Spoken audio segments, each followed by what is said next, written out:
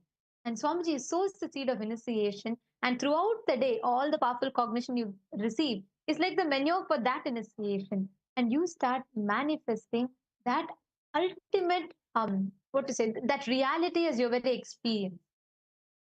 Every one of you, all the participants that are here, when you do third eye, don't worry about, okay, I'm closing my eyes, I'm trying, but nothing is coming. It will come. It's not like nothing is going to come. But even if there is nothing seeing, be very clear. Please understand that itself, the very act of you closing your eyes and connecting in oneness, raises you to the higher frequency. The result of you seeing or not, that does not determine your awakening of third eye. Independent of that, as a natural expression of the third eye awakening, as a side effect of happens, third eye awakening itself has numerous impacts in you. It enhances your awareness, or and the first and foremost thing is it puts you into that highest frequency of oneness, which makes you so deeply receptive to life. This frequency, this high frequency, is heightened awareness, and so much your intelligence, your ability to receive, everything shoots up. I all understand. That's why every day we start with the third eye. Okay, so I see different answers. Okay, Mashni Gujadhar has also posted the answer. Okay, so now we'll see what exactly we saw through the, what exactly was projected for you all. The exact image was that of a cow and a calf under a tree.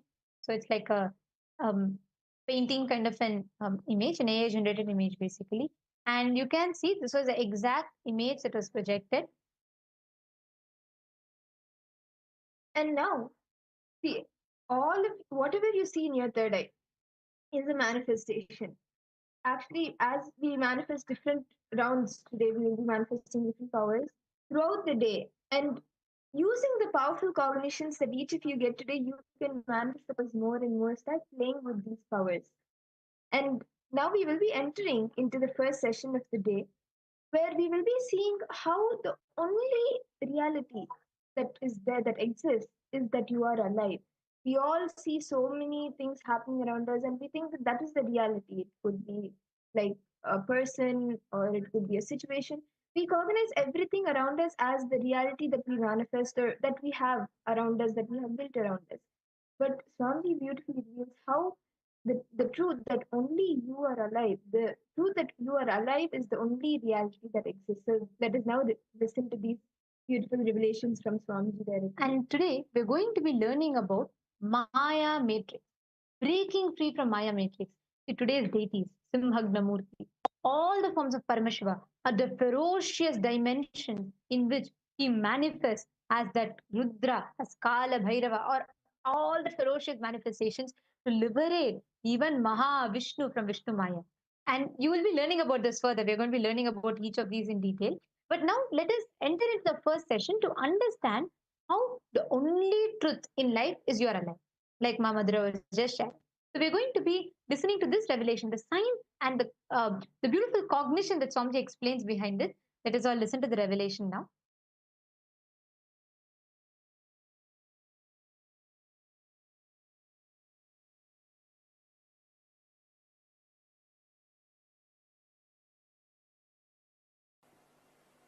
Purusha is a pure light. Sattva is the pure reflection where there is no convergence, conflict, dust. Purusha is a pure light, what we call as God, Atman, consciousness, enlightened knowledge, Guru's energy, whatever you name it, it's one. The source, Hiranmayi Garbha, the source from which everything originates, the source from which everything expresses itself, the source on which everything stays. I'll give you the example. The light in front of me can be considered as the Purusha, source. And this mirror can be considered as the body. The exact reflection of that light, where it falls, you can see now the reflection falls and the reflection reflects on the wall. The reflection area exactly where you see the reflection of the pure light, that is called Sattva, innermost intelligence. And the reflection of this reflection which you see on the wall, that is what the world you experience. Please understand. This is Purusha, God, the pure light. Self-effulgence, Sutta Swayam Prakasa Jyoti. A great saint of the 19th century named Vadalur Vallalar, lived in Tamil Nadu, calls this Purusha as Swayam Prakasa, self-effulgent, pure light, pure grace. The light is the soul, Purusha. This reflection is Sattva. This mirror is the body. And the reflection, when it falls on the wall, that is called world. And the wall is nature, Prakriti. If there is a small disturbance in the mirror, means broken or dust, impure, the reflection, Sattva, will not be proper. Now, if the reflection is not proper, Sattva is not proper, you will never be able to experience the source. Enlightenment means this deflected reflection, instead of falling on the wall, if it falls back on the light source, it is enlightenment. Understand? This is the body, that is the Atman. The reflection, exact reflection spot is Sattva. Now you can see that light is falling on the wall, the deflected reflection. It falls on the wall. Now this light, this mirror, this body is not enlightened. It is in ignorance. But slowly that guy is trying to move, becoming ashramite, and slowly becoming closer. Now he is enlightened. Understand? The reflection is back on the source. The reflection is not deflected. The reflection is on the source. The Sattva of the body means the reflection needs to be balanced. Only then it can deflect on the source itself, not on something else. Means the body, the mirror, should not have any ups and downs, should not have any dust. Of course, with great difficulty, even with this dusty mirror, I made the reflection to fall on the source. Even with a little bit of dust, a master can make deflection to make fall on the source. But a normal seeker who does not have the direct guidance of the master should take care This sutra is written for the people who may not be having direct guidance, should take care. The pure sattva, consciousness resides in you in the shape of intense light, in the shape of your thumb. See, just this thumb size, angushta matra. Thumb size, alive, intense life, tejas. That is consciousness. It stays inside you, thumb size light. Listen carefully. When I breathe tejas into your life, you will see the consciousness as an intense light in the size of your thumb. Angushtamatra purushaha. The size of the thumb, consciousness, purusha, resides in you. This is the first statement. Second,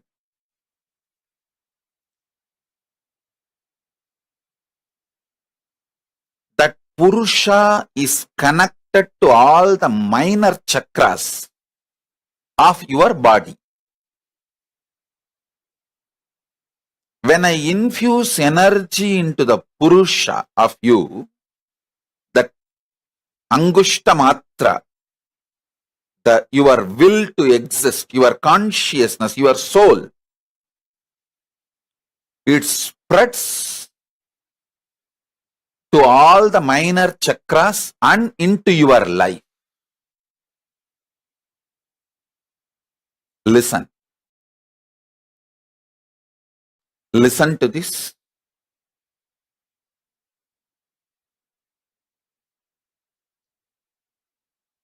When that energy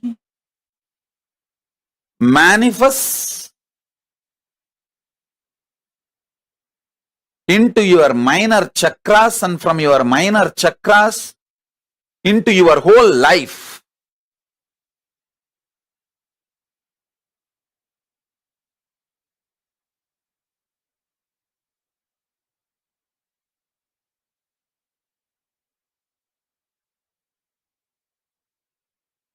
everything you want will go on be happening. And your consciousness, your free will to do right or wrong is your power. Listen to the second part. You knowing that size of the thumb, Angushta Matra Purusha in you, size of the thumb as a pure tejas, life, energy, consciousness, your soul is staying inside you, which controls all the minor chakras. And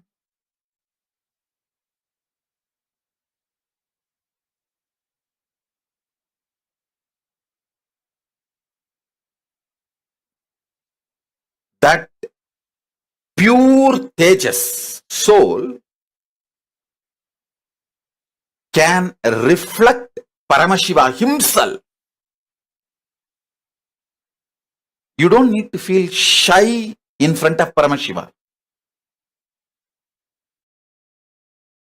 His compassion, he made all of us from his own core material. See, the material out of which he made himself, the same material he took and made us also. Like the clay in which we make Ganesha, with the same clay we make the mouse. which eats all the Nivedyam we keep for Ganesha. The material with which Ganesha is made, out of the same material,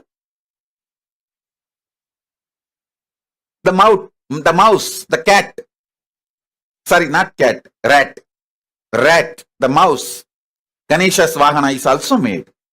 Same way, Paramashiva, the material with which he made himself, out of that same material, he just took material from him and made us. That material is that Angushta Matra Purushaha. So now I'll give you the just three truths.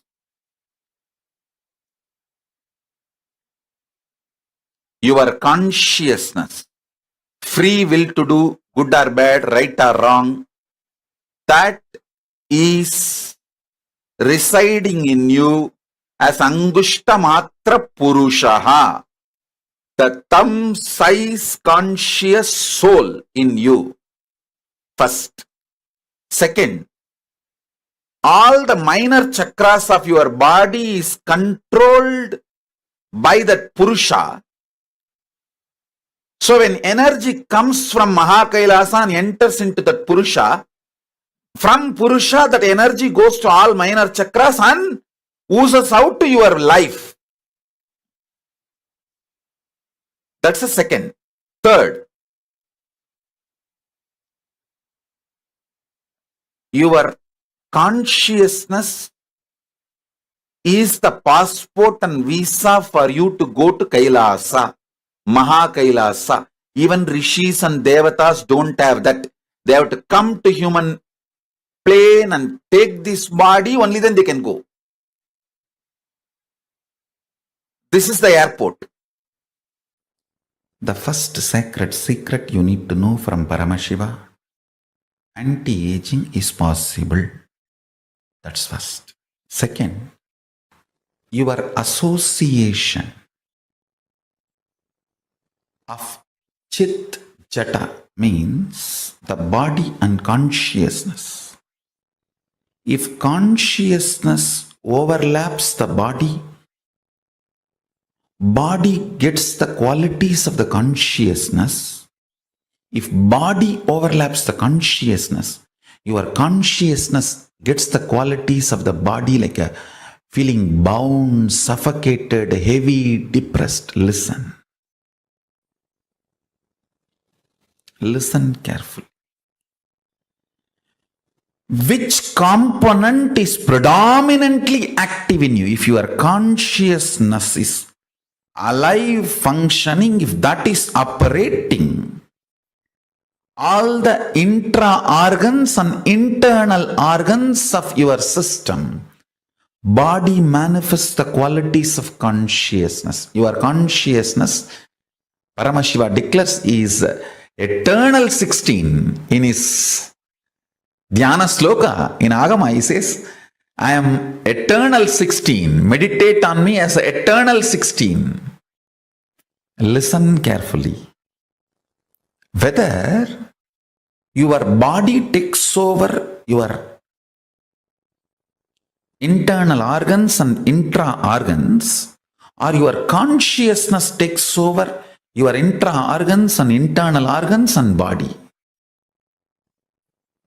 Fundamentally, what you strongly believe as you, those cognitions are all based on your identification and qualities of the body, or the identification and qualities of consciousness. If you feel you are going to die and remember that continuously, that is the cognitions based on body.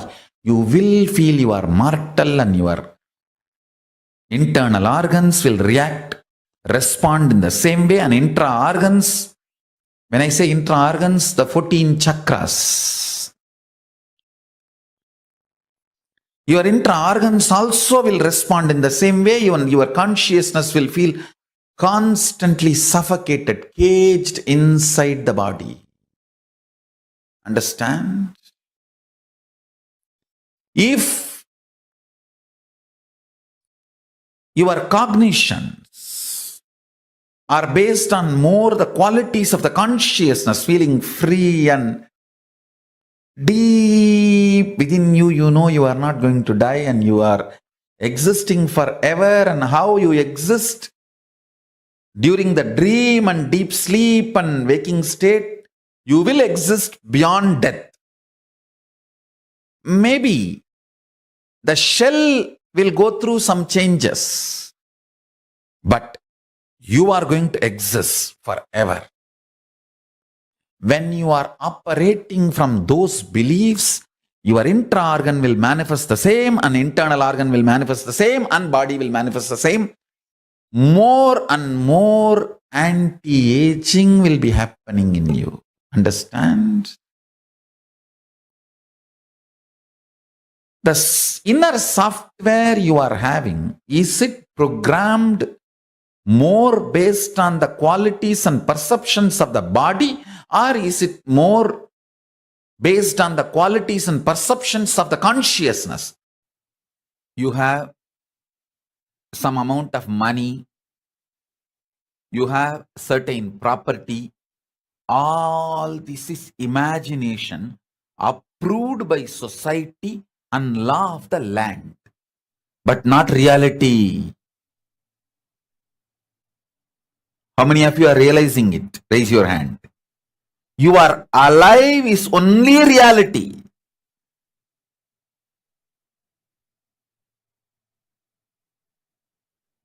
You have some amount of money. Is your imagination accepted by your bank? You have certain properties. Is an imagination accepted by your country?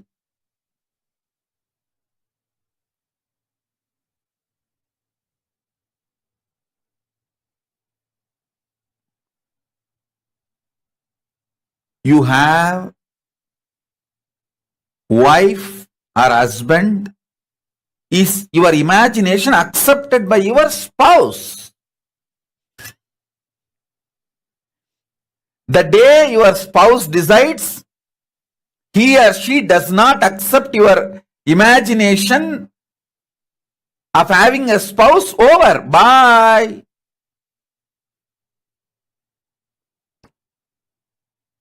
You are alive is only reality.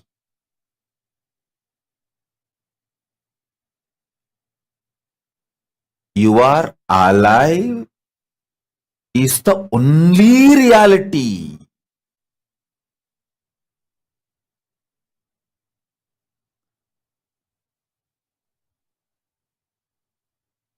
Everything else is an imagination accepted by certain people at certain level in certain zone. How many of you are understanding?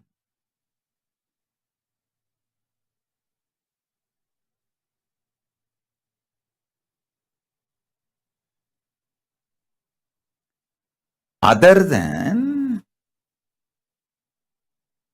you being alive, everything else is imagination. How many of you realizing this truth? Other than you are alive, that's the only reality.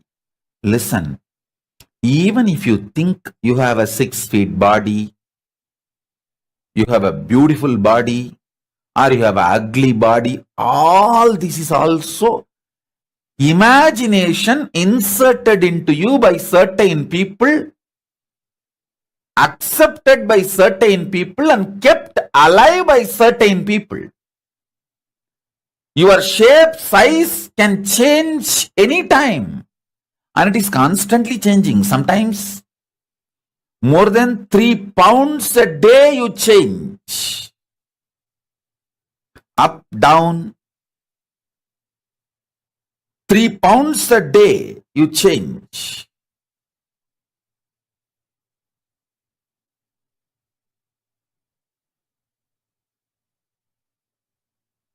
Listen.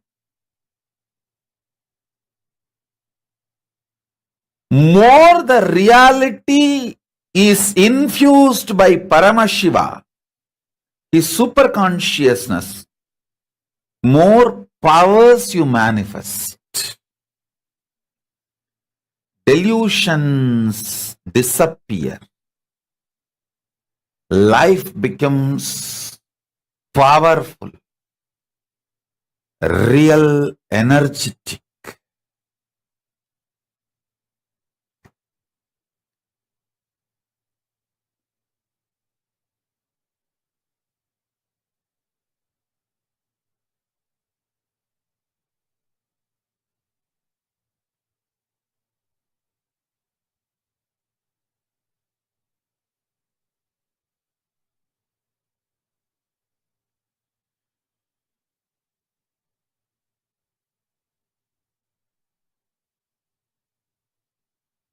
Don't be afraid of reality. That's all. Don't forcibly cling to delusion.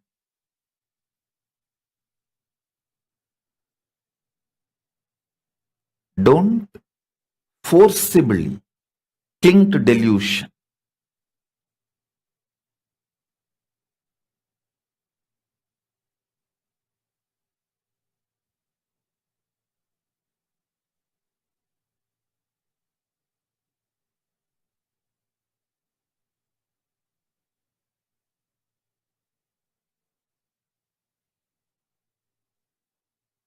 If your life becomes more and more energetic, powerful, delusions lose power over you in multi-level.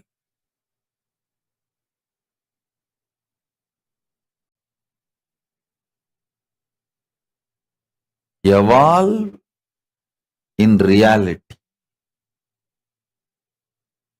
Let every day of your life raise you more and more into reality.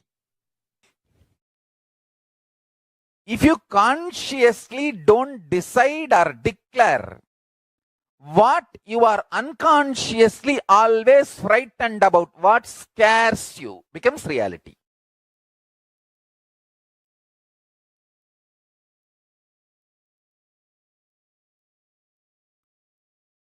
What scares you, frightens you, sends chill in your spine, that becomes reality if you don't consciously decide and declare.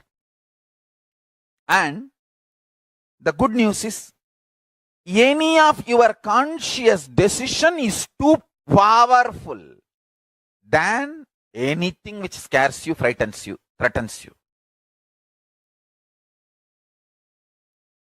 Listen carefully. Even one conscious decision in you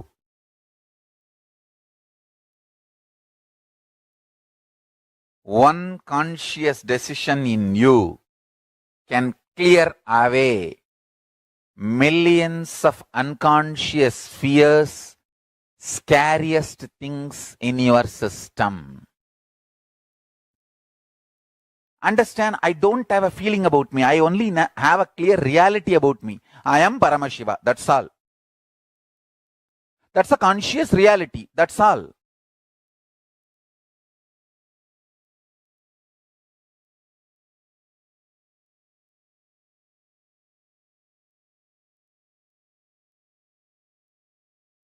I will take responsibility for my reality and I will go on be manifesting it by contributing to the world. That's it. There is nothing else.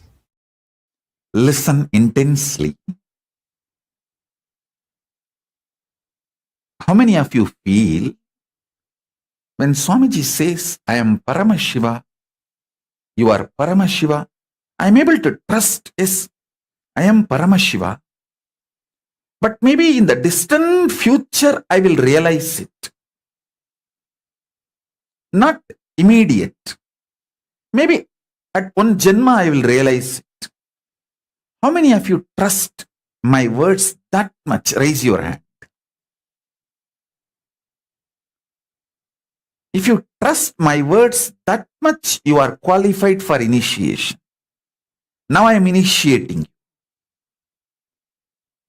I can collapse the past and future into the present with the grace of Paramashiva and Mahakala Bhairava. I can make what you feel as the distant future possibility into present.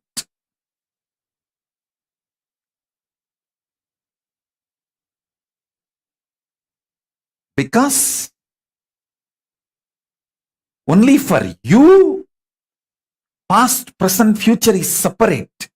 For me, it is one and the same, and I am from that zone where the past, present, future is one and the same, is embedded inside the present. The huge banyan tree which can happen is fully embedded inside a seed, including the seeds it is going to produce, and in turn, those seeds, the trees it is going to produce, the whole generation that seed is going to produce is embedded in the seed in present. The whole future possibility is the present reality in the seed. And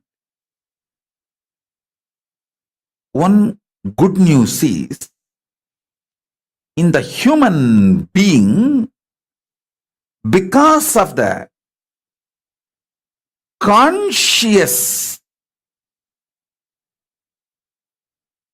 component, the past and the future can be merged. Immediately you can be initiated to experience the distant future into present. The possibility for initiation, to receive initiation, exists in you because you are conscious. You are conscious. You are hardwired for the future possibility to become present reality.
you are alive is the only reality. How beautifully Swamiji revealed this truth. See, like Swamiji is telling, all of us have consciousness that resides in the size of a thumb within us. That consciousness exists within you, inside of you, in the size of a thumb. That's what we call as Angushta Matra Purusha. This thumb-sized consciousness resides in you. That is the reflection, the pure reflection of Paramashiva in you. That is the only thing that is reality. Everything else, anything you experience, all the other ups and downs you have, it is not you. Even the success, failures, all the attributes you carry towards the identity that you build around, none of them is you. All your name, your fame, all the things that you acquire from whatever work you do or whatever people tell you, the society tells you, it is not you. The consciousness inside you never gets touched by all of this. And only the truth that you are alive, that is the only truth that exists. There's a very beautiful story. Whenever I talk about delusion, I'm reminded of this story that Swamiji narrates. One day, Krishna and Narada were walking. Maharishi Narada is a great devotee of Narayana. And Krishna is Parandhama, Narayana himself. So one day, Krishna and Narada are walking, and then at that time, Narada says, Lord, everyone speaks so much about Maya. They say Maya is like, the ocean of misery. We should never fall into Maya. What is Maya? Why is Maya so complicated? What is delusion? Can you tell me? Then Krishna says, all right, surely I'll explain to you what delusion is.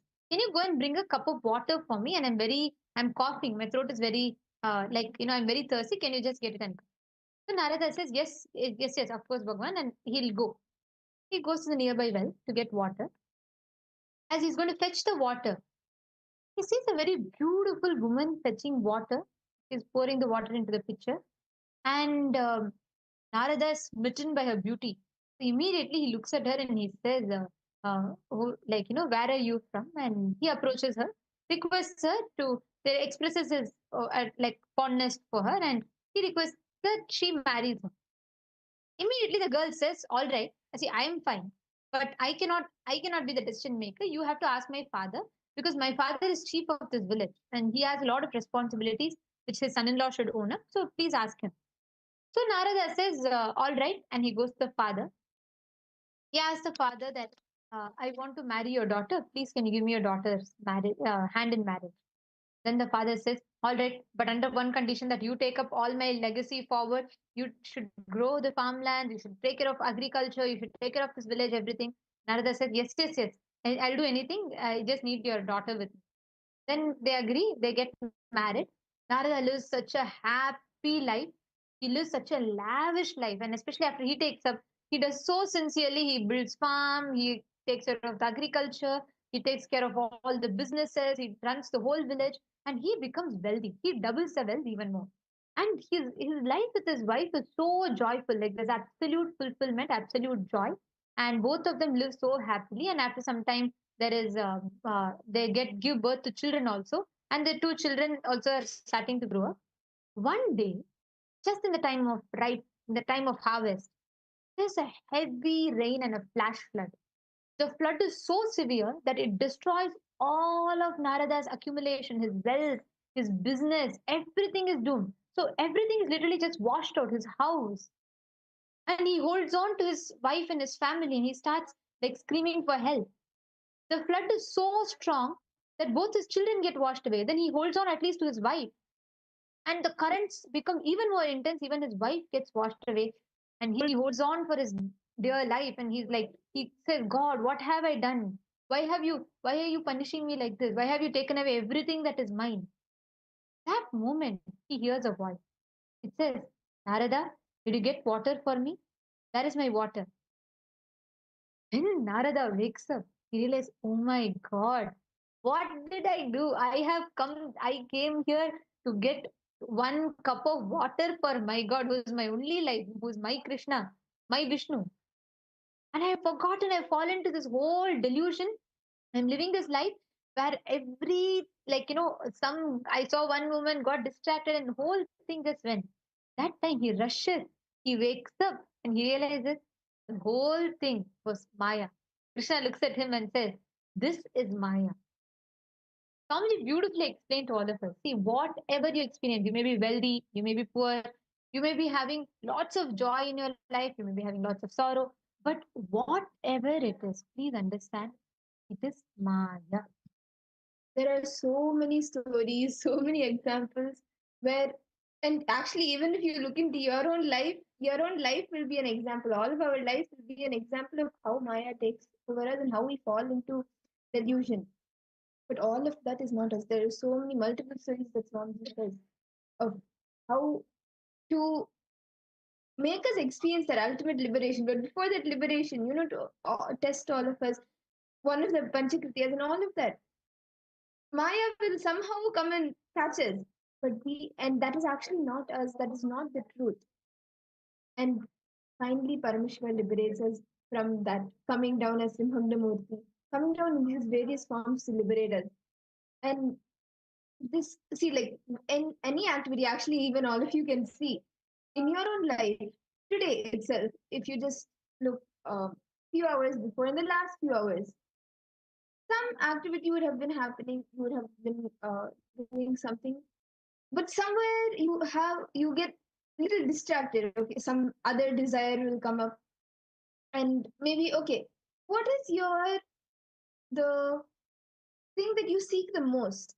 When you are getting that, so many things will come in front of you. For example, for those of you who want to become Kailasavasis, you you will be completely ready. You will be speaking, yes, I'm going to take the jump now to become a Kailasavasi. But when you take the decision, all the things that you wished for, all the things that for so many years you were wanting, you were desiring for, all of that starts manifesting suddenly. It could be a job, it could be money, it could be maybe a person who you were looking for to contact you. All of that will start coming up and it will start manifesting. And then you will be, oh my God, no, what all I desired for is coming. That is actually how Maya holds on to you. See, understand what Swamiji revealed in this session, right? Every moment of your life, where all you, how many of you notice, even through your depression, through your success, through your failure, through your joys, through your sorrows, you will feel that there is one component of you, like she was just saying, right? Even though, like when you make a decision, when Maya tries to distract, all of it happens. But how many of you have observed, even in the times of you, like your rock bottom or your darkest moment, how many of you have seen there is one part of you that still has some hope, that still is like unperturbed? Have any of you noticed it? You will see that there is one component, something when you'll be like maybe like deeply sad and you'll be trying to look in and see what's running in you. You will see there's one part in you which is like still strong, untouched, unaffected. How many of you have noticed that? That part of you is Paramashiva's reflection onto you. Angushta Matra Purusha. The consciousness component manifesting in you. Swamiji beautifully tells that is the Amritatva in you, the nectar in you. So many times in your highs and lows, see, for example, Maclaren, I know you from like quite some time. Tell me, have you seen even the times where you've manifested miracles? Like I know how you've manifested your job, amazing miracles. There's also been times where you will say like, Ma, this is it. Like I don't know what to do. I'm in a dead end now, right? So have you noticed that at both the phases, there is one part of you that says, you know, something. There is complete unperturbed. It's just in that stillness. You call it stillness, you call it unclutched, you call it like complete. But there's one component in you that is not agitated, that is not triggered by the external situation. Correct? I see you nodding your head. And Ma Ashwini Gujadhan, have you observed this in you? Matthew Veskaraya, Ma Sumati, Ma Jenkia, can I request each of you to post? Mashulini Durga. Okay. Yes, I see. Yes. Understand. Each of you, please listen carefully. This is precisely what is called that consciousness. Angushta Matra Purusha. Angushta means thumb, the size of a thumb. Actually, in the size of your thumb, there is a being, consciousness resides in you. That's all. Your whole body. There's only a size of your thumb, the consciousness resides. But that consciousness is responsible for all the things that you experience. And it is still absolutely unaffected. I'll come back to that example we were discussing yesterday, right? About how the mirror will reflect the light. But the mirror itself is not the light. The reflection, that is you. The mirror is your body. Any dust falls on the mirror. Let's say the mirror is getting broken. Does that affect the reflection?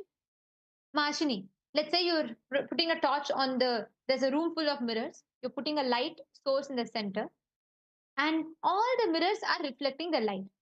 Now, let's say you throw mud on one mirror, or another mirror gets broken.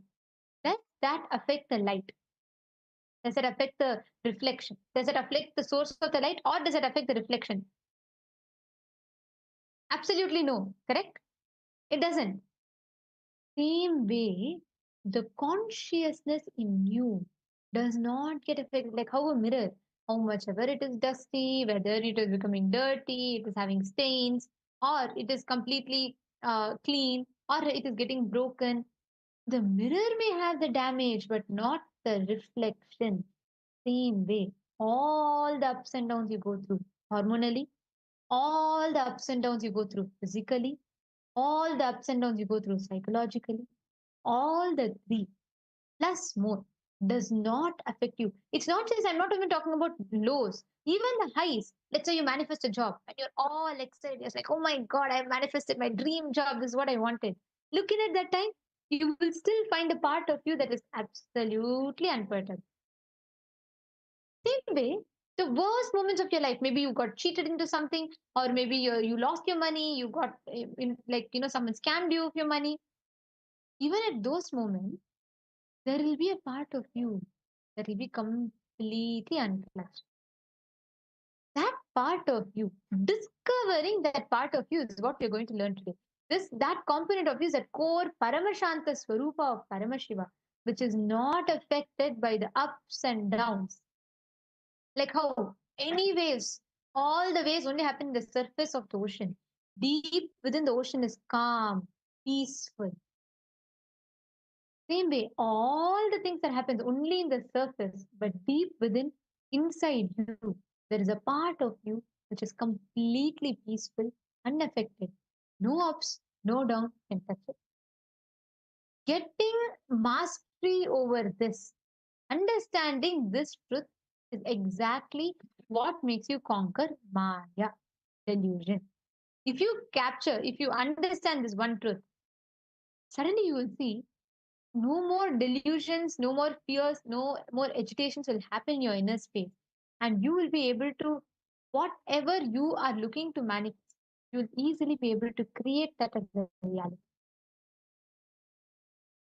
How many of you are able to relate to this concept of Maya, where everything just comes in front of you when you are when you are about to reach and get what you are seeking for, but everything comes in front of you, and then there is still something in you that remains unaffected, whether it is when you are getting everything that you desire, or when you're in your most in the lowest times.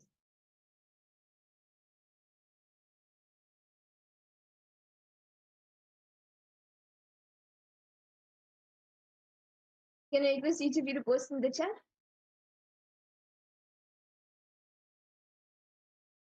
Okay.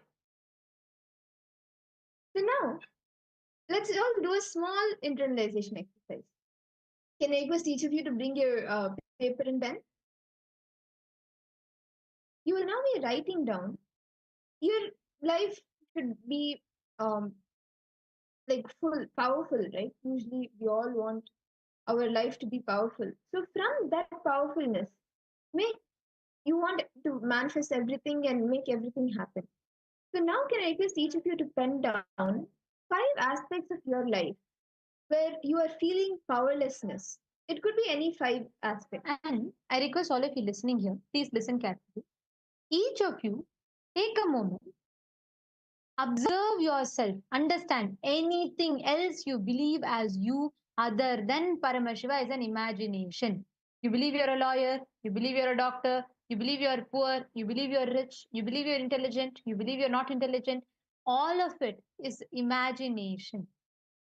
Other than Paramashiva, see, it's like if a billionaire thinks he's a millionaire, that is not great because he's a billionaire. He's thinking he's a millionaire. It's still delusion. You're Paramashiva. Even if you think, hey, I am rich, hey, that is not even your goal. You're beyond that.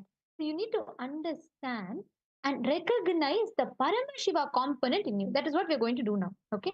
So I'm going to request you all to please pen down 5 areas where you're feeling powerless. Please take a few minutes.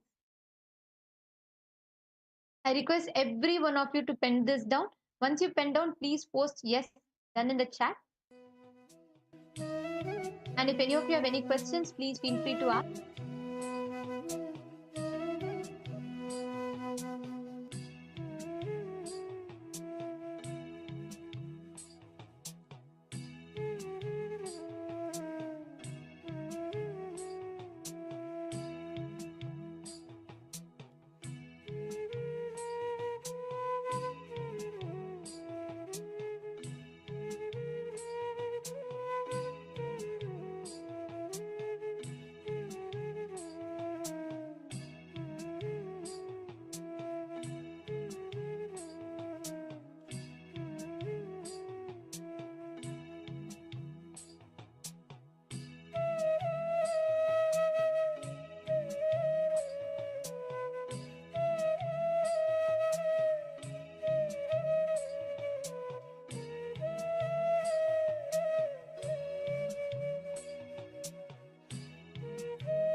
Nithyananda? How many of you have finished writing?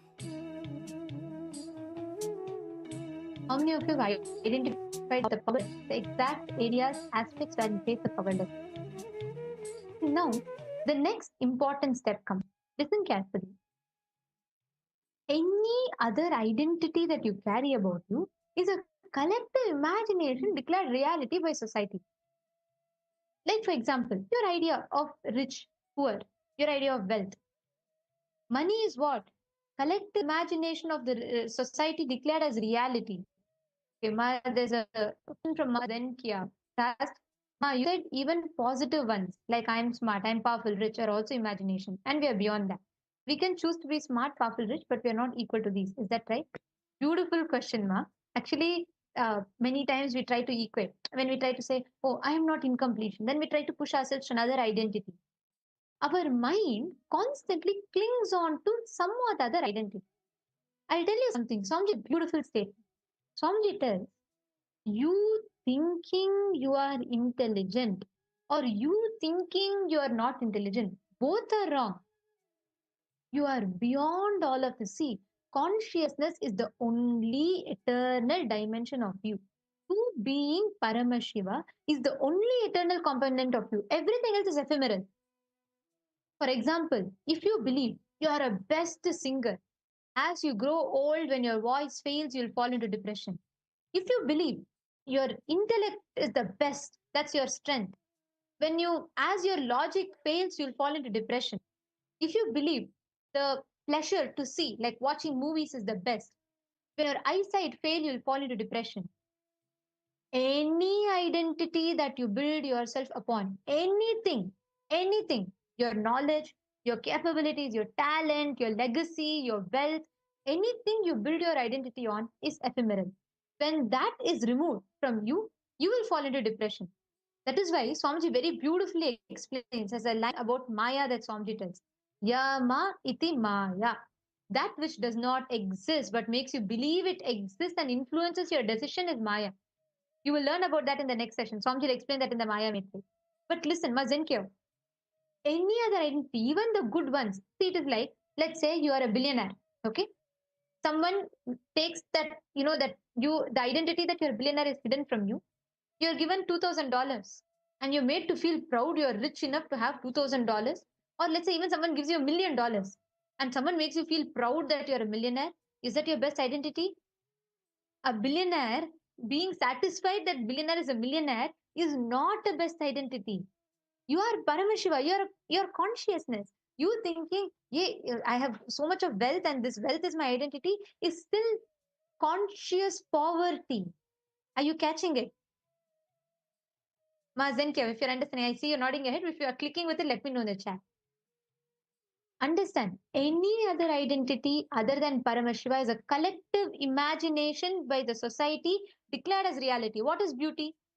All a group society comes together, tells, okay, you have to be this size, this shape, this color, this feature, this texture, this all these one parameters is given. Society agrees and says, okay, if you fill all of this, you are beautiful. That's it. That's why you'll understand how the whole thing is a hoax. One country, if you go, they'll call you beautiful. Another country, you go, that same beauty standard will be called as not beautiful. That same person will be called as fat in another country. That same person will be called as super skinny in another country. This whole thing is a hoax. But if you fall into the belief that the beauty is everything based on the collective imagination declared by society as reality, you are in delusion. The only reality is you are Paramashiva, conscious. Same way money. What is money? It is just a few, the number of zeros in your bank balance, that whole thing being all that collective imagination being declared as reality. That's why Swamiji will tell in Tamil, this is Tamil Satsang quote, but it's a very beautiful line. Swamiji will tell, Panam Podu Karpanai means money is a common imagination declared as reality. What do? You build your whole life on that money. You say, God, this all, how many ever number of zeros you have in your bank balance.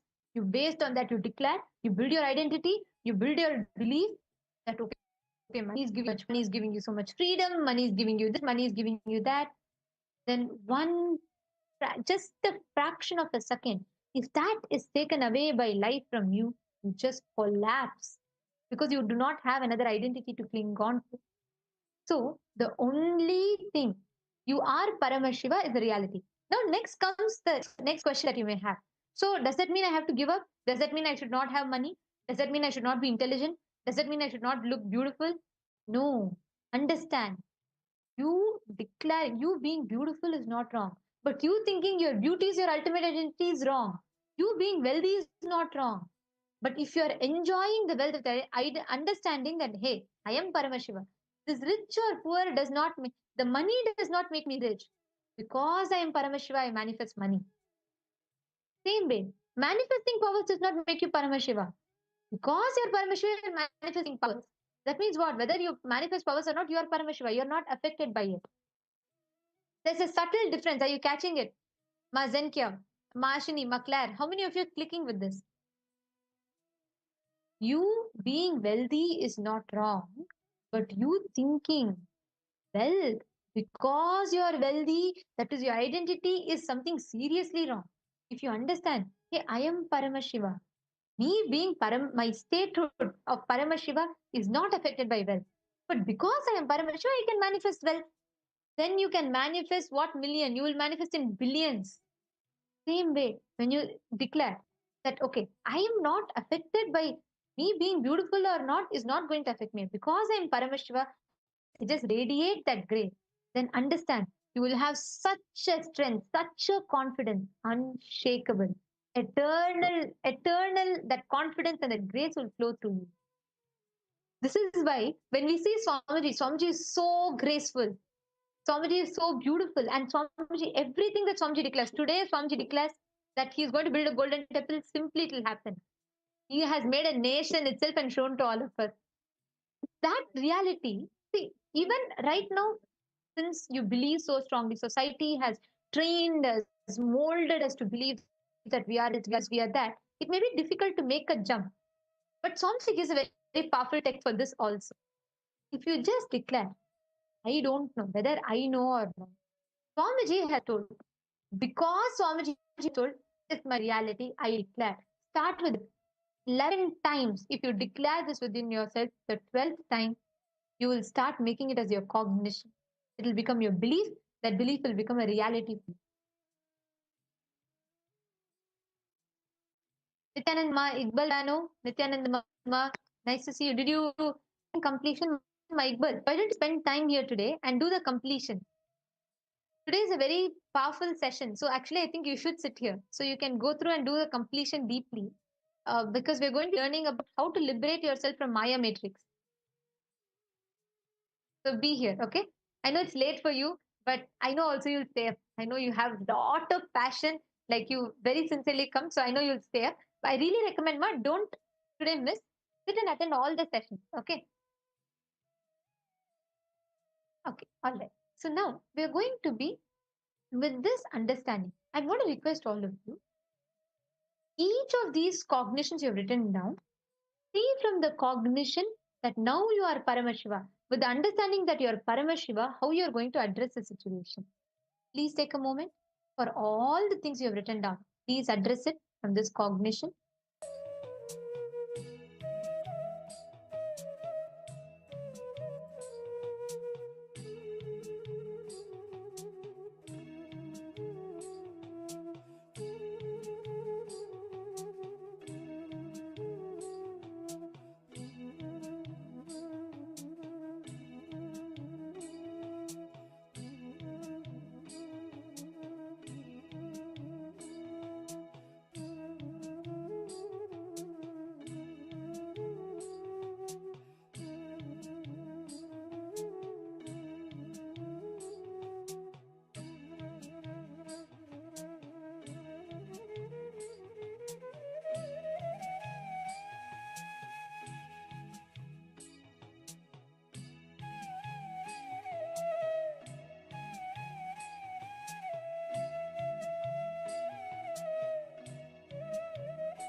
Is back.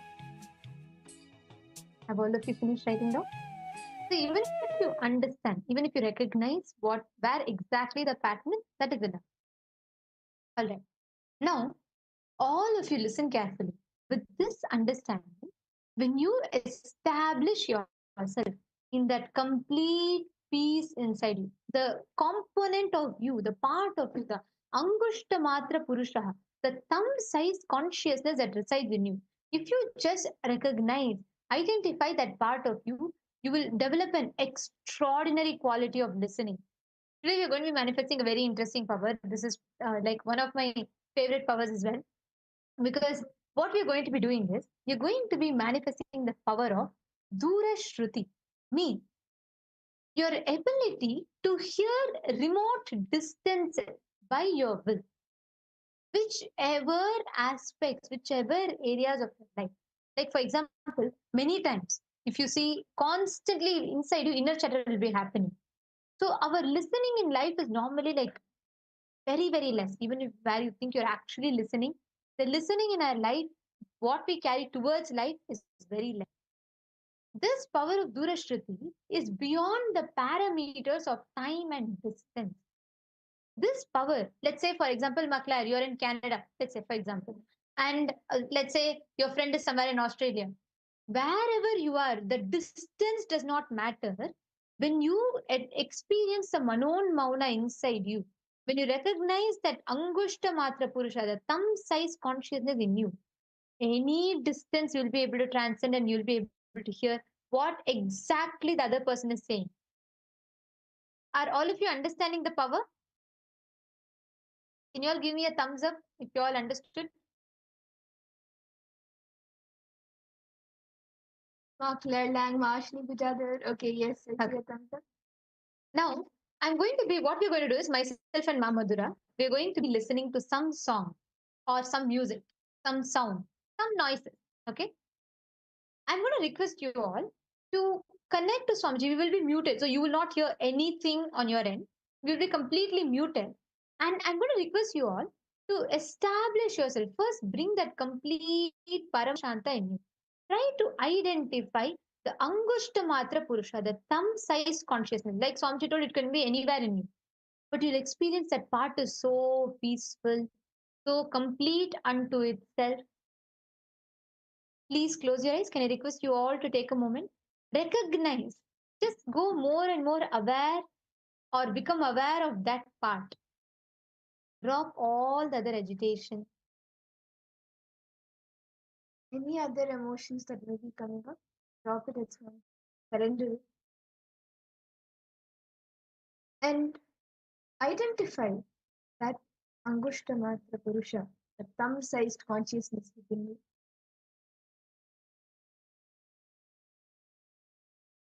Bring your awareness.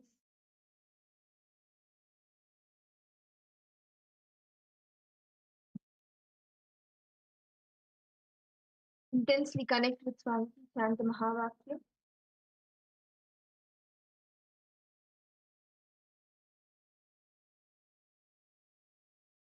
As me and Nithyananda are listening to the audio, to any sound, it could be anything. Whatever is revealed to you now today, whatever you hear, any sounds that you hear, you can note that down.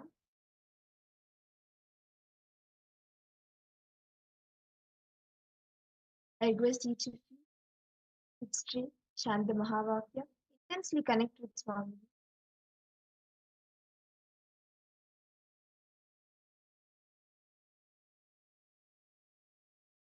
Surrender any thoughts, any doubts that may be rising.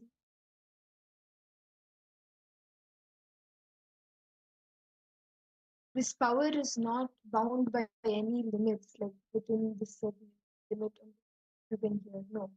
How many ever miles it is, from across even this, like all the 7 oceans you can, and even beyond. Now, let us all enter into the manifestation. In the count of three, I'm going to be muting myself and we'll be listening to some audio here. I'm going to request you all to scan and precisely identify what is the sound we are listening to. Okay? And we'll start it in 3, 2, and 1.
Nithyananda.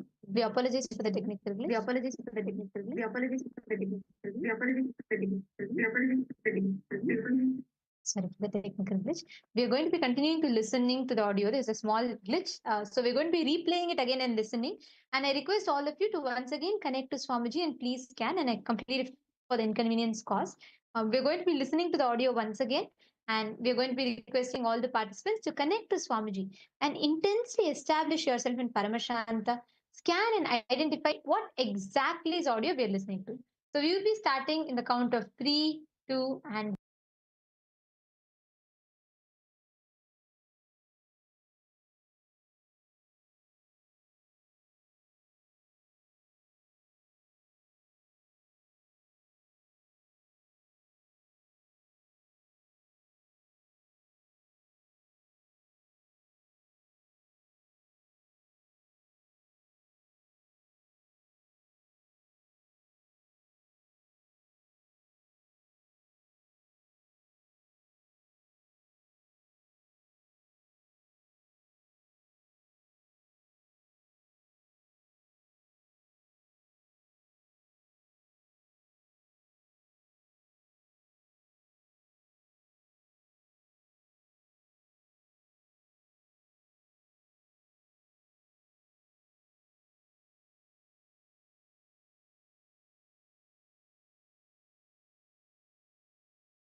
yes. Can I request you all to now go ahead and post? What is the exact sound that you all heard? Describe it. It could be anything. So I'm saying sound, right? So you all can describe what each of you heard. Whatever sound it is, whatever was revealed to you, whatever you heard, without filtering anything, don't filter anything out. Whatever you heard, as it is, I request each of you to post. Okay, silence, drum, cymbal, loud, bang, okay. Come on, Bird, every one of you post. Okay. Silence. Yeah, that's also right. If you heard nothing, that also you can post. a devotional song, okay. Okay, so can you all describe when, see, some of you posted songs, some of you posted sound. Can you all describe if you heard like maybe a male voice singing, a female voice, or did you hear some instrumental, or what was it like? You all try to get into that details as well. And Ma Zenkia, why don't you also manifest? Connect to Swamiji Ma. Please scan and keep posting whatever you are seeing. Only if you start manifesting, it will have a lead to a breakthrough. Okay, Matthew Vaiskare, that's perfectly fine. Even if you didn't hear anything, that's good. At least you start telling that, so you'll be able to have that. You'll start manifesting. Okay. Okay, very interesting. So I am also now eager to show you all the answer. I'm going to be playing the exact sound that I was listening to right now.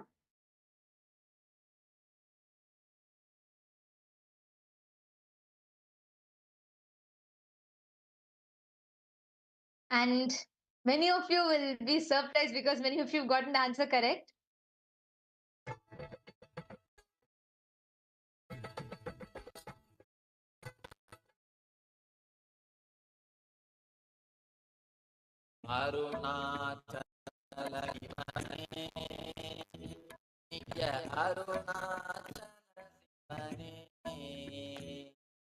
ஆபாயம் தந்தெம்மை ஆட்கொண்டிடவே ஆபாயம் கொண்டிடவே அருணாயால் உதித்தவனே நித்ய அருணாச்சல சிவனே அருணாச்சல சிவனே நித்ய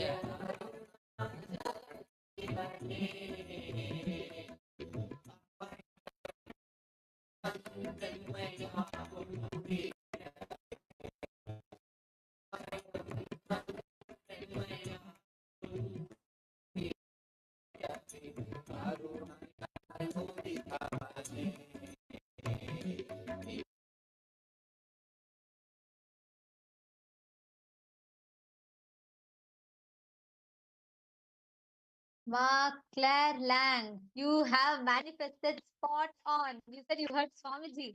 That's the first answer you have posted.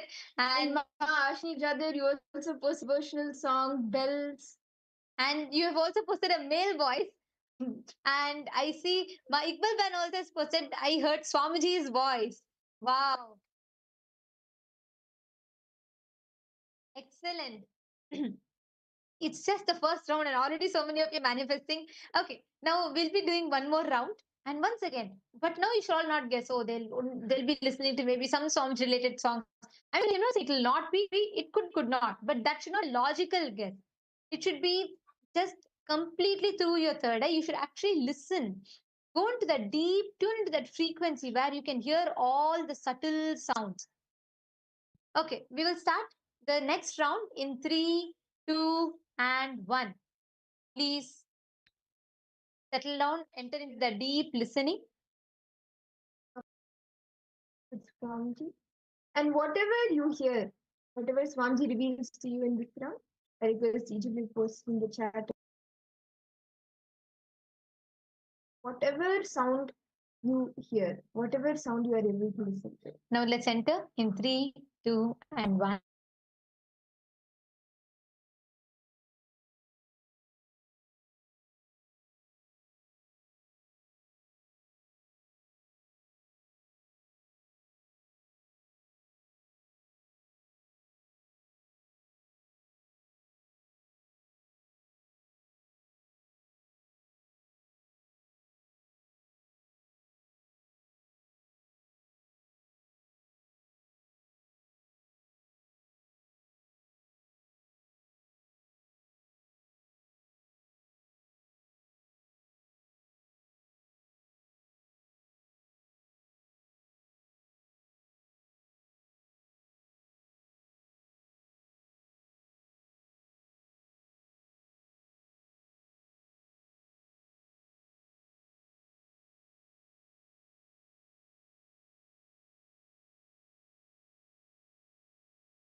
Okay.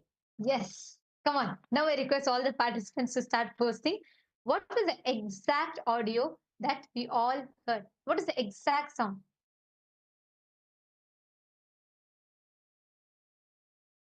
Okay, Mike will done.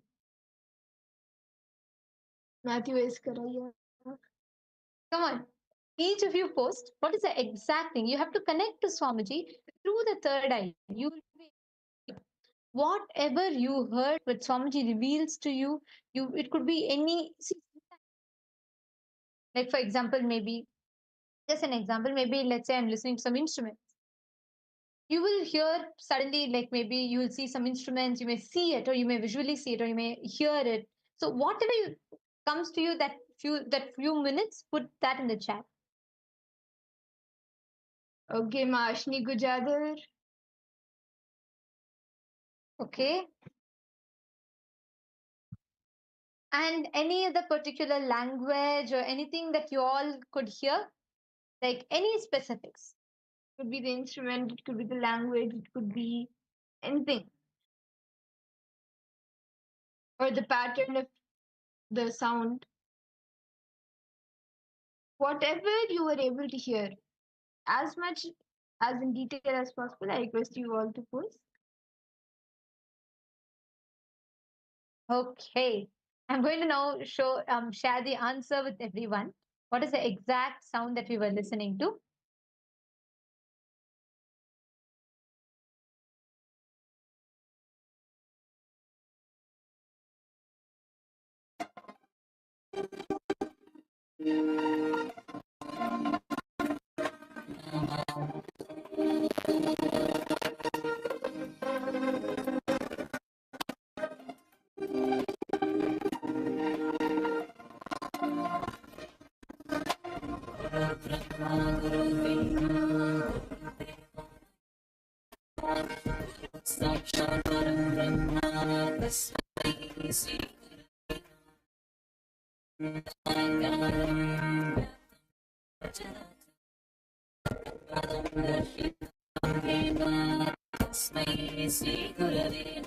Dark has come again, but this time it seems we've just begun to open our eyes, and maybe it'll be our third one.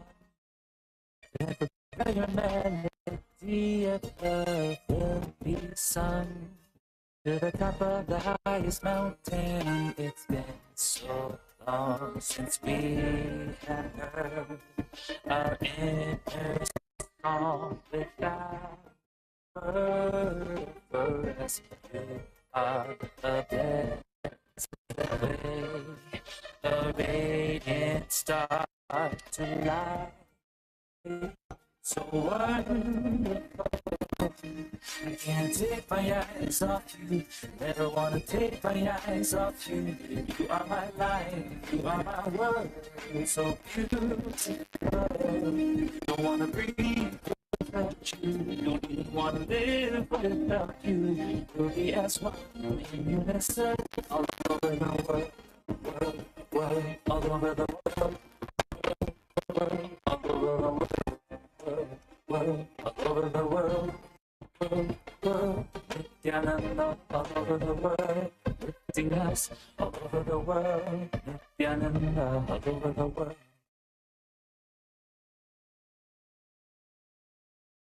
It's an English song on Swamiji.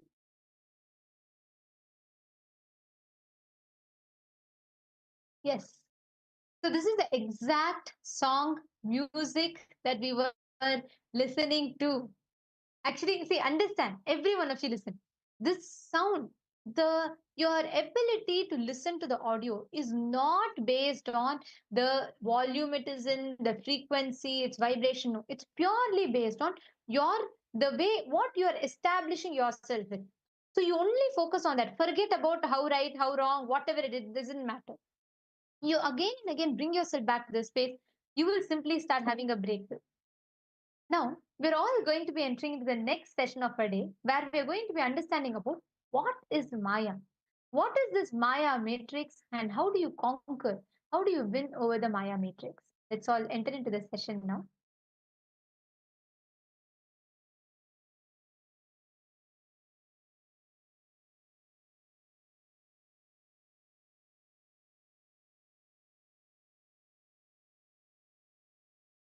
I welcome all of you with my love and respects. I welcome all the devotees, disciples, Samajis, Satsangis, Srimahans, Mahans, Tanidar, Kotari,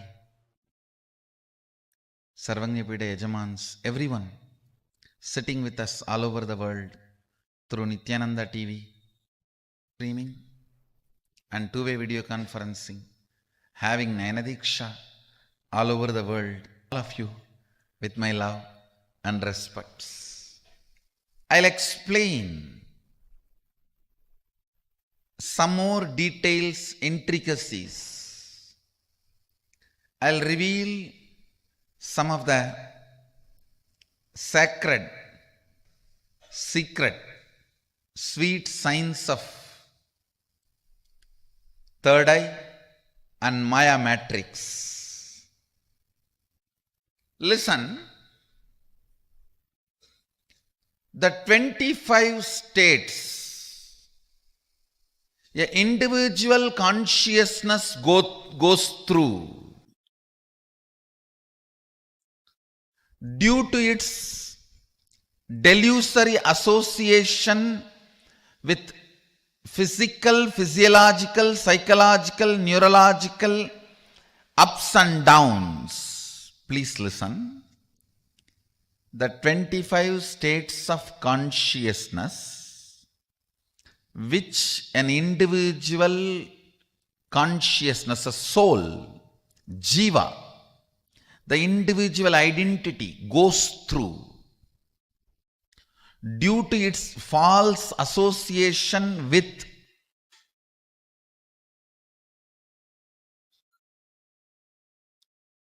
physical, physiological, psychological, neurological ups and downs. Let me also define the word false association. By staring at the mirror for quite a long time, you mistake the reflection for you. If you are spending too much time with the mirror, that is a problem. You may start putting the makeup on the mirror. You may start putting the makeup on the mirror if you are all the time busy in staring at the mirror. Constantly staring at the mirror. Sometimes you start thinking, you are the mirror. That is what I call false association. Unfortunately, the individual soul, which constantly staring at physical, physiological, psychological, neurological ups and downs, associates itself falsely with it, starts feeling it is that. That feeling is the reason for the 25 altered states of consciousness.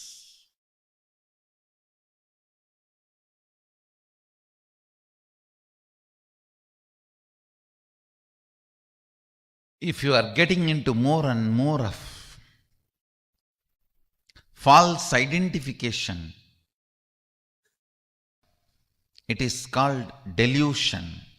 If you are getting more and more clear, it is called living enlightenment. But the false identification of the individual consciousness, the soul, with physical, physiological, psychological, neurological ups and downs forms the basis of Maya matrix.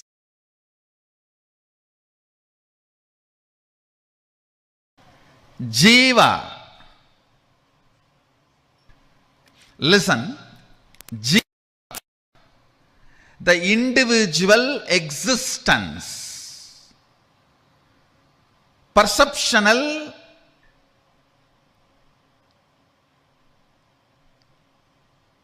Experiential. Comparative. All put together. Your individual existence is Jiva. It goes through 25 states of consciousness.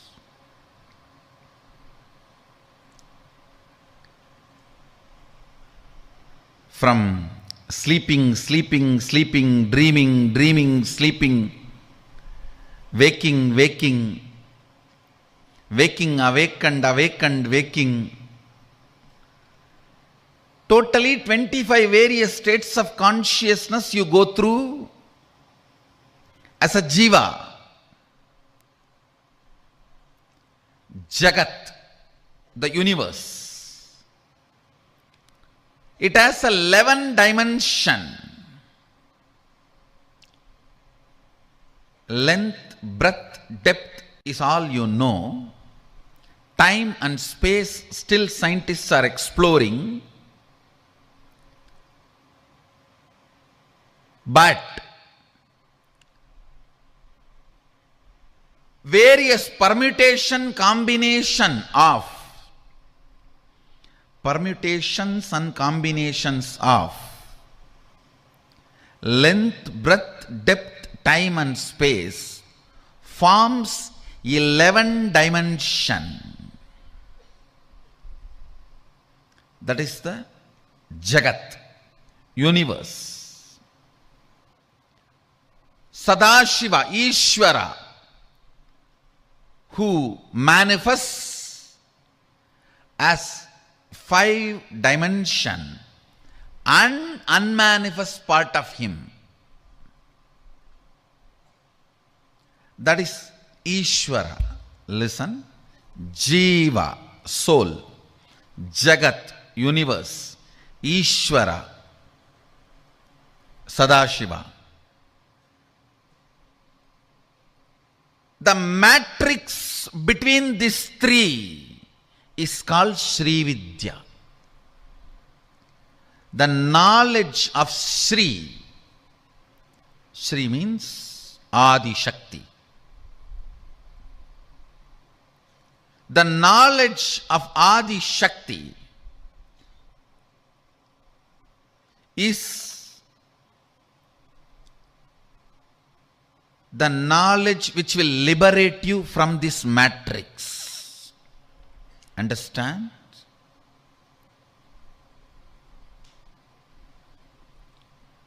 When you are caught in this matrix,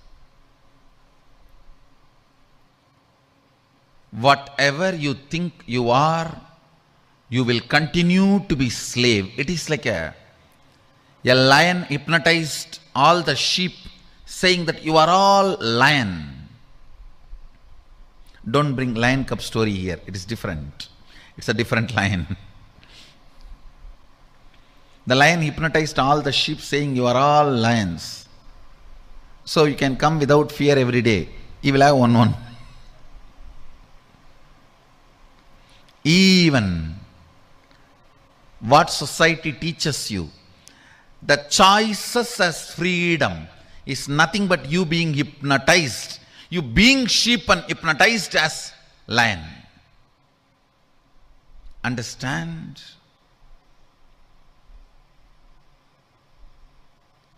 That is why Kathopanishad again and again insists on right, not the pleasant. If both can come together, great.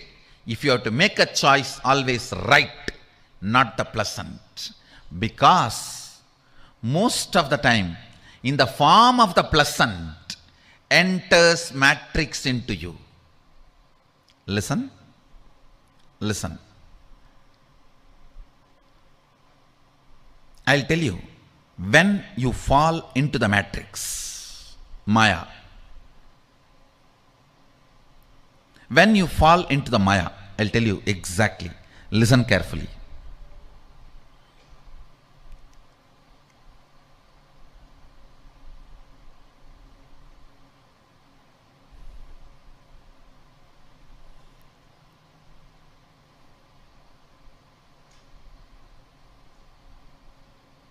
I'll give you this example. Listen carefully.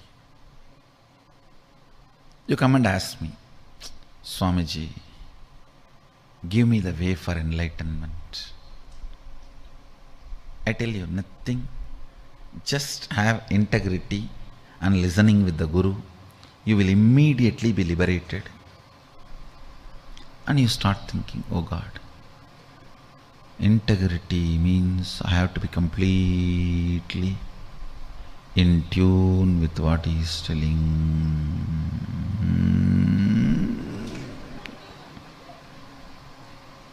And listening, maybe.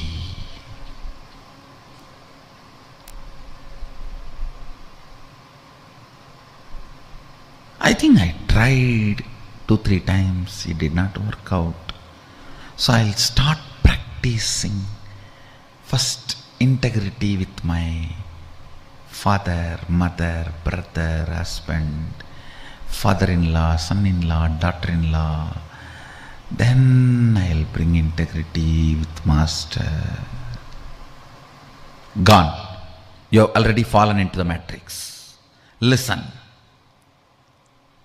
If you feel, the moment you feel, I tried being integrated and listening, but enlightenment did not happen. When you come with that statement, when you come to that statement itself, decide, no, will persistence is the solution, not delusion.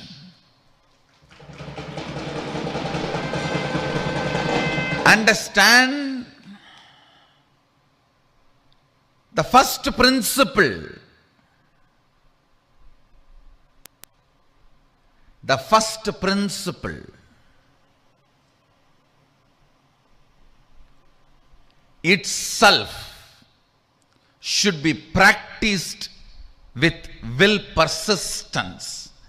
The moment you feel you need a second principle, you have fallen into the matrix. Over. You have fallen into the matrix. If I say, unclutch now, I'll give you enlightenment. And you say, I tried unclutching many times, it doesn't work. So let me start the completion. I'll pen down all my pain pattern and complete one by one and remove all the load and do the catharsis, cleaning up. Then I'll come to the unclutching. Gone. You are under matrix. You are under Maya. If your purpose is based on existential reality and having all the artificial ignorance to support that, you are already out of the matrix. But if your purpose is artificial ignorance, even if you own the whole planet Earth, ownership idea itself is artificial stupidity.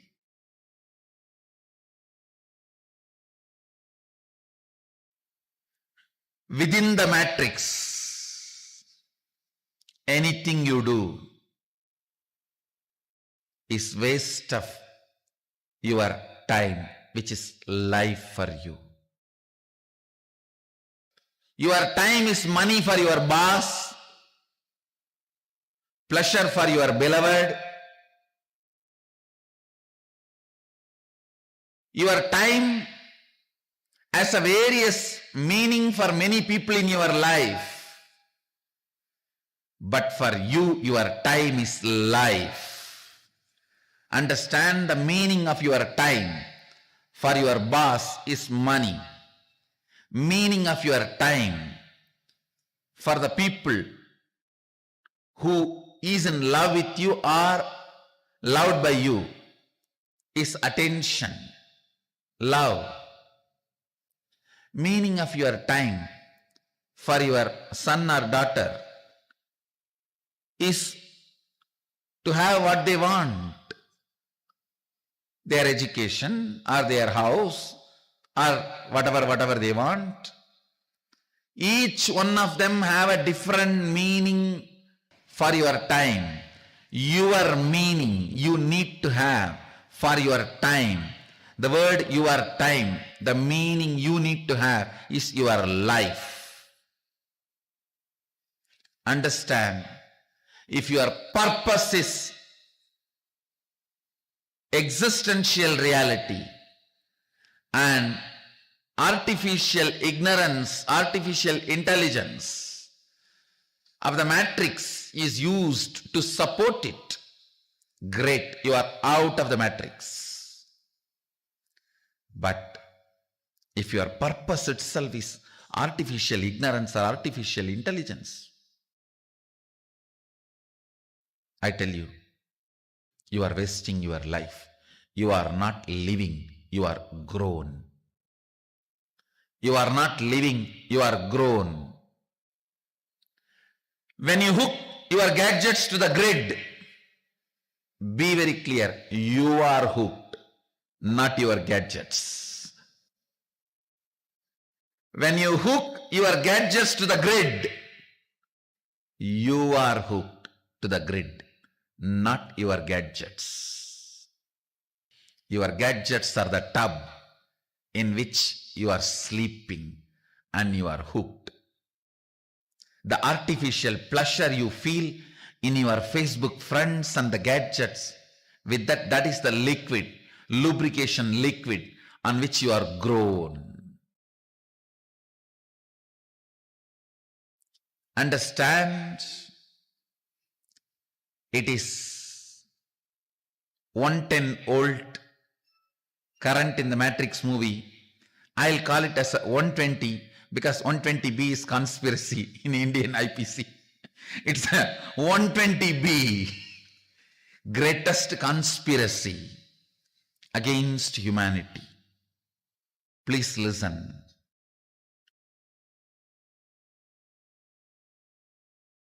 If artificial intelligence or artificial ignorance, which all of us commonly accepted and created, if that becomes the purpose of your goal, you are grown, not living. So, sit today and try to understand how much of you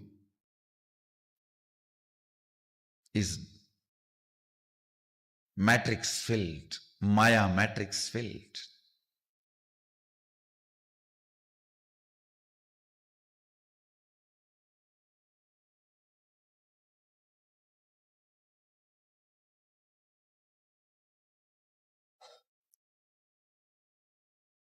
Whenever you are putting your gadgets on the grid, hooking them on the grid, be very clear. It's not your gadgets, you. It's not your gadgets, it's you. You are grown, not living.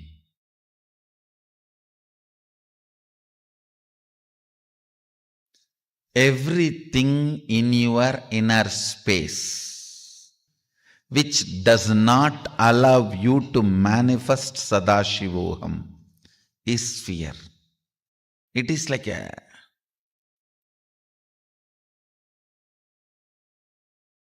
undigested material in your biomemory. Undigested material in your biomemory. In your muscles, if something is not digested, becomes part of your muscles, it will become cancerous. In your muscle memory, if something is not digested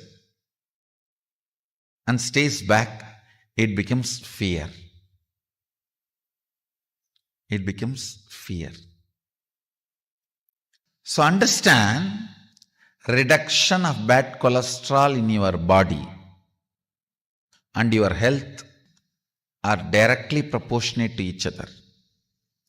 Reduction of fears in your system and your enlightenment is directly proportionate. Understand how the reduction of bad cholesterol and your health is directly proportionate to each other. Same way, reduction of fears and manifestation of Sadashivoham is directly proportionate to each other, because the cholesterol does not stop on that extra tire around you, your waist. It sits there and spoils everything. Life sits in Anandagandha and makes everything positive. Like Guru sits in one place but clears the ignorance and raises people all over the world. Negative fellows sit in one side and create disturbance everywhere. They sit in one place and send viruses all over internet. Same way, cholesterol may sit on your stomach but sends disturbances to all organs of your system. You need to understand. Fear, you may be thinking, is only in one corner, but it doesn't keep quiet. It doesn't keep quiet. It interferes in everything. That is the reason I am saying reduction of the cholesterol is directly proportionate to your health. Bad cholesterol. Reduction of fears is directly proportionate to your manifestation of Sadashivoham. Everything under matrix only can create fear in you. Anything above matrix cannot create fear in you. Understand that? Something which is beyond matrix may not be attractive towards you, to your mind as on now. But understand that can never generate any fear. Fear cannot be generated by something which is beyond matrix. So all fears are by the things under the matrix. Anything under the matrix. See how you have to deal with matrix, You should make him as comedy villain, not even a real villain. Like comedy police. If you see in Tamil movies, always the police will come after everything is done to carry the dead body. The bodies which are fallen here and there will be fight, hero will be dun dun dun dun dun dun dun. The funny thing about Indian movies is the villain will be going in helicopter, hero will go in bullock cart and catch the villain. Hero will go only in bullock cart. Villain will be going in helicopter. But somehow hero will catch the villain. Anyhow, make your matrix comedy villain, comedy police. The way you have to deal with this,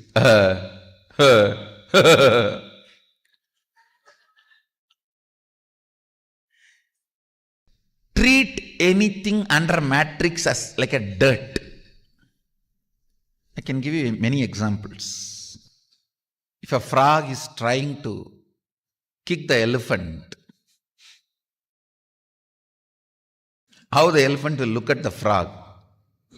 Same way, look at your matrix.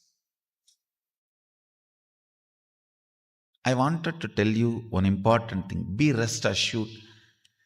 Even if you think you are under the matrix, ultimately there is a space in you which cannot be bound by any matrix. That is Sadashivoham.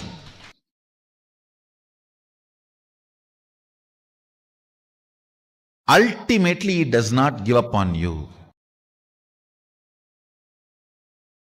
When you melt down the fears,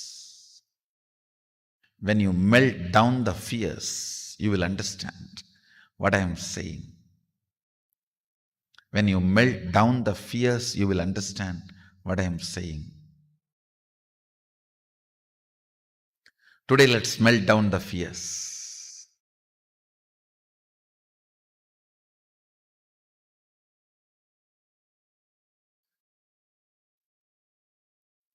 I'll switch on my heater. Let the fears melt down. It's time to melt down the core fears. Understanding the Maya matrix. Ferociously breaking from it. Using all your ferociousness to make one hole into that Maya matrix and getting out. Reaching the spaceship.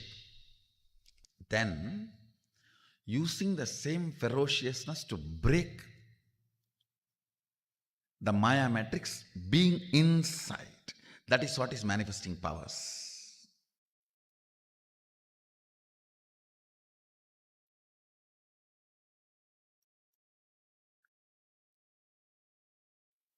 Listen carefully. When you manifest powers, you are not letting any of the rules, regulations, bondages, powerlessness of the matrix come to any agreement with you. Matrix tries its best. Let's have a contract. You don't expose me, but you are very clear. I am not going to have anything extraordinary by you giving me like a bhiksha. I'll break you, only then I will have powers. Not by having understanding with you, but by making you shiver. Listen, that is the attitude of a Shaivite. Even the reality, grahas, cannot touch, disturb a man who is beyond the Maya matrix. Accident cannot happen to a being beyond Maya matrix. If you read the Kolar Padikam of Jnana Sambandhar, how beautifully he describes, he does not stop with just 9 grahas. He says, the wild animals, other devatas, thieves, forest fire, nothing can touch you. Nothing can touch you. The whole Kolar Padikam of Jnana Sambandhar, the thought current is conveying to us is, have the ferociousness towards the Maya matrix. It cannot touch you. It cannot touch you. Prevalent things which makes you powerless are reality. Nothing can touch you. Avai nalla adiyar avarkku migave.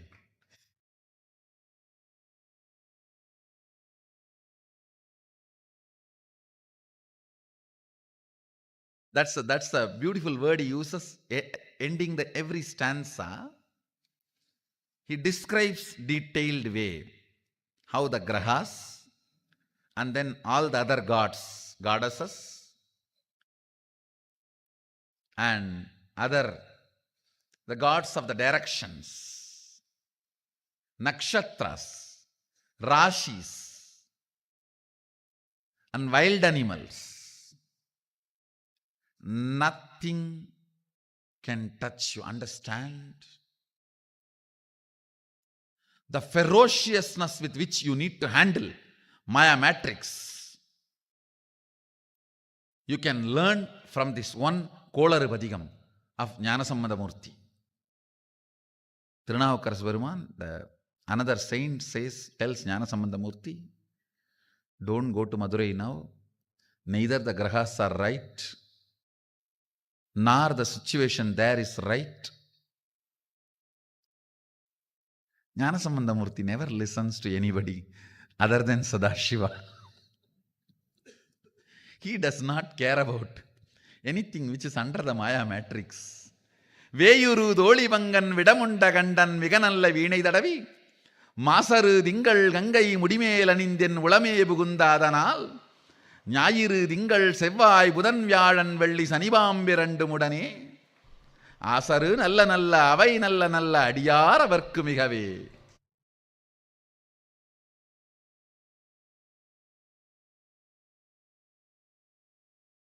See, the thought current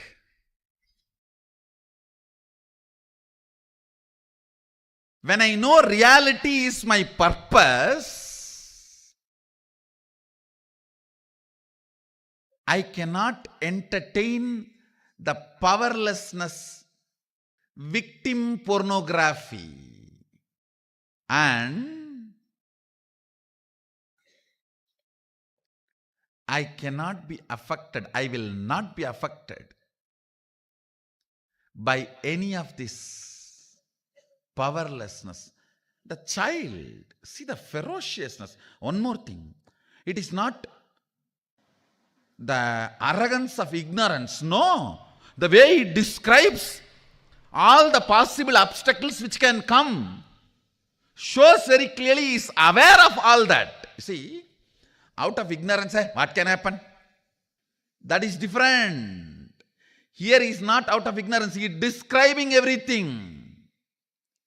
He is describing everything. Enbodu kombu aadamai இவை மார்பிலங்க எருதேறி ஏழையுடனே பொன்பதி மத்த மாலை புனல் சூடி வந்தென் உளமே புகுந்தாதனால் 9 ஒன்றும் 6 18 உடனாய நாங்கள் ஆள்கள் அவைதாம் அன்போடு நல்ல நல்ல அவை நல்ல நல்ல அடியார் அவர்க்கு மிகவே.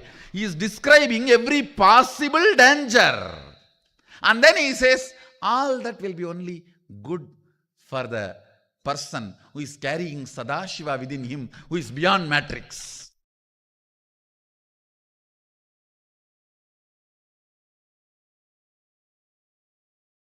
His purpose, because his purpose is beyond matrix, he does not bother about anything which is under the Maya matrix. The ferociousness you need to have to handle the Maya matrix. Understand here, see the way structure. First, he defines the Sadashiva, how he is in his heart. Then only he describes even this poverty pornography items. He is not describing this first. He is not describing ஞாயிறு திங்கள் செவ்வாய் புதன் வியாழன் வெள்ளி சனிபாம்பு இரண்டும் வேயுரு தோழிபங்கன் விடமுண்ட கண்டன் மிக நல்ல வீணை தடவி. No, he is not describing the problem first. Please understand, the fellow who does not know the problem also is not complete. The fellow who thinks about the problem first also is not complete. Neither the ignorance of the problem will solve the issue, nor putting that as a first is going to solve the issue. A proper right solution. First, be very clear. The matrix has no place in you. Beyond Maya matrix only sits in your heart. He says, Veyuru Dolivangan Vidamunda Gandan. Even the description of Sadashiva, see, Veyuru Dolivangan Vidamunda Gandan means the worst matrix. Alahala, that itself is swallowed and kept in his throat. Even the description of Sadashiva, who is beyond matrix, is sitting inside me. It's a beautiful story. Actually, after having the whole alagala in his throat, is playing veena, Rudra Veena, and enjoying the taste. You need to know, Rudra Veena can be played only when you are in high awareness. It means even the alahala cannot make him miss even awareness. After drinking alahala, he proves he is in the highest awareness by playing Rudra Veena. Understand this 3 word. Again, I'll remind. First, understanding the matrix. What is your inner space holding as purpose? Is it prevalent ideas or existential reality that decides whether you are under Maya matrix or moving out of Maya matrix? Understanding Maya matrix. Second, being ferocious with Maya matrix. If you are already bitten by Maya matrix, even with you, be ferocious.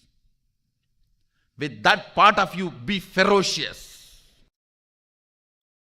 And break from the Maya matrix. And same ferociousness will manifest as powers within the Maya matrix when you play.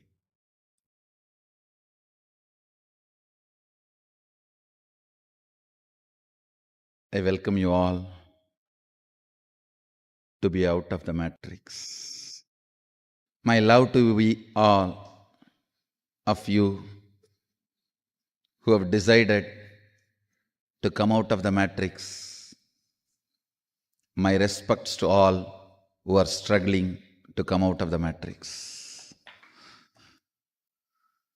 I welcome every one of you sitting with us.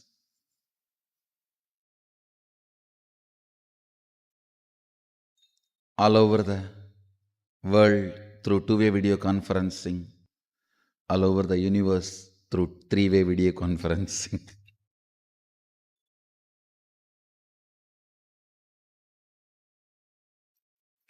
I welcome all the beings here. You have already decided. You just need to understand why you have decided. You have already decided. You just need to understand why you have decided. Understand? If you think you have decided, listen very carefully. If you think you have decided and do not know why you have decided, then you are inside the matrix. Listen. If you perceive you are in bondage, you have decided to be in bondage. You just need to know why you decided. If you perceive you are struggling to get out of the bondage, you decided to perceive that way. You need to know why you decided to perceive that way. If you perceive you are liberated, you have decided to be liberated, you need to know why you decided to be liberated. Understand, whatever is your perception now is your decision earlier. You have decided. Knowing the decision as your perception, not knowing why you decided, is Maya matrix. Understand? Liberation has nothing to do with whether you perceive bound, perceive liberated, perceive struggling. It is all about knowing why you decided what you decided. மரத்தை மறைத்தது மாமத யானை, மரத்தில் மறைந்தது மாமத யானை. பரத்தை மறைத்தது பார்முதல் பூதம், பரத்தில் மறைந்தது பார்முதல் பூதம். பொன்னை மறைத்தது பொன்னணி பூஷணம், பொன்னில் மறைந்தது பொன்னணி பூஷணம்.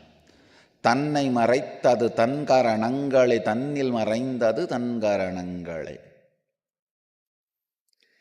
I'll give you the translation. In a wooden elephant carving, if you see the intricacies of carving and perceive it as elephant, you forget it is wood. If you perceive it as a wood, you forget it's a carving. Listen carefully.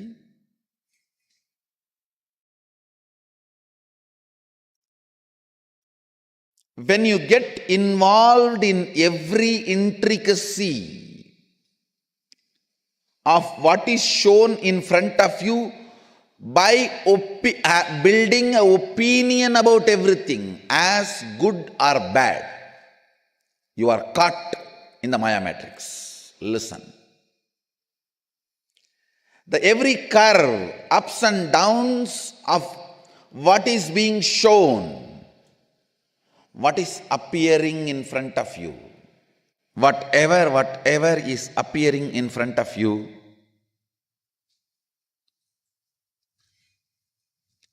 listen carefully. Getting involved with opinions, whether it is good or bad, keeps you engaged in Maya matrix.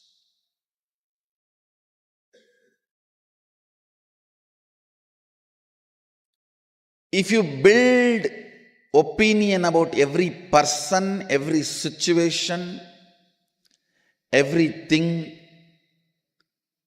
around your life, you will polarize the whole life. All this good for me, all this bad for me.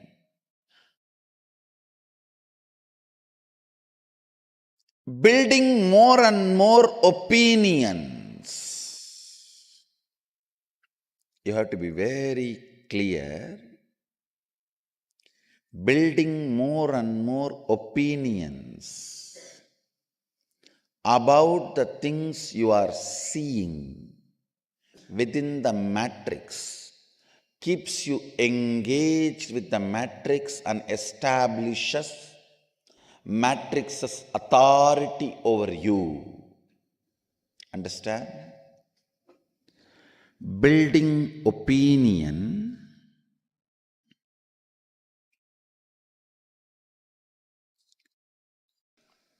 as good or bad is what I call seeing the elephant and forgetting it is wood.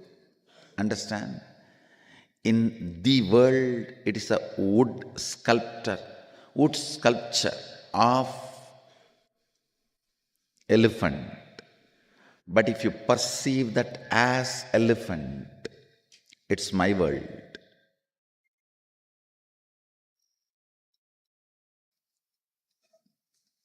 It may look very funny, but I should ask this question. In your iPad, when you are seeing some video clip about cobra or python or a big snake, how many of you don't even touch the iPad where the face or the head of the snake is? Raise your hand.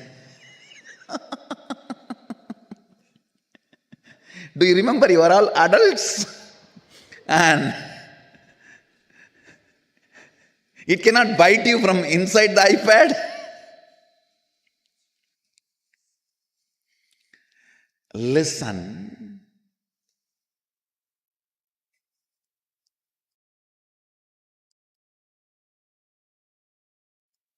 so much of opinion getting built about what is seen. Many of you have not raised the hand, I know, but you will not even dare to touch the screen, I know. I know.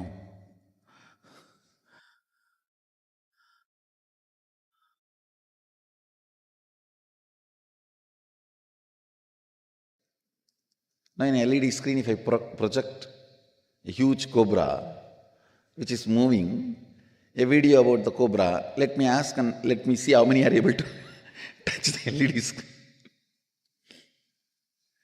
Listen, it may be very simple pattern, it may look too simple, but it is not. I want you to contemplate on it. It is one of the very important revelation I wanted to share today.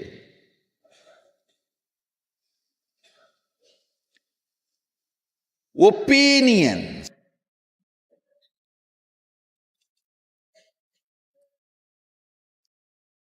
building opinion about everything is taught to you as knowledge. Listen carefully. This is one of the worst Maya matrix, steals your life from you. The worst thing is,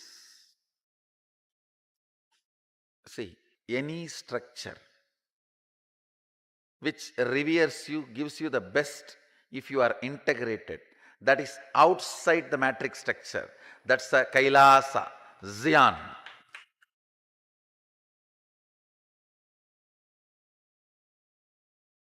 But if you are able to manipulate, play around without becoming integrated, sucking all the resources and being celebrated and enjoying everything, means it is within the matrix.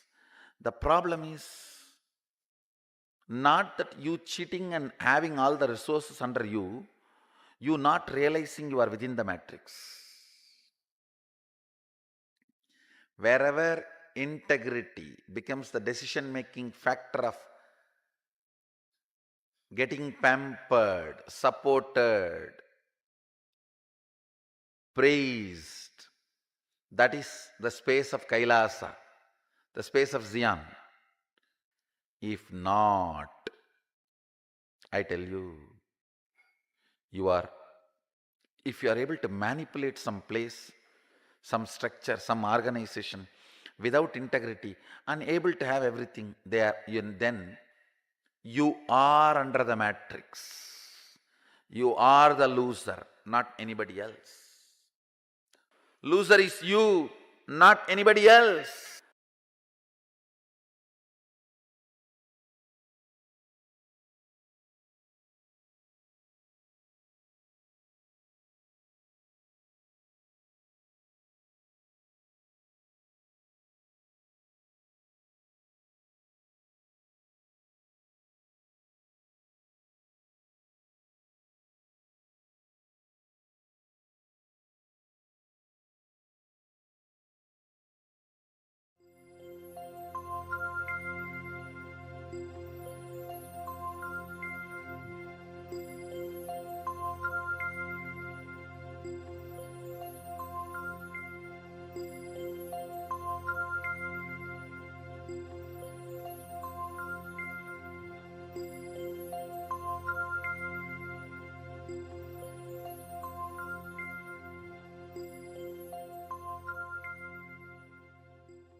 சத்தியம் காத்திடும் உத்தமத்தியே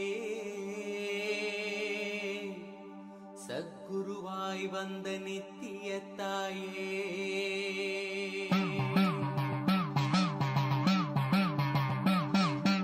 வேதங்கள் வணங்கிடும் ஆதியும் நீயே ஜோதிமலையிலே அவதரித்தாயே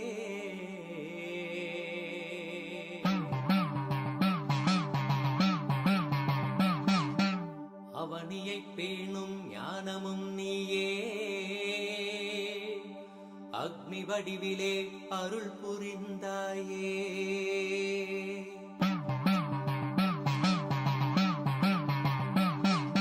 பூதங்கள் ஐந்தையும் ஈன்றவள் நீயே, அழல் உருவாகவே ஈன்றெழுந்தாயே.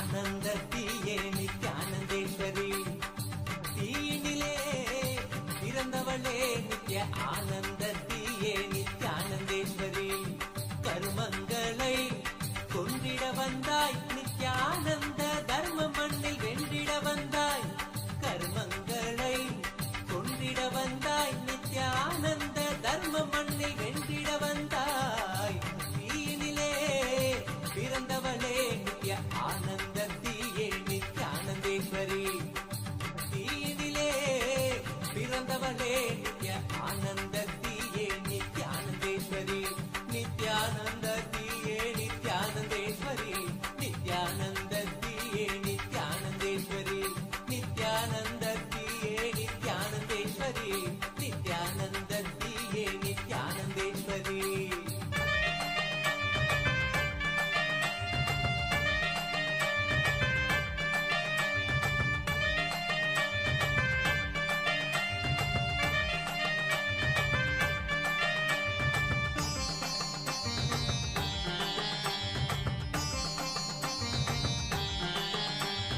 அண்டமெங்கும் ஆளுகின்ற தேவியும் நீயே, இந்த பிண்டத்திலும் வாழுகின்ற ஆவியும் நீயே, அண்டமெங்கும் ஆளுகின்ற தேவியும் நீயே, இந்த பிண்டத்திலும் வாழுகின்ற ஆவியும் நீயே, குண்டத்திலே தீயனவே சிரிப்பவள் நீயே, குண்டத்திலே தீயனவே சிரிப்பவள் நீயே, யோக தண்டத்தையும் தந்த நித்ய ஞானத்தின் தாயே, யோக தண்டத்தையும் தந்த நித்ய ஞானத்தின் தாயே.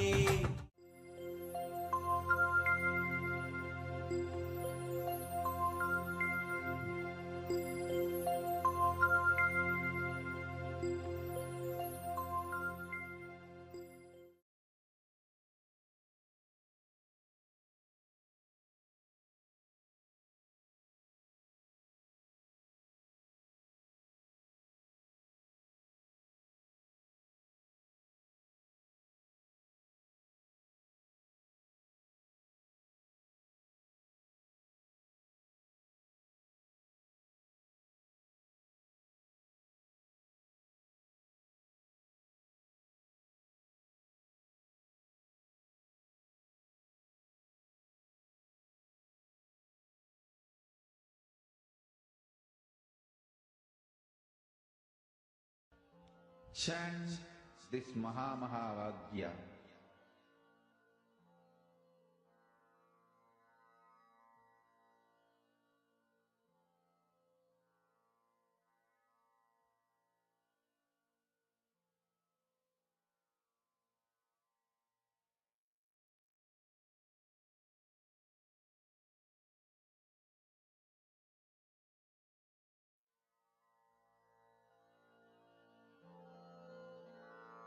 Mahavagya, spiritual lullaby for Samadhi, and Suprabhatam, wake up call, wake up song for Paramashiva, for Paramashiva to manifest. With this one spiritual powerful cognition, chant this Mahavagya. Om Nithyananda Paramashivoham. Om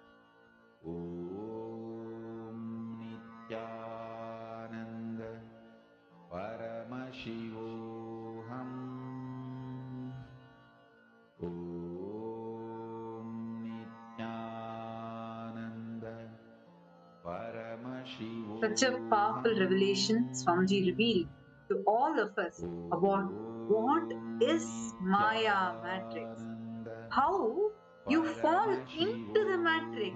How many of you understood this? Ma Parabrahma Sarupini, Ma Deepika Praveen, Ma Matthew Veskaraya, Ma Nistre Gunya, Ma Ashini, Ma Claire Lang, Nithyanandam to each and every single one of you. What did each of you understand as Maya matrix? What is Maya matrix? And what is the power to break free from Maya matrix? I request all the participants to post. This is a very, very, very powerful revelation that you revealed to us about Maya matrix. Can I request all of you to please post?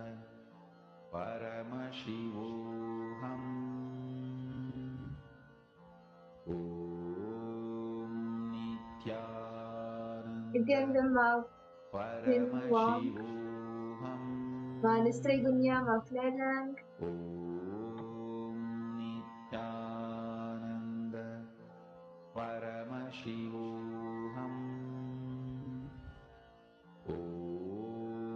See, listen now, listen intense.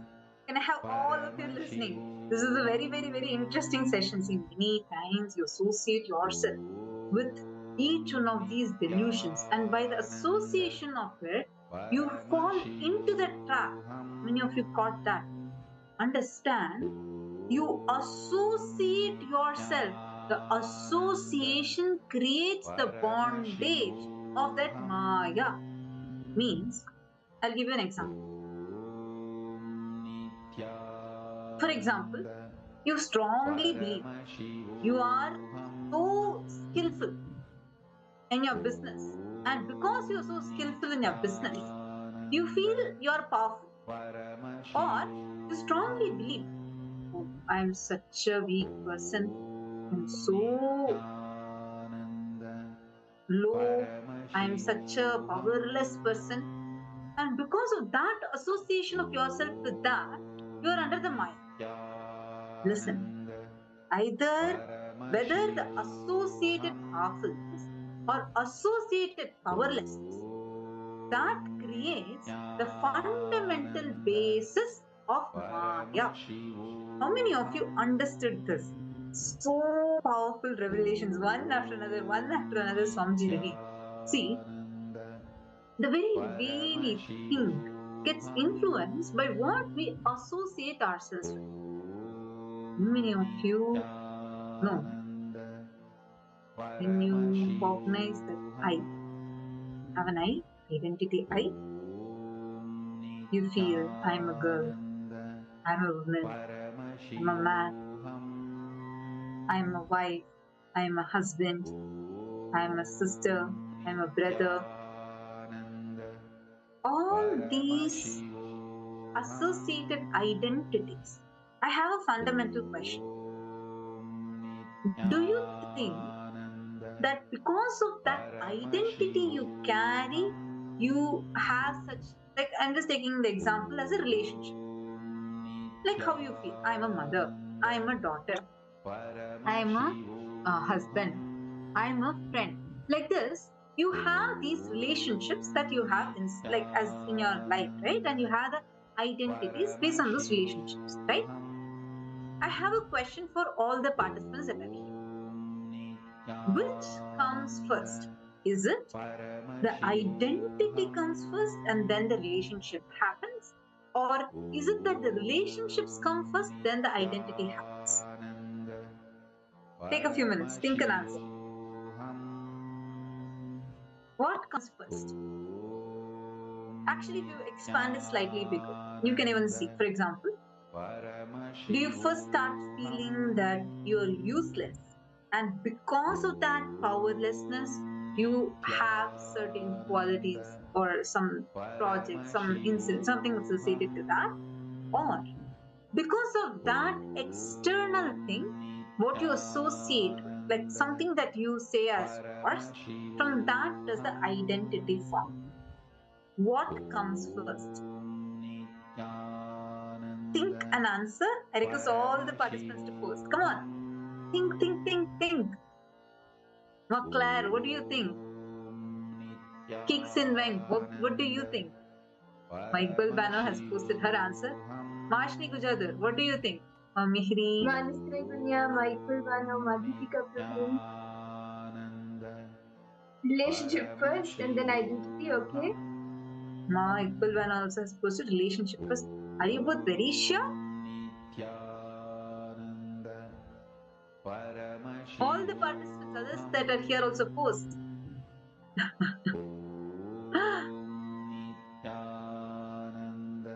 Okay. See more of you posting. That's right. Right, Ma Claire Lang and Ma Iqbal Ban. Listen. First, what you associated, both of you got it right. Relationship first, then the identity means what? The mind makes the I, not the I making the mind. You don't become, see, because you feel that the relationship is yours, you associate with that. From that, you create the identity. I am a mother. You feel this body belongs to you. This body is yours. That mind makes the identity I. I am a girl. Because this body belongs to me. So I become a girl. So this kind of a conclusion based upon the associations we carry in our life. How many of you are catching this associations part? For example, yes, Maniste Gunet, you also have told similar. You're also right. Are you all catching this? My Iqbal, are you getting it? See, for example, you feel you are someone weak. You feel I'm a very sick person. Why? Because you associate that sickness, you feel that body is yours, the mind is the I. Which is why what you associate yourself with matters. Are you associating yourself with powerfulness? Are you associating yourself with powerless? What do you associate yourself with? That decides who you are. When you associate yourself with the Paramashiva in you, Samji is a powerful technique. How many of you have in your life this lucky chance? Wear this shirt today, so my day is going to be lucky. Or you say, God, I saw this black cat today, my day is going to be horrible. I woke up fresh today, I'm so happy in the morning, my day is going to be bright. Some associations, you have an external factor associated with something external, and you link these two. You say, because this happened, so that will happen. You link these two. How many of you carry these things? See, some people openly admit it. Many don't openly admit, but most of us carry these lucky charms. Like you feel, if I have, if I wear this is my lucky color. I wear this color and book my thing will be successful. Or only if I read my newspaper in the morning, or maybe I'll open and scroll your Insta or TikTok, then you feel only then my day gets moving. It's like a lucky charm that you carry. A lucky charm you carry, you are associating external event to another external event. Am I right? Now, if you see the same thing, Swamiji gives such a powerful technique in this. Any external event, something good that has happened or something bad that has happened, you're being praised by your whole office. Everyone praises you, your employee praises you. You feel so high, maybe you got a salary hike or promotion. Or everyone is scolding you, they're being bad to you, they're being mean to you, and you feel powerless in your office. Either which ways, the ups and downs that you face, each time when something good happens, just look in. See what is the cognition, the sound in you that is occurring, which is associated and which is actually creating that reality. So very, very, very powerful technique. Every time something good happens in your life, look into that sound. When something bad happens in your life, look into that sound. Just this one looking in, that associated powerfulness, associated powerless, just this one thing. Suddenly you will realize Mahavakya is the most powerful thing. Each time you carry Mahavakya in you, the most powerful, amazing events of your life can just manifest from inner space. Understand, the associations you carry, that's the fundamental, like the underlying current for the Maya. How many of you are catching this? So far, how many of you are with us and understanding this? Mama, Aditya, Wisconsin, Deepika, Praveen, Manistri, Kintu. Claire Lankaman, what did you click with the most? Nithyananda, Mama, Aditya, Maashni, Vijadu.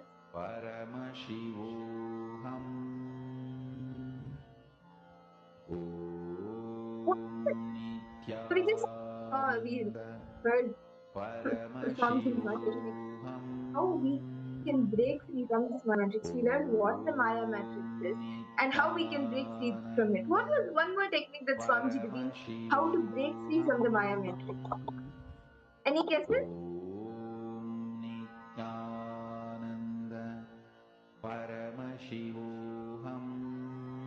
Unclutching, okay.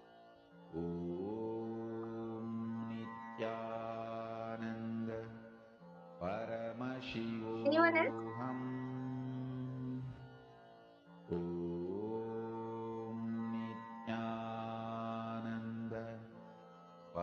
Yes, Makiana, unclutching is one powerful technique, and even ferociously deciding to break free from that Maya matrix. Actually, all the ups and downs that we go through in the Maya matrix, all those altered states of consciousness that are not, as we even learned in the earlier sessions, right? How the only reality that exists is that we are alive, and all the ups and downs, whether it is psychological, all of that is not us. It is not the reality, and you can just clutch from it. And when you see Maya matrix is coming, like you see that you are being caught in Maya matrix, just decide ferociously to come out from it, unclutch from the Maya matrix. Paramashivoham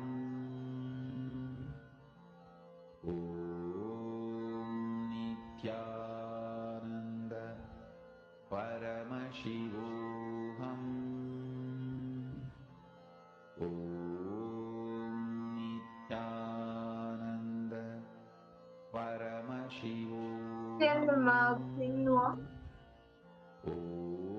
So now, let's understand this concept a little deeper. Are all of you ready to go dive deeper into this? I see many of you posting that you're able to understand about this associated powerfulness, associated powerfulness. Now, this is what is forming the fundamental way how the way we associate.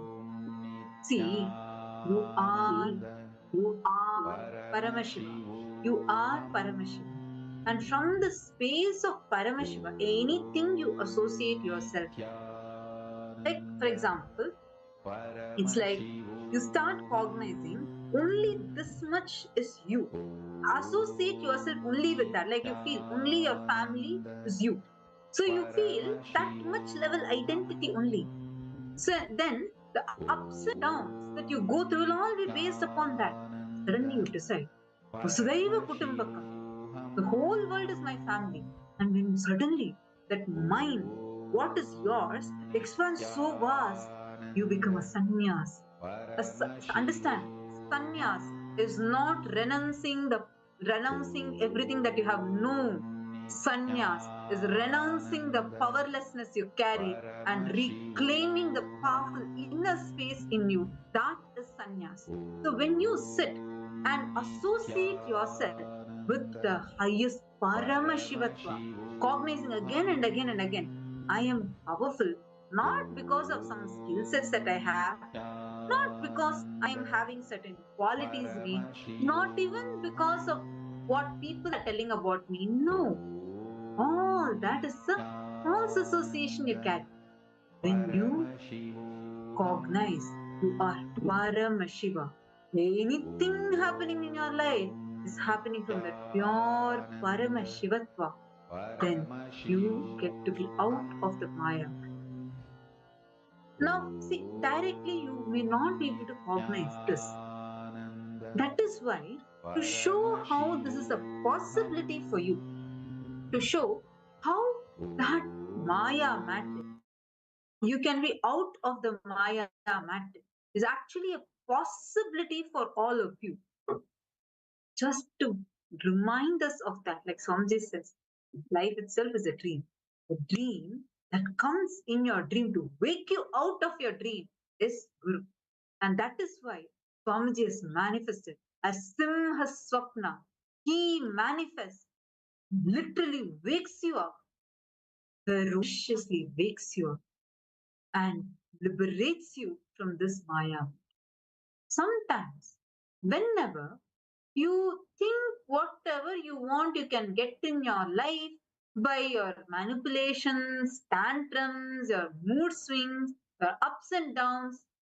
If you falsely associate yourself with that form under the mat, like Swamiji explained, right? For the first principle, how many of you understood about this first principle?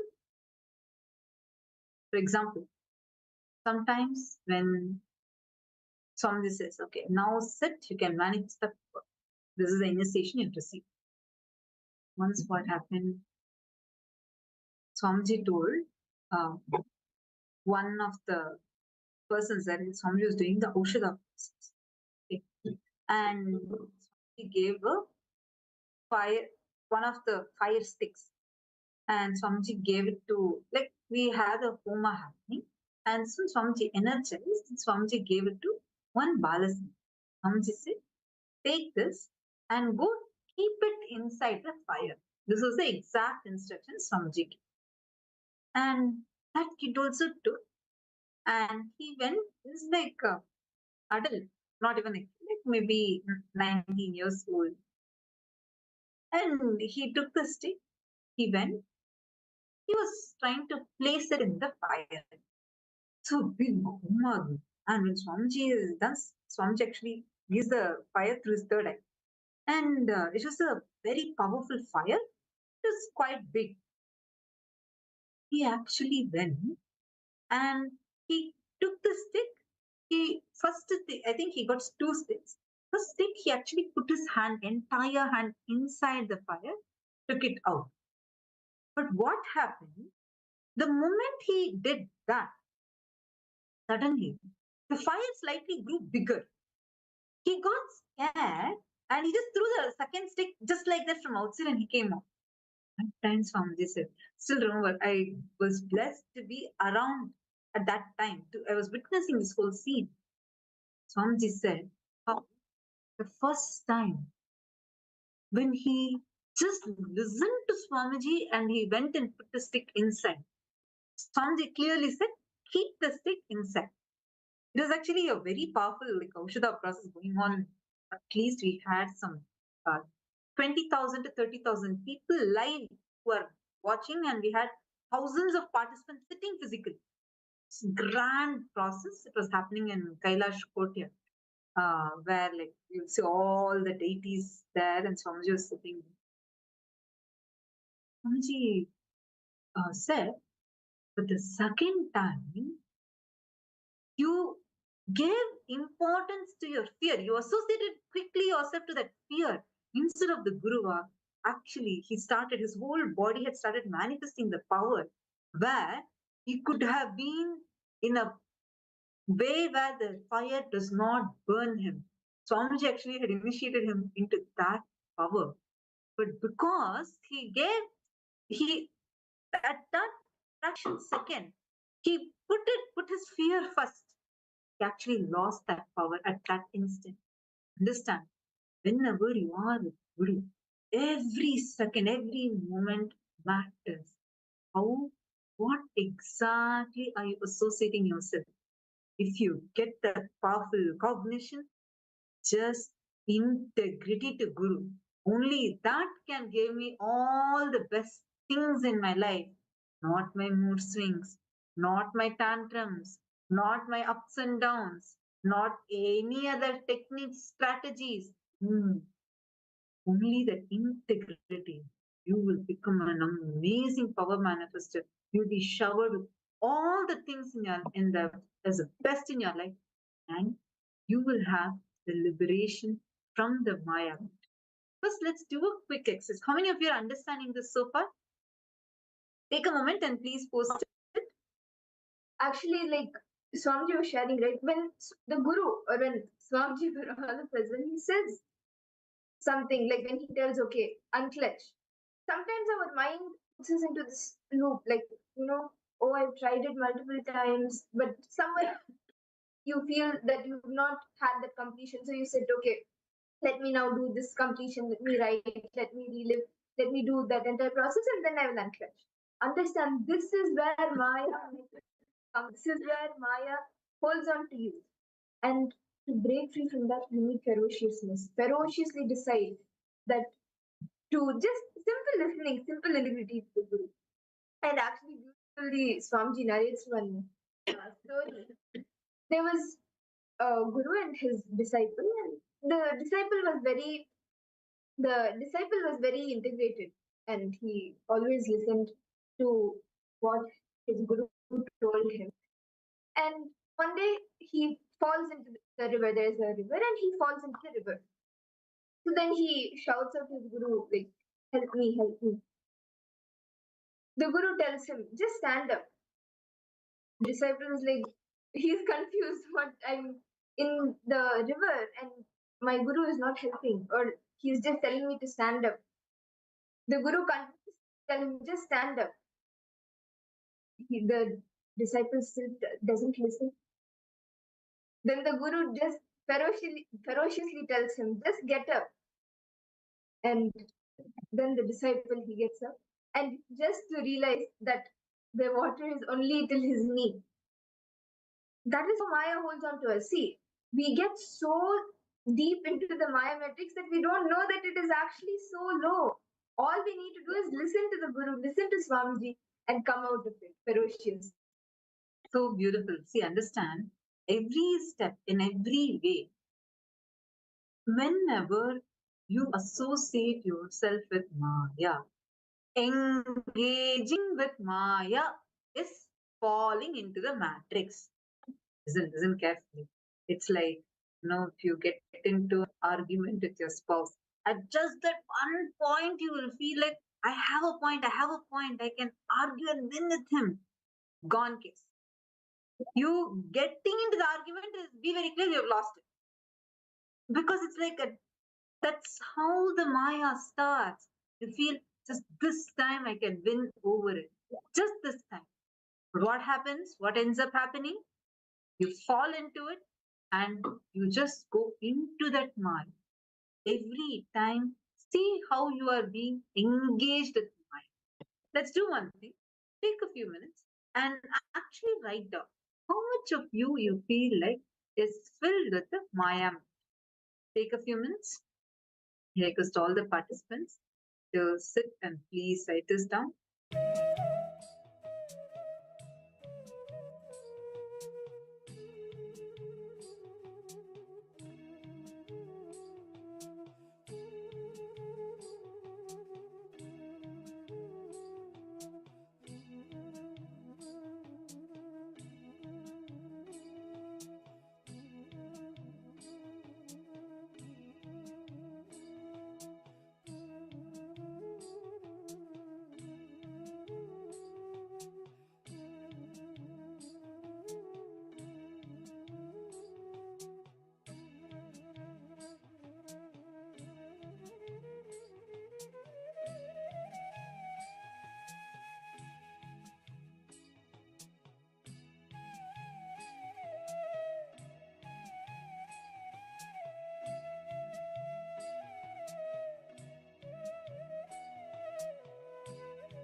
Nithyananda, hope now all of you have gotten enough time to actually sit and go through this. How many of you are understanding about the false associations that you can? The false identification of the individual conscious, the soul, with the physical, physiological, psychological, neurological ups and downs is the fundamental basis of Maya matrix. If you constantly believe that you are your powerlessness, how many of you see clearly many times you yourself start losing the confidence you have on you because of this ups and downs that you constantly go through, that identity, the associations that you have. Suddenly you're associating yourself with your powerfulness. Suddenly you say, no, no, no, that's not me. This is me. Because suddenly the pain of your lows just hit you deep. And then suddenly your small success makes you feel that joy temporarily, which again you put yourself in pain and fall down back. How many of you see clearly this oscillation that's constantly happening in you? See, whenever, whether it's a physical ups and downs, meaning you physically feel low, physically feel tired, or mentally feel bored, or you start feeling that you are this particular pattern, you start feeling you are you start feeling that you are the particular emotion, that any of those ups and downs that you carry in you forms the base of the words. Just see, look inside you. The false associations like this, how many of you are able to identify the false associations that you have been doing in your life? For example, suddenly strongly you believe that you're not able to have any breakthrough because you do not have capability. You start doubting your capability, you start doubting yourself. If the problem would have been something else, but the association would have done will be something else, and putting yourself down. Suddenly, some small success you face. You feel so powerful, but that powerfulness also is only a temporary up, and constantly you keep going up and down, up and down, up and down. That oscillation creates even more powerlessness. This becomes a vicious circle in you. If you associate yourself with either your identity, the skills, the patterns that you carry, the money that you have, the relationships you have, all this engaging with Maya emboldens you into the Maya. But ferociousness, when you're ferocious with yourself, ferociously when you declare and decide to break free from this oscillation, decide to break free, you will be able to get out of the mind. It is a decision that you have. Will. Like Swamiji said, when Swamiji is telling you something, don't sit and say, oh, I'm maybe first, let me trust integrity, maybe integrity with my spouse, integrity with my mother-in-law, son-in-law, brother-in-law. First, let me follow all this. Then I'll come to integrity with the group. Be clear, you're already gone. Just understand. If something Swamiji is saying, do this now, make this now. If it's not coming for you, don't go into a wrong analysis of trying to see a plan B. No. That is where you fall into the Maya. Instead, decide ferociously for will persist. It is that will persistence that can make you really integrated to Guru Vak, and it is only Guru who can liberate you from this Maya matrix. Decide right now, make a conscious sankalpa in you to break yourself free from this Maya. How many of you want to consciously declare this? How many of you are understanding this? And do any of you have any questions? Ma Stephanie Dages, Nithyananda, Ma Deepika Praveen, Ma Claire Lang, Ma Xiong Lang,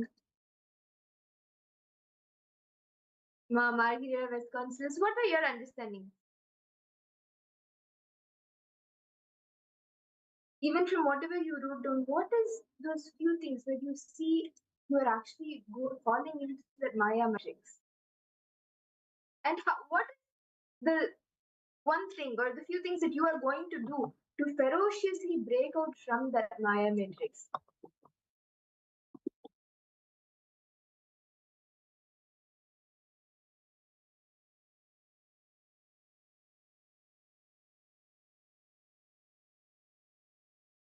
Came up flared and because I feel that I cannot take care of myself, I cling relationships with someone, okay? Now look in, Ma Claire. Isn't this a self-restrictive word that you put on yourself where you feel you cannot take care of yourself? Look in. Is it just about taking care of yourself or is there some other need that is happening in you? Ma Parabrahma Surupini, thank you for sharing that. Listen carefully. Even after making a decision, there's a lot of weakness and anxiety. Why? Look in. What are you associating yourself with when that is happening? I want you to analyze a fear straight. You cannot escape an anxiety or a fear by running away from it. Only facing the fear can make you conquer that fear. What is that exact anxiety that you go through? What is that exact powerlessness that you experience? Look into that. See, if sometimes something is making you feel that no, you're not sure, you took a decision, but you're afraid of its consequence. Look at the right thing. What is it that is making you believe that you are going to go into some path or some wrong thing can happen to you? You can be violated. What is that which is giving you that belief? That is the problem. It is not that decision. For example, you decide, let me take a strong decision and I'm going to become a sannyasi or I'm going to become a Sarvangi Pirajamana. Then suddenly the insecurity you have will kick in. It will say, hey, what do you mean? You have your dreams. You want this, you want that. You don't want to take this decision. You have to stick to this. Now, really straightly analyze that. Is it real? Is that problem that you're actually seeing, is it real? Are you seeing that the problem that the Maya is showing to you at that time when you make a decision? If you're feeling that anxiety, just look into that anxiety. Actually, 90% of that will just be that fog, like a smog, not even a fog, just a smog that is created around. It is the actual fire will be less. The smoke will be so much. You get frightened seeing the smoke. But actually, when you look into it, the flame is tiny. You can easily deal with it. Look into it. Analyze. Okay, do I really have these dreams? Even if I think I have, then I'm actually making a decision for my life. Am I serious? Do I really have a plan for this? Sometimes people say, oh, no, I don't want to become a sannyasi right now. I have a plan. I'm going to go abroad. I'm going to settle down the most posh way possible. I'm going to have my own dream house, this, that. Ask them about their plan for their future. It'll be empty. Why? Because that's not even serious. It's not even a real thing. But what happens? When the moment you are having from your being, when you make a decision, suddenly these insecurities, because your mind is afraid of losing its existence, it needs to have its control over you. So what it will do, Maya will jump up. He'll say, hey, what decision are you making? You sure? Don't you feel you have this dream, you have that dream, you need to achieve this, you need to achieve that? If you think, oh God, so much smoke is there, then it's too big to handle, then you are the least. Nobody else. Think, look into that. Hey, this is the smoke. Let me actually look into it. The real problem would be probably a small insecurity. The insecurity that you are carrying about what if you cannot handle your own bigness. That would be the insecurity. I'm just giving you one example. You can map it to any decision that you're looking. See, it'll actually be deep rooted. Like sometimes people, no, I will miss my family. What about my family? Then you tell them you can invite your family also to Kailasa. They'll say, no, they don't want to come. Okay, fine. Are you living with your family currently? No. 20 years are over since I met my mom. You say that you are going to miss your parents. You say that I have not been with my mother. But then actually, if you look into it, like really, you have not even lived with your mother last 20 years. Suddenly, that comes as a problem for you when you're saying, oh, I want to take sannyas. Look in. See, the real problem is something else. You are associating yourself with the wrong path and think so big. Like I was speaking to one of the persons who had applied for their sannyas initiation. So while speaking to them, they said, no, I really, my mother is so dependent on me. I want to really live with my mom. I want to take care of. Okay, I was like, really? Oh, okay. So how is your mother now? Are you taking care of her? No. I have not met her last 10 years. I was like, seriously? You didn't meet her last 10 years. But that comes as a problem for you now. It's like a false delusion. You're associating yourself with a wrong delusory idea. How many of you are catching this? Ma Claire is asking, Ma, how do you know if you have made the right decision if Maya has? Seema, the best decision is what?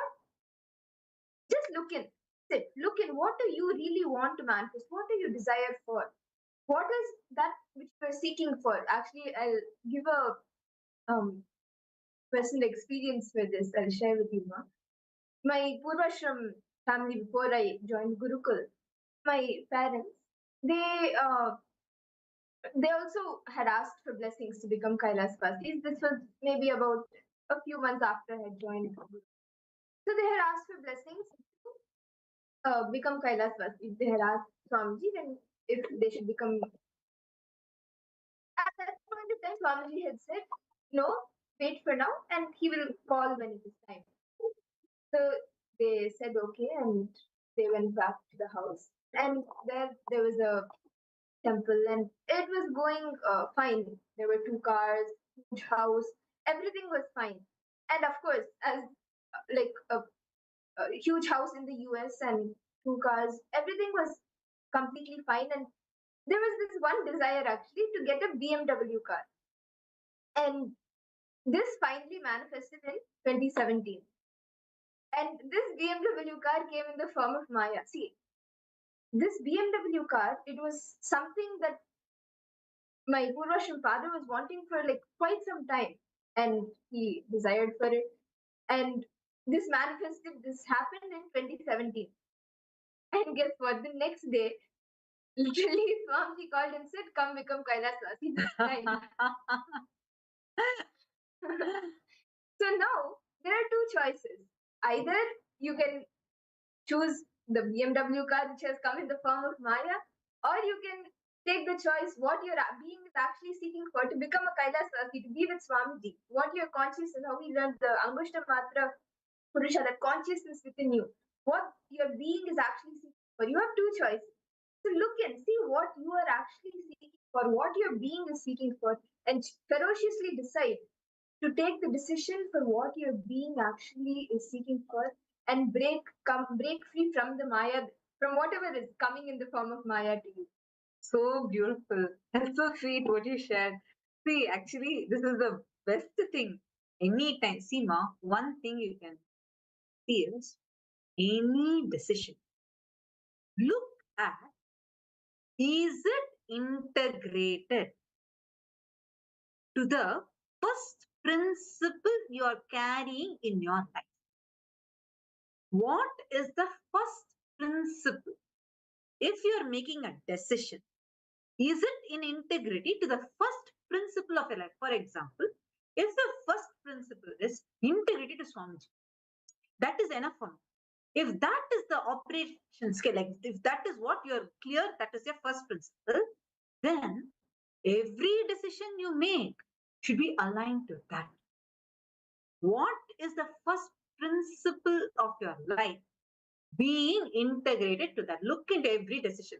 Is it an integrity to that? For example, you're saying that actually in your core of you should look in, spend few minutes with yourself. What am I really seeking for? What is it that I really want? See, ultimately, you're seeking for that ultimate oneness with Swamiji, nothing else. The whole being is only seeking for that. Life is trying to tell it in different forms. Like she shared, it came till the BMW car came. Swamiji said, wait. The very next day, after so many years, when the actual car manifested, Swamiji didn't even give a gap of 2 days, 3 days, not even a few days to enjoy. Next day, come to Kailasa. The best part is they decided. Because they decided to come to Kailasa, they had best break. See, it is in your hands. What is it that you really want? See, Ma Parabrahma Surabhini, don't worry. We are having a special initiation for getting the relationship. Actually, Ma Parabrahma Surabhini, we have a seva, the Devasena Tirukalyanam, that is going to be happening, the celestial marriage for the problem you posted. Celestial marriage that's going to be happening. Why don't you offer that? Actually, you can offer that. It's a seva. Through that offering, you will manifest. It's mainly for it's a very grand celestial wedding where all the gods and goddesses land for that marriage, divine marriage. And anyone who offers that seva, any relationship issues you have, it will get solved. So I highly recommend that you offer that seva, literally any kind of relationship issues, especially for what you have posted. Directly it is related. And don't worry, if you offer that seva completely with the grace and blessings of Bhagavan Subramanyam, who has come down as Swamiji, this will get completed in you. You will manifest the right real partner that your being is seeking for, and you'll manifest your reality. So why don't you actually offer that and see? Let me know if you want the details. I can send you the details. Offer that. Through that, you will be able to immediately see the shift happening in this. All right. So now I hope all of you are understanding. Maklar, you also got the answer for your question now. It is about actually any time you are getting this doubt, directly see, okay, what has Swamiji told me? Am I integrated to it? If not, this is not the decision for me. Let me just drop it. That's all. For you, what? You are so deeply in love with Swamiji, connected to Swamiji, so deeply devoted. So many years you have been connected to Swamiji. Your life is the first principle of your life. Actually, honestly, if you look into your life, do you really care about anything else other than Swamiji? Is there anything else? No. That's the best strength you have. Why do you even associate yourself with any other powerless identity? Look at how many miracles, how many auspicious things have manifested each time you just chose Swamiji. Just choose Swamiji. That is the real thing you are seeking for. That is the only thing that you are seeking. Decide that. Now, I hope all of you have understood this. Now, with this, we are going to be continuing. See, listen.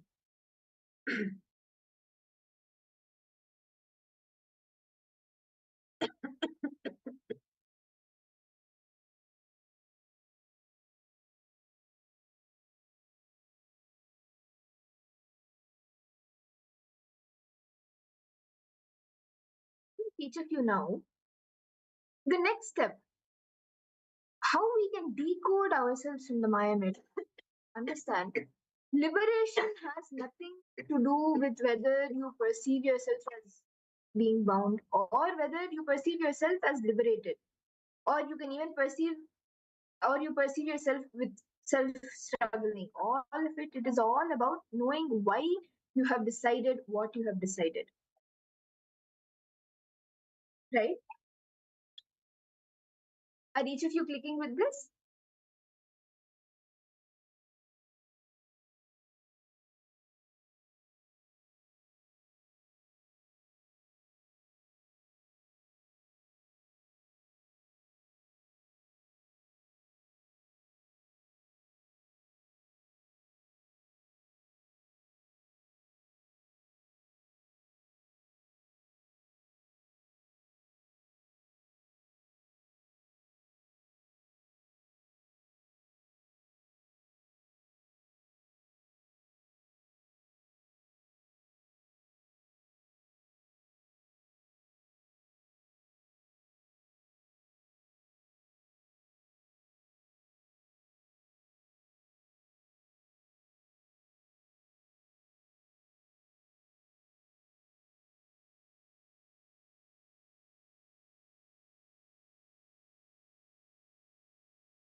Nithyananda, I hope all of us are able to see us and hear us clearly. I apologize for the small glitch we had.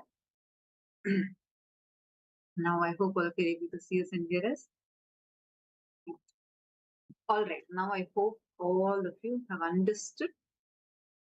Are you all clear about where the Maya is happening? Ya ma iti Maya. That which does not exist, but gives you the feeling that it exists, makes you believe falsely it exists. Like a mirage. It does not really exist, but makes you feel at that point, you really feel it is existing. That is Maya.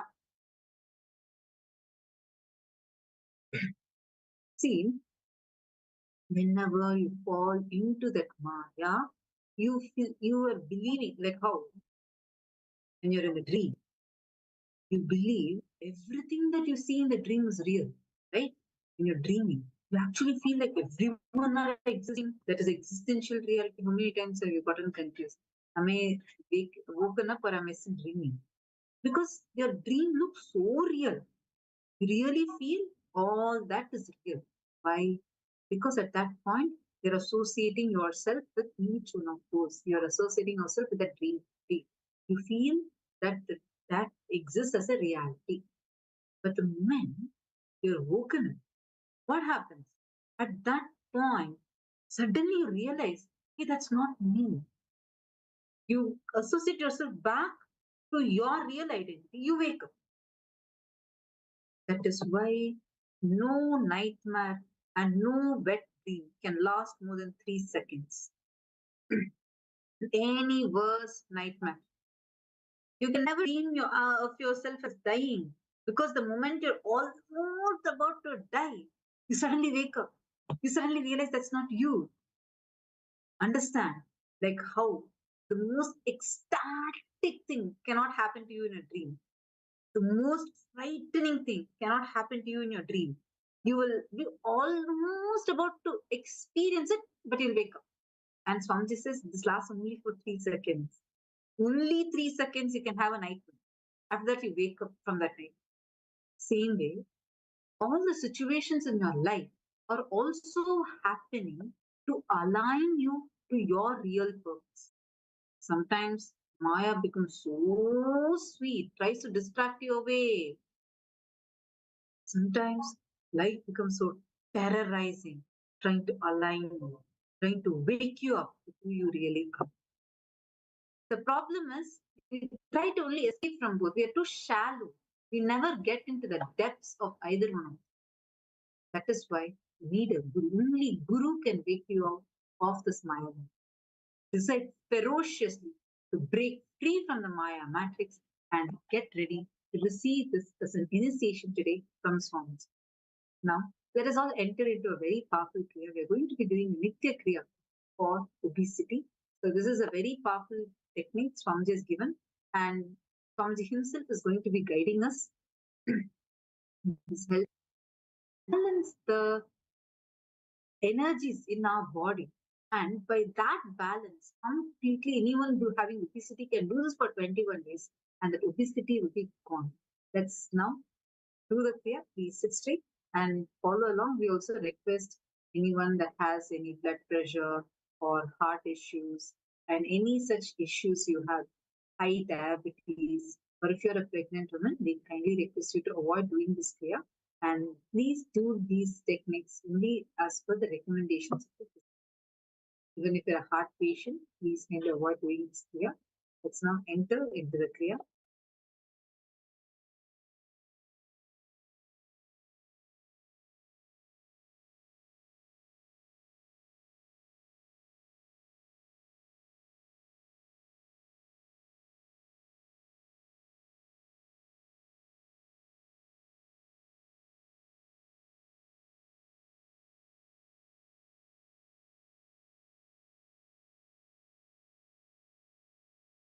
This Kriya specially for obesity. Today I have added asana which anybody can do, very easy but very powerful, very effective. So, this Kriya, this Nitya Kriya, today's Nitya Kriya directly cures obesity. Please understand. With or without diet control, this can burn lot of unnecessary cholesterol fat. Only thing you may need to drink lot of water and buttermilk for the Kriya to work properly in your body, in your system.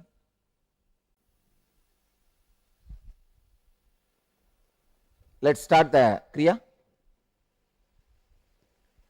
First instruction. The first step is Anjali Asana. Please understand. Stretch your leg nicely and put both your palms below your base. Sit on your palms. This is the Anjali Asana.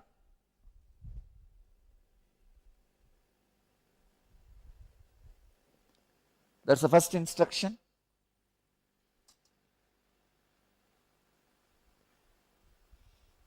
I'll read the instruction. This is Yoga Pradipika, verse 283 and 284, 285, 286. Let me give you the translation.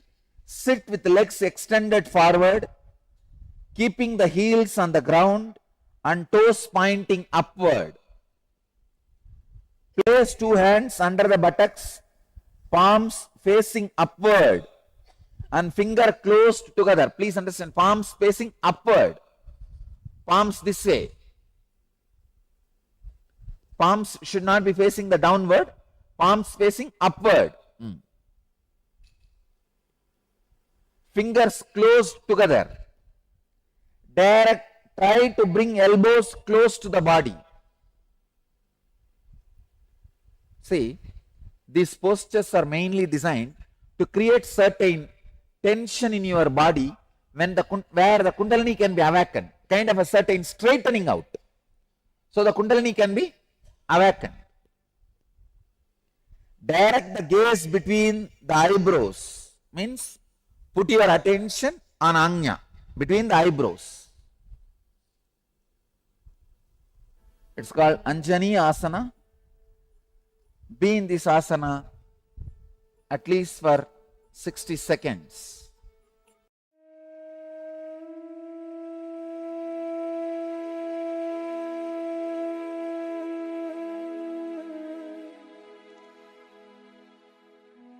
The very tension created in your body by this posture will awaken the Kundalini.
Now next instruction.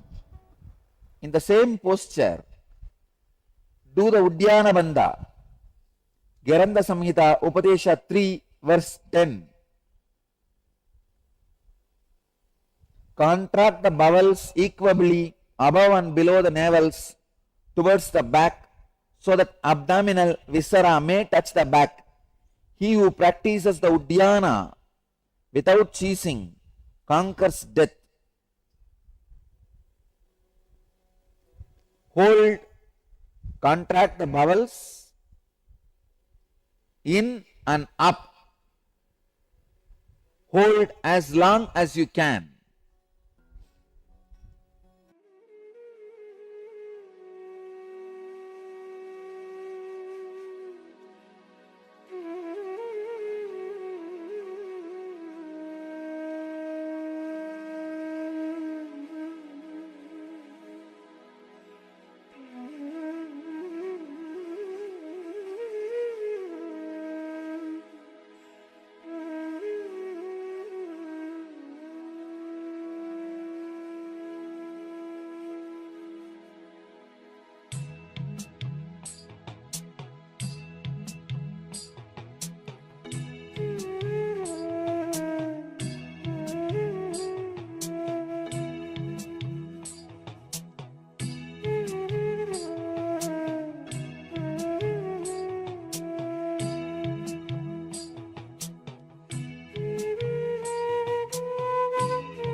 Agnisoma Kumbhaka.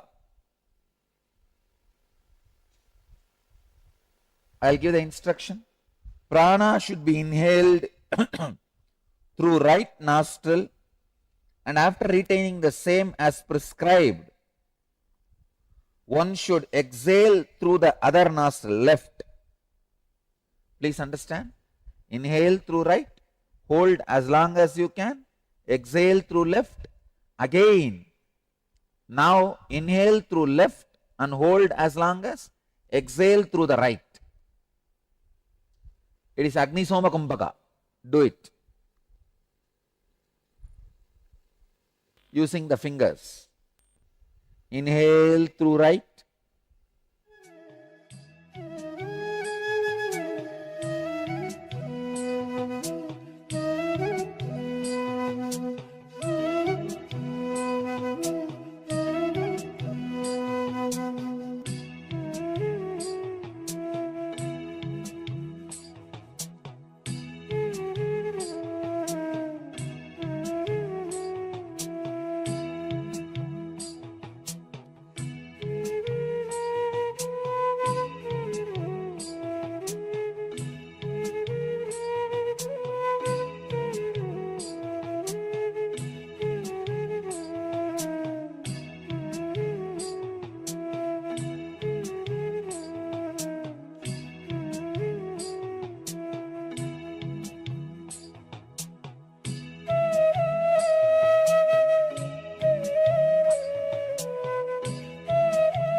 Vyana Kumbhaka. This from Kumbhaka Patati, 66th verse. Vyana Kumbhaka is described by Parvati as completely filling the chest and contracting the whole body during the Kumbhaka. Please understand. Inhale deeply, hold the breath by contracting the whole body. Let me show you now.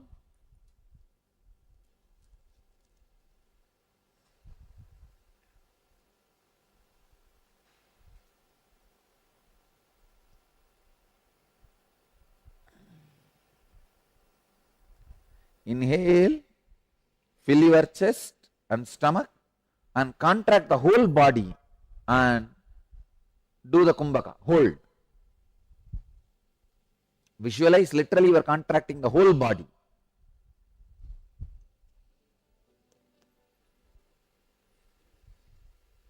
Have intense awareness of your whole body. When you can't hold anymore, relax, exhale very slowly.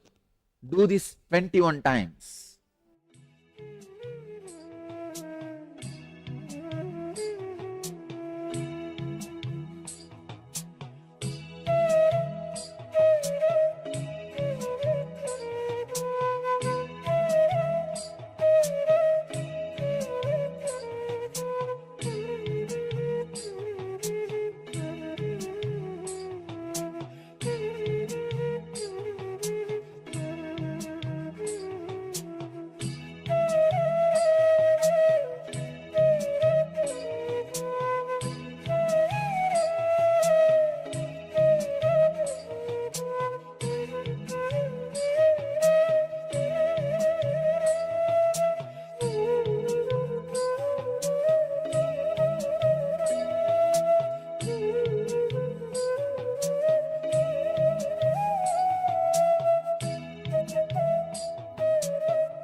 Next step, Dakshinavarta Chakra Kumbhaka. This is Kumbhaka Patati 107th verse. Technique. Inhale deeply and completely through right. Hold the breath. Exhale through left. Again, inhale through right. Hold the breath. Exhale through left. Inhaling only through right. Exhaling only through left.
Next is Gomukasana. I know obese people may not be able to do this asana, so just try. If you can, do it. Otherwise, it's okay. Gomukasana is from Atayoga Pratipika, first Upatesha, 20th verse. Place the right ankle to the left butt and the left ankle to the right. This is Gomukasana. In Gomukasana, Gata Kumpaka. In Kumpaka Patadi 112th verse technique. Inhale through both the nostrils, hold the breath, exhale only through right nostrils. Inhale through both, hold and exhale only through right. Working with fire means burning the fat. Start 21 times. Inhale through both, hold the breath, exhale through the right, only through the right. Start.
Next step is Kumbharaja.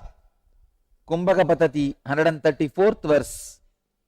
This is the most powerful pranayama which awakens the inner fire really and burns all the bad cholesterol, unnecessary fat. If just this pranayama alone is performed also, obesity will be cured. But all other pranayamas are preparation for this. It's called Kumbharaja, king of Kumbhakas. Let me give the instruction. This Kumbhakapatati, 134th verse. One should forcefully inhale air and hold the breath, closing the nose properly, and exhale when you feel you can't hold anymore. Understand? I'll show you.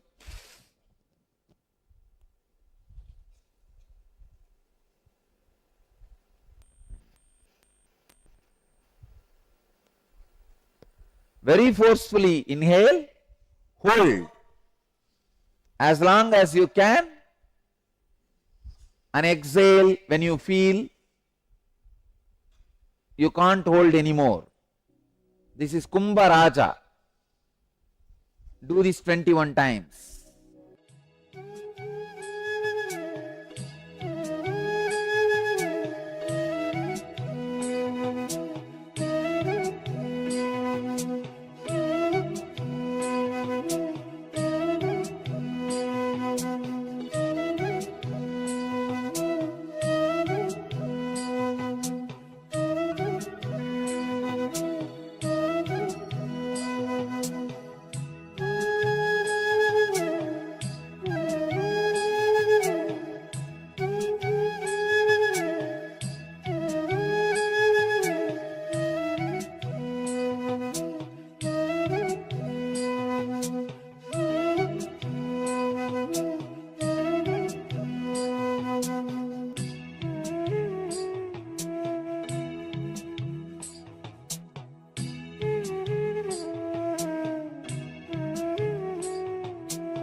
Ujjayi Kumpaka.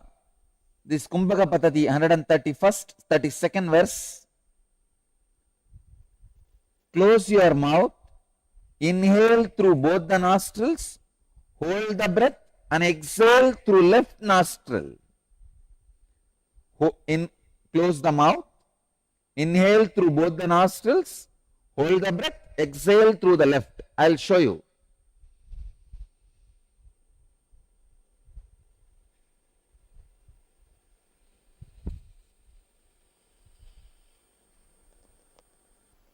Do the same 21 times. Inhale through both the nostrils, hold and exhale through left alone.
relax. Let you all achieve, experience, live, express, radiate and share the eternal bliss. Nithyananda. Thank you.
Nithyananda, everyone. So welcome back to today's Power Manifestation session.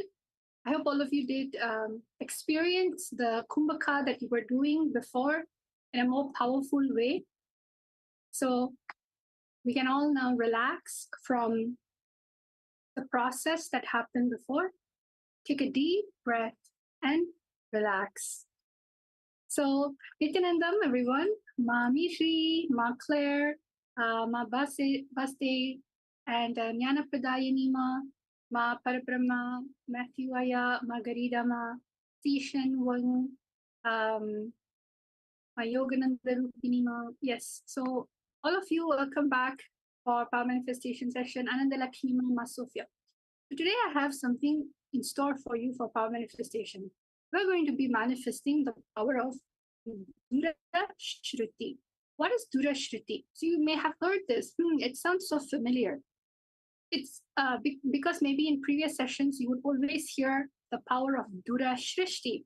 The Dura Shrishti means the power of remote vision, having the ability to see at distances, correct? But Dura Shruti is the power of hearing across distances, meaning you'll be able to tap into sound without the need of it physically being in front of you for you to hear it. Yes, it can be almost like a second telephone where the frequency captures and then it gets created. But however, before going into the power, let's all understand what is actually happening in our system and why the perspective and the lens of the way we use power of the sound is different in Hinduism. In Vedic sciences, in yogic sciences, as you all know, everything starts because everything around us is nothing but energy. Everything about yourself, the things around you is energy. You are actually doing some sort of completion process just now where you're looking into finding out what are the words that you are creating in your inner space. Guess what? In our manifestation, the words you utter to yourself inside of you deeply matters because it goes to the level of your DNA.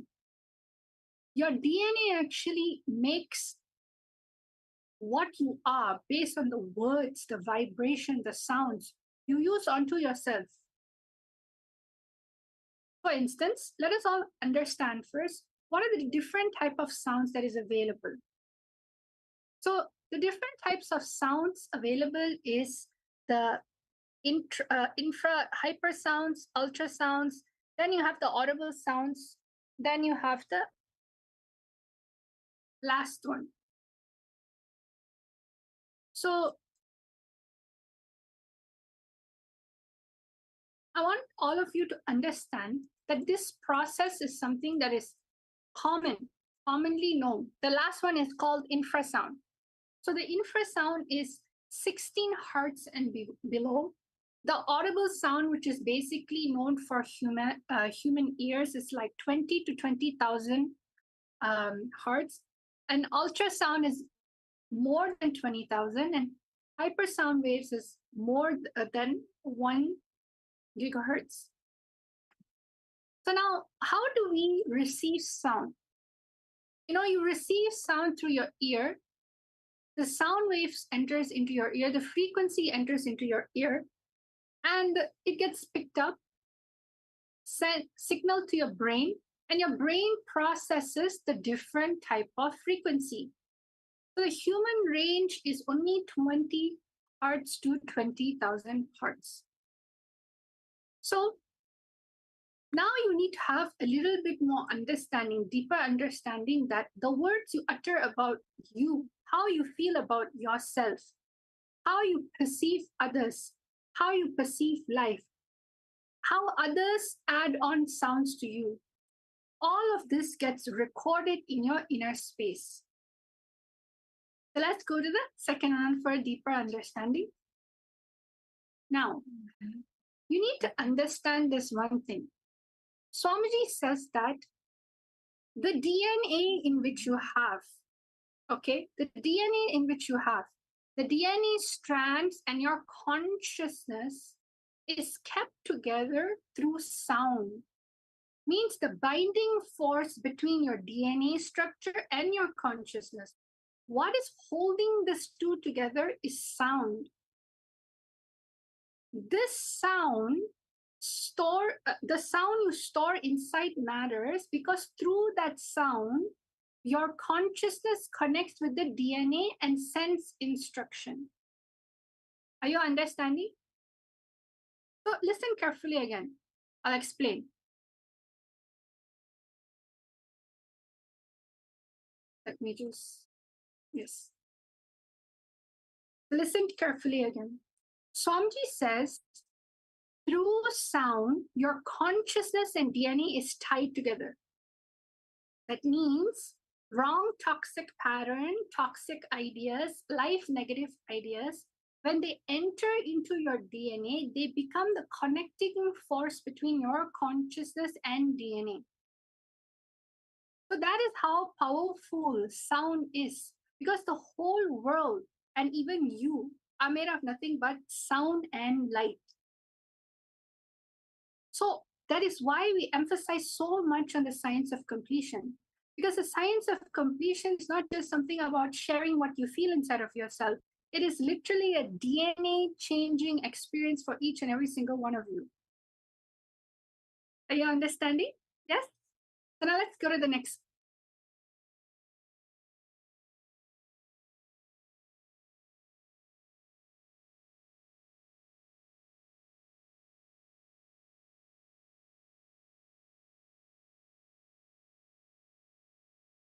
So over here, if you take a look at it,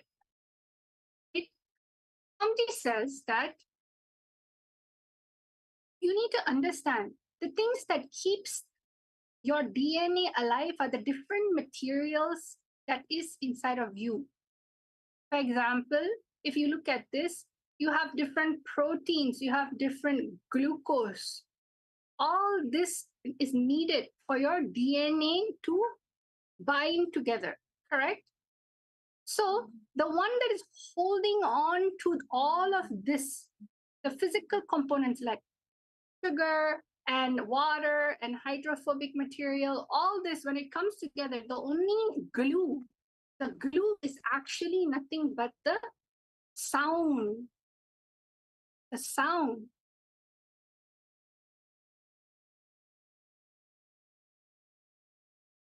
Next. Now, look, I want you to take a look at this research. You may be wondering, oh, how is sound so powerful? Is it really that powerful? Yes. You need to understand that medical field today, they detect your diseases just through sound itself. High ultrasound frequency machines. For instance, have you ever wondered what conclusions, how do they diagnose heart issues? They actually hear your heart and how your heart is beating and the type of frequency, the type of beats it's given before they tell you, okay, you have something wrong with your heart.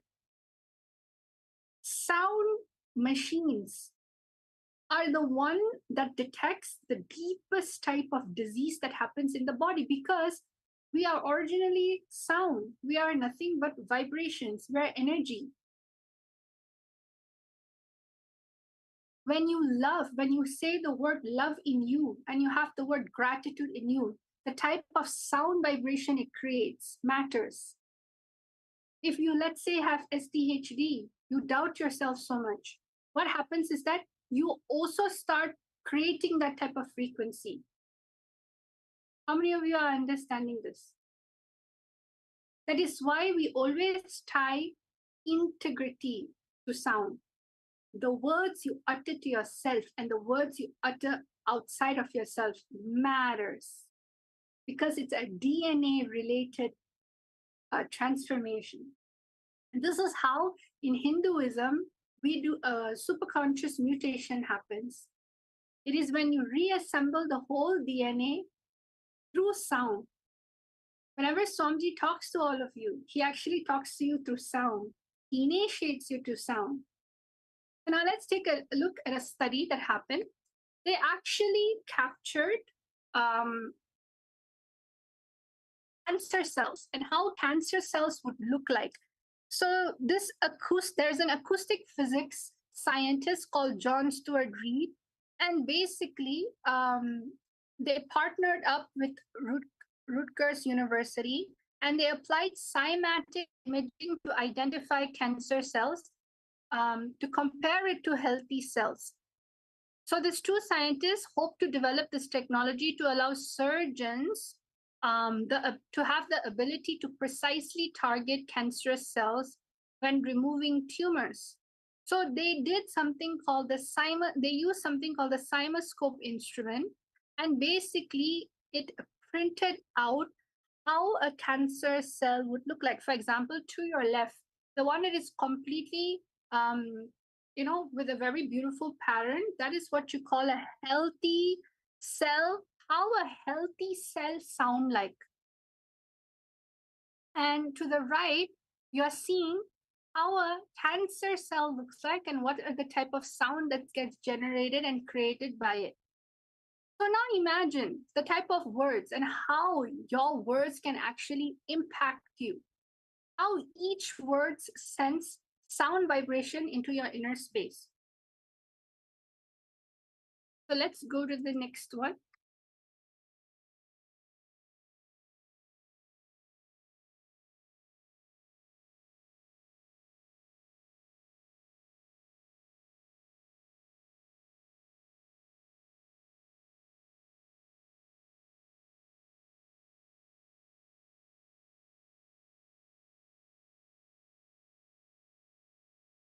Yes, apologize for the small technical glitch. So if you can see over here, this is actually a heartbeat that was made visible on one of the CymaScope that they made, and this is how they captured how your heart beats make a sound.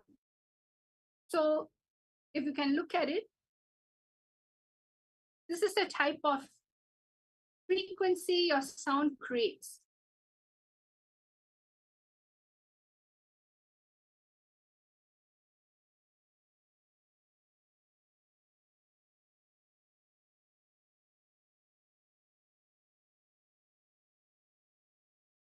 Okay, so Swamiji says this.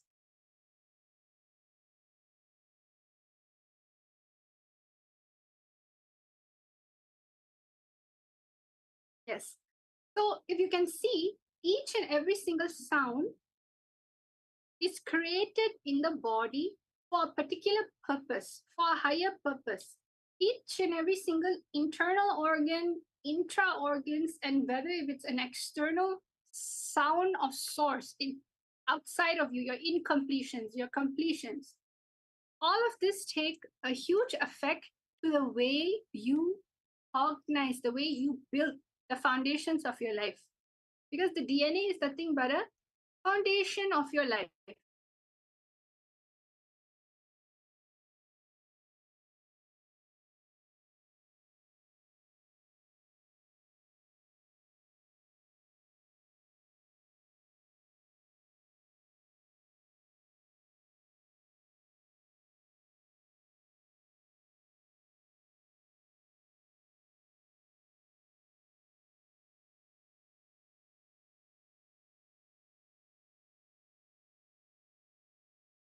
So now you may wonder, where is this going? Yes. So that is why when you do certain breathing techniques or when you chant the Mahavakya, Om Nithyananda Paramashivoham, these are huge energy. It goes beyond the idea of sound even that your human ears can hear.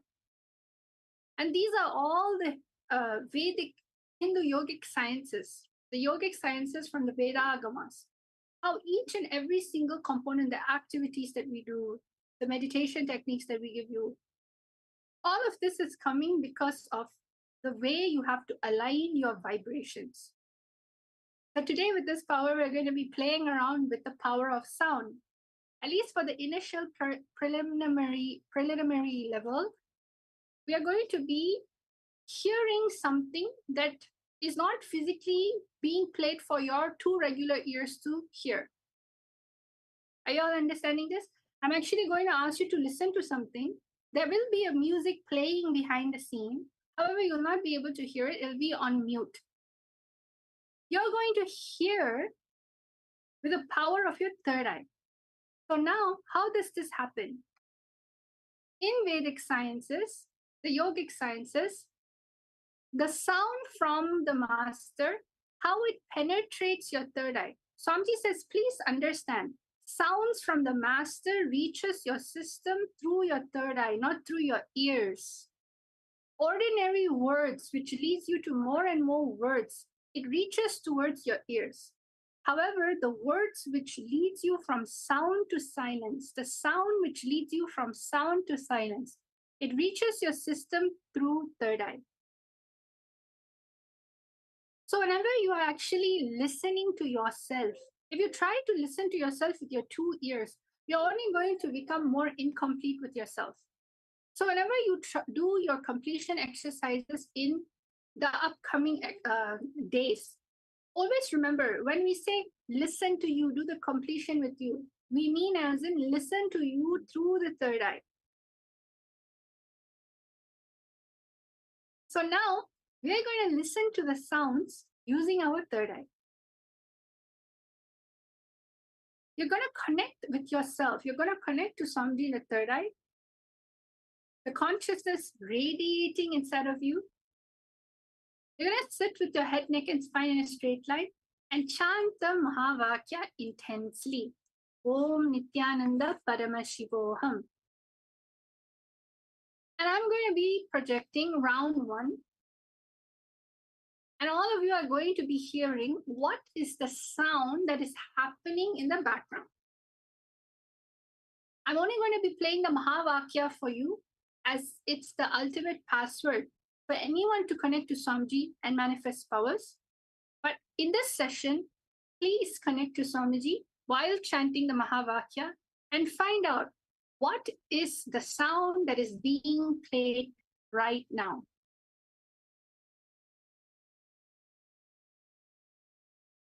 What is the sound that is being played right now?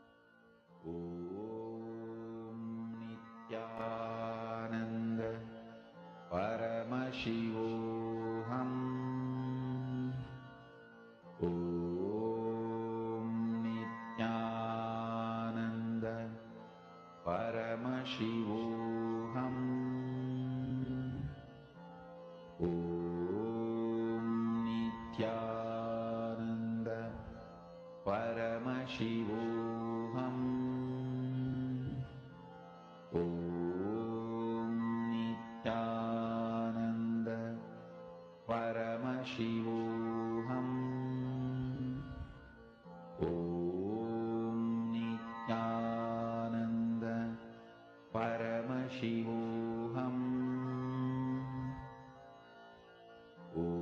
Om Nithyananda Paramashivoham Om Nithyananda Paramashivoham Om Nithyananda Paramashivoham Om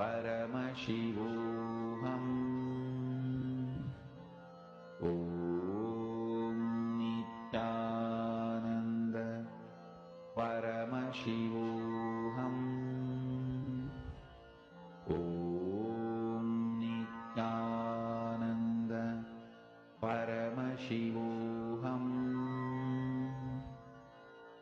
Om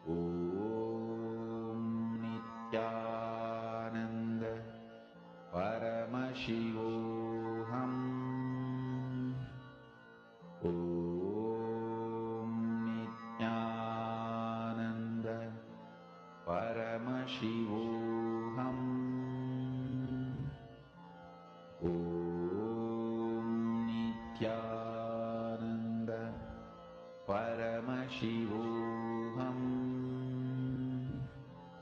Om Nithyananda Paramashivoham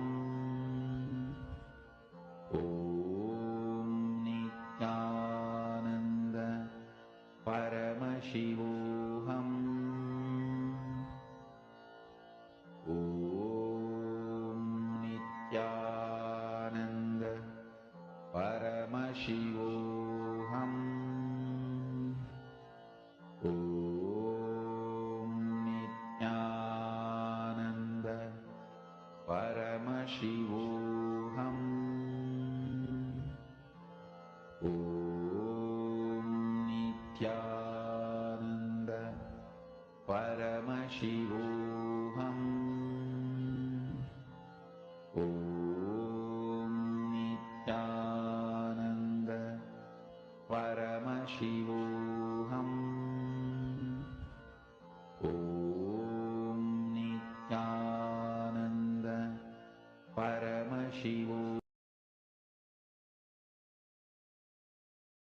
Yes, all of you can start writing your answers, start sharing what is it that Swamiji showed you through your third eye. What was the sound that was being played as you were scanning? Remember, having the ability to hear through your third eye gives you the power to hear what you need to do when you are doing all your completion sessions. The power of listening. In so many ways, it helps you heal yourself, give yourself a powerful cognition, expose your own blind spots to you. Just like that, it becomes a power to empower you, to be used to change your very own DNA, especially when you have Somji in your life. All of you can write your answers. What was it that Swamiji was showing you through your third eye? What type of frequency were you hearing? What was the sound? Yes, Matthew Aya, sound of Mahavakya itself was being played in the background for sure. But what else were you able to see through your third eye, hear through your third eye? Ma Claire, tambourine, chimes, bell, guitar, male singing, and piano. All right. How about for you, Ma Grazina, Ma Mihri? What is it that Swamiji was showing you through your third eye? Ma Parabrahma Swarupini, Ma Nithyananda, Ma Shingwang. What was it that Swamiji was showing you through your third eye as you were listening?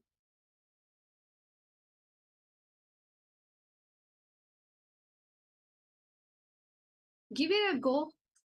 Write exactly what was it that you were feeling inside of yourself. And I'm going to be showing you all the answers in a short while. So if you still have something to share, please go ahead and put your answers right now.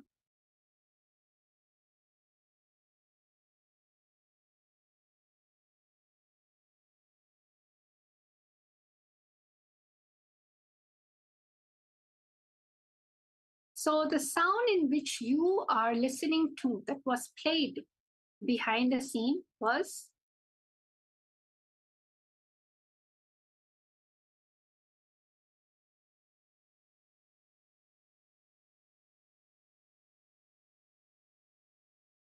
it was actually an earthquake sound.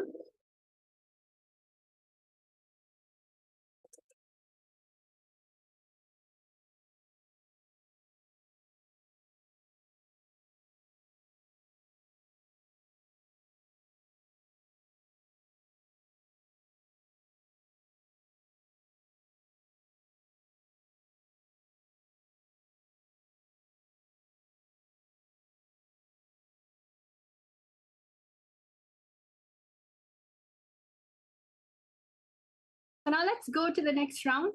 Everyone who heard maybe trembles, the earth shaking, you need to understand this earthquake sound is not within your hearing range. It is called the infrasound range.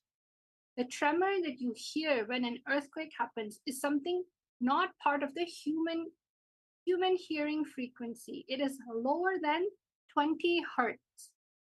So right now, let's go to the next round. Round number 2.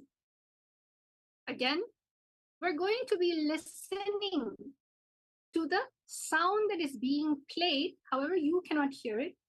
Just listen through your third eye. Listen to your third eye.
Now, please start writing down your answer. What was it that you were hearing through your third eye? What was the sound that was being played that you were hearing and picking up with your third eye? Because remember, third eye is a space, an intra-organ within you that is beyond the human hearing aid. Just by connecting to Samji in oneness, you are able to hear things in any situation. It's just that your ability to tap into the non-mechanical parts of the brain by chewing on the cognition that you are Paramashiva. Okay. So everyone, you can put your answers now. I'm going to be reading out your answers on the chat below. So all of you can actually start writing down what was it that you were able to hear in the round number 2. I'm able to see Ma Grazina saying Damaru. Ma Claire is saying microwave, tingling, electricity, crashing waves, and lightning. Ma Parabrahma, Swarupinima, the sound of breathing in or a heartbeat. Matthew is able to hear the ocean waves crashing. That's amazing. That's good. All of you were able to see. Now let's see what the answer is for this round.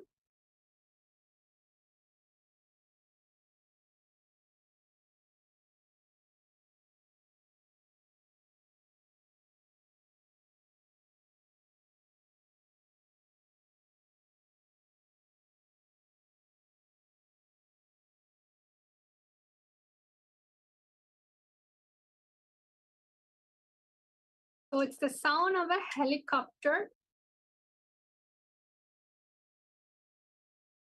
There's a sound of a helicopter actually turning. It's turning its propeller. So this helicopter sound is actually in the range of the human hearing aid. It is in the lower frequency though. It is around 200 to 500 hertz of sound, of frequency. Yes. So now let's go on to round number 3. All of you are doing a wonderful job. You just need more manifestation. That's all. Powerful cognition and manifestation. So let us all go to the last round. The sound is currently being played. Now scan through your third eye and chant the Mahavakya. What is it that is being played in the background?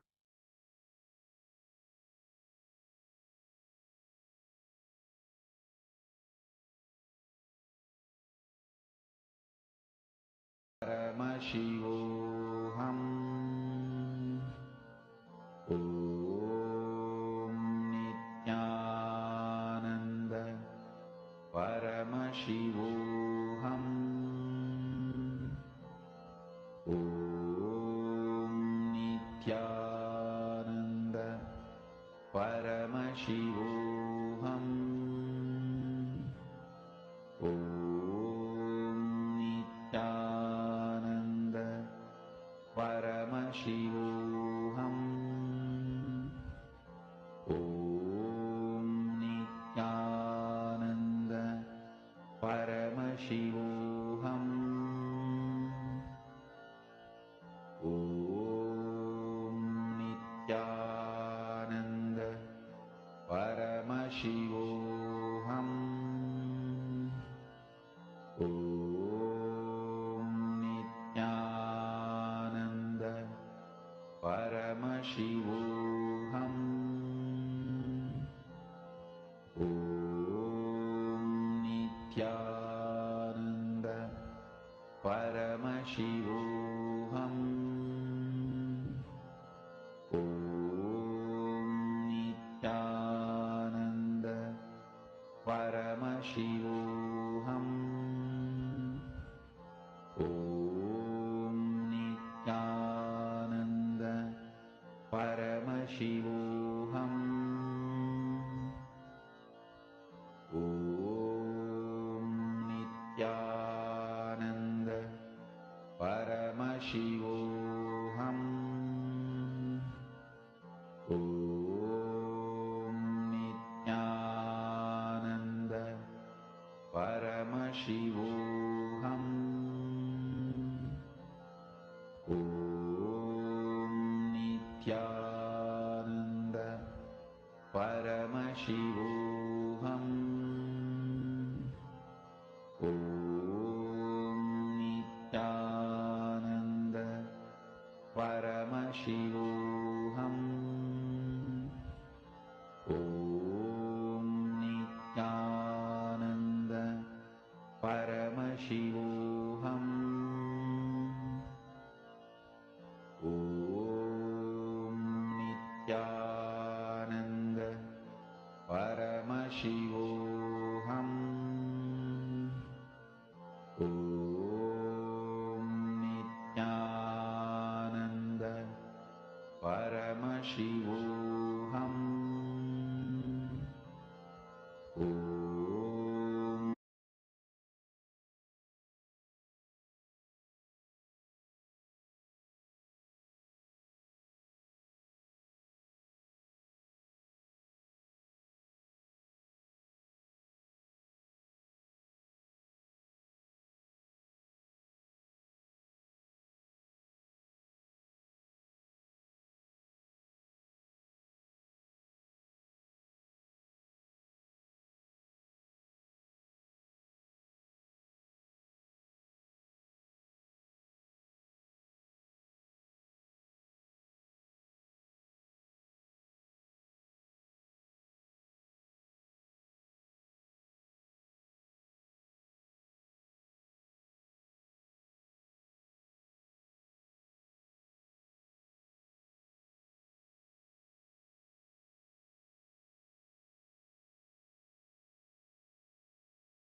Yes. Nithyanandam to all the participants. Hope all of you are able to hear us clearly. Nithyanandam. Are we audible for all of you? Nithyanandam to all participants. Okay. Ma Yufangsu, Ma Julisila, Ma Shulni Durga, Ma Kaili Wong, Ma Sharmain. Yes, Ma Wang Han Yu, Nithyanandam. Yes, Nithyanandam to you too, Ma. How about the participants who's watching us from live YouTube?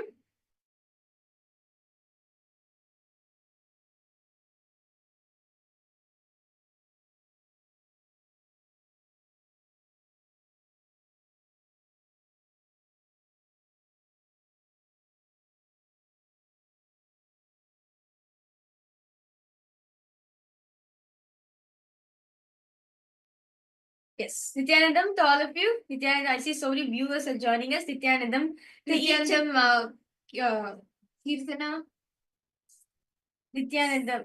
See, understand very beautiful in yesterday's satsang, especially yesterday's satsang. Swami literally gave like the workout plan, right? How to strengthen your devotion, how to strengthen your bhakti to Swamiji, right? Swamiji first started that you need to build that relationship. Like how, if you want to have a healthy body, you have to consciously build it in you. You have to consciously build it, manifest that. Only then you'll be able to do it. For example, if you want to think, I want to be a gymnast, having a very flexible body, that means you have to put the workout for it. You have to do all the necessary things. You have to build yourself consciously. Only then you will see the end result manifesting, right? Same way, in bhakti, for you to build a relationship with Swamiji, for you to manifest the relationship with Swamiji, you have to consciously build it in your life. You have to consciously nourish it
Yes, Nithyananda, to all the participants, sorry for the technical glitch. So as you were saying, right, you need to consciously build that devotion in you, build that relationship with the master. Only when you consciously build it, you can even cherish it in that. In the yesterday's satsang, right, very beautifully Swamiji literally gave like a workout plan for bhakti. Literally, how to strengthen your bhakti. Can I ask each of the participants first? What did you understand? I saw each of you had attended the satsang yesterday, right? Can I request each of the participants first? What was the calories for bhakti? What was the different techniques that Swamiji gave to experience bhakti, to nurture that bhakti in all of us? Ma Jilisila, ma Yoga Jnana?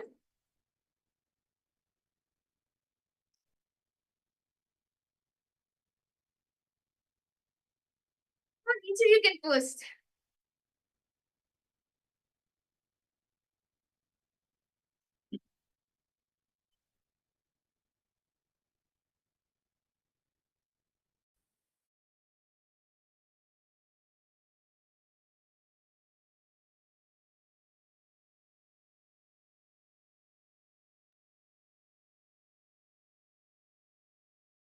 Swamiji beautifully even elaborated each and every one of us. How Paramashiva Vijnana is Swamiji knowing you, Paramashiva knowing you personally. And Swamiji shared how for each and every, for like the last 6-7 days now, every Paramashiva Sena participant, Swamiji is going through like detailed. That is Paramashiva Vijnana. And even the Paramashiva Bhakti is going Swamiji. Just immersing yourself in that devotion. So understand, Swamiji said, for you to strengthen the bhakti in you, for you to strengthen the devotion in you, no matter what happens, generously, religiously do the puja. Until it becomes your manasa puja, continue to do the bhakti puja every single day. No matter whatever happens, you understand puja. That time with Swamiji, understand Swamiji says in satsang, puja time is a personal time with Swamiji. It's like a 911. He's saying, you talk to me at this time. I'm available to you exclusively. To understand, puja is the time for each and every one of us to connect with Swamiji. And as Swamiji said yesterday, until that puja, until the Bhagya puja becomes the Manasa puja in you, has become part of your very existence, part of your very inner space, do not stop doing puja. Whatever you ask for, whatever you desire, during the puja time, just expressing that to Swamiji. Expressing your bhakti towards Swamiji, especially during the puja time, whatever you want, you can manifest. So we're now going to be understanding why puja. Very beautifully, Swamiji revealed that the Kriya Pada of Paramashiva, the Kriya Pada as per Hinduism, right? As Swamiji says, puja. Puja is, it's your personal time with Swamiji. You are connecting to Swamiji. By doing the puja every single day, you are strengthening the bhakti. Literally, that 1 hour time, you forget all your incompletions. Like literally, right? When you sit down for doing the puja, Swamiji says, when you're arranging the puja itself, it's like you're doing the puja. Whether you're going and collecting the flowers and you're coming for the puja, you're going getting the water, you're cooking the naivedyam, and you're setting up the whole puja thing for you to sit and do the puja. Understand the preparation of the puja itself will put you in a space of puja. As Swamiji says, the preparation itself is a puja. That itself fills your whole being, your whole body, mind, and consciousness into that puja space. As when you're doing the puja, you're clearly declaring that me and Swamiji are one and the same. So, Hamasmi, in that space, we do the puja. He manifests, we offer the puja to Swamiji. So, understand all the participants. We're now going to be understanding the reason why puja. What is puja actually? What this puja to do does to all of us. We now deeply, elaborately learning this one song.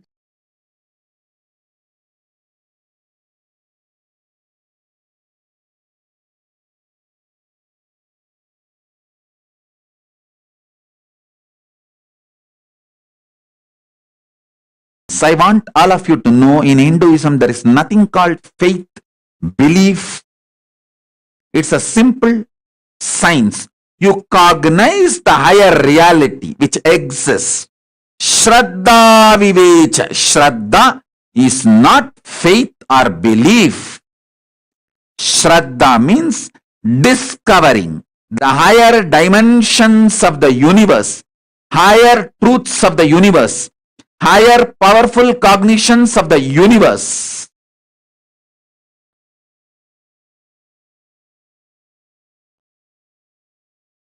And manifesting those powerful cognitions as powerful life and lifestyle. So, in Hinduism, miracles are not miracles, science. It's a cosmic science. Kriya Pada is the next most beautiful and important pillar of Hinduism. Unique to Hinduism. I want all the living and practicing Hindus to wake up to the Kriya Pada. If you have not woken up to the Kriya Pada, you are missing something big. You are missing out on something great. Understand, Kriya Pada is the real grand cosmic party going on. Don't miss the cosmic party. Kriya Pada is the cosmic party happening in the universe. Somebody missing Kriya Pada, the ritual component of Hinduism, the ritual dimension of Hinduism is missing on the grand party going on. Kriya Pada is that real Thanksgiving celebration, Thanksgiving party with the cosmic family. Krishna says in Gita, only when you give back to the devatas, gods, goddesses who gave you everything, you are living a real life. Otherwise, it is stealing. It is equivalent to stealing. Giving back to the gods and goddesses, cosmic powers, and building relationship with them, living with the cosmic beings of the higher dimensions, the vertical dimensions, is Kriya Pada of Hinduism. That's a second major dimension of Hinduism, pillar of Hinduism. Whether you do a simple Ganesh Puja or Atmalinga Puja or Atmartha Salagrama Puja or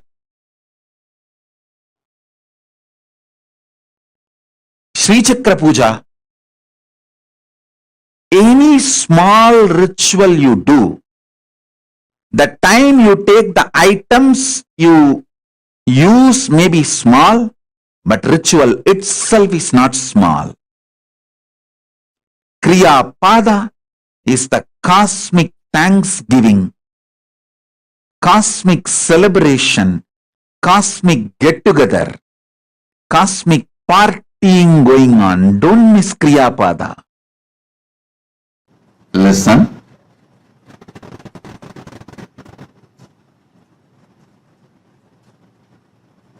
Every being can access to the universe, can connect with cosmos, receive the best gifts from the cosmos.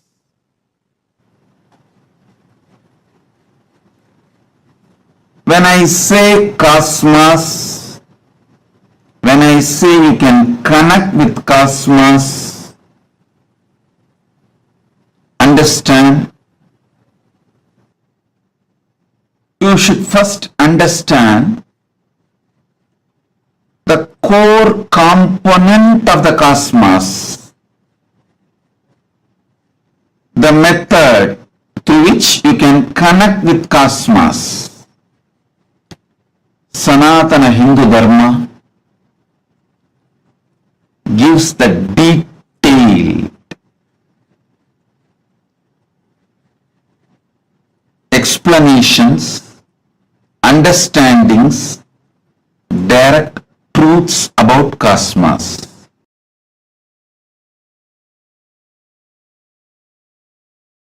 Vedas and Agamas talk various methods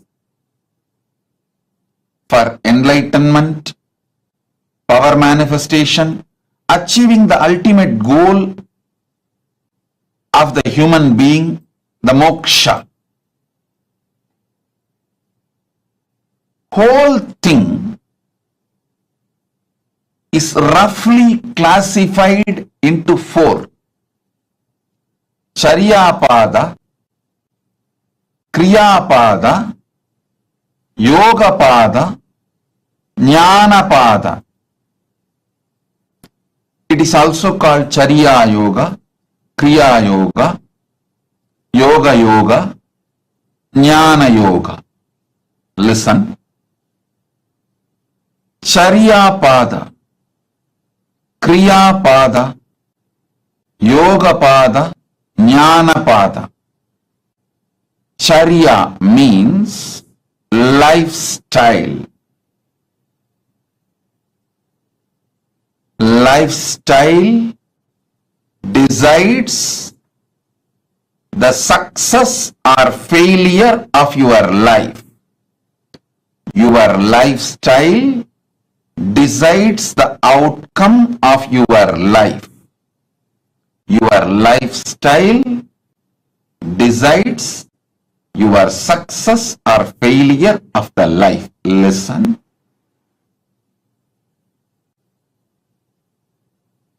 Success is not like a lottery you win in one day.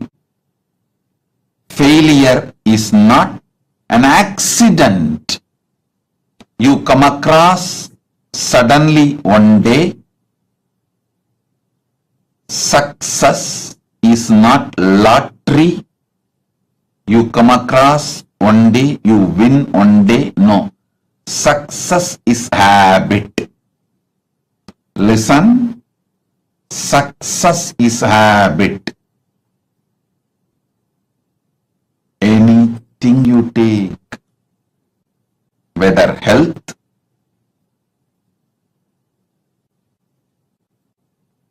either healthy life or the collapse of health, does not happen in one day. It's very rare you meet with accident and health collapses. That is very rare, exemption. But as a law of the life, as a law of the life, listen, success or failure is habit. Wealth does not happen in one day.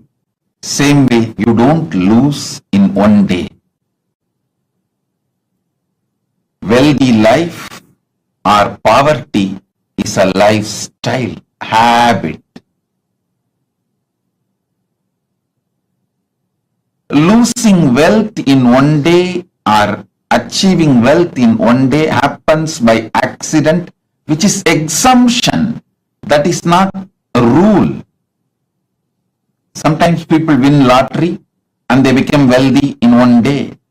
But that is exemption, not rule. As a rule, law of life.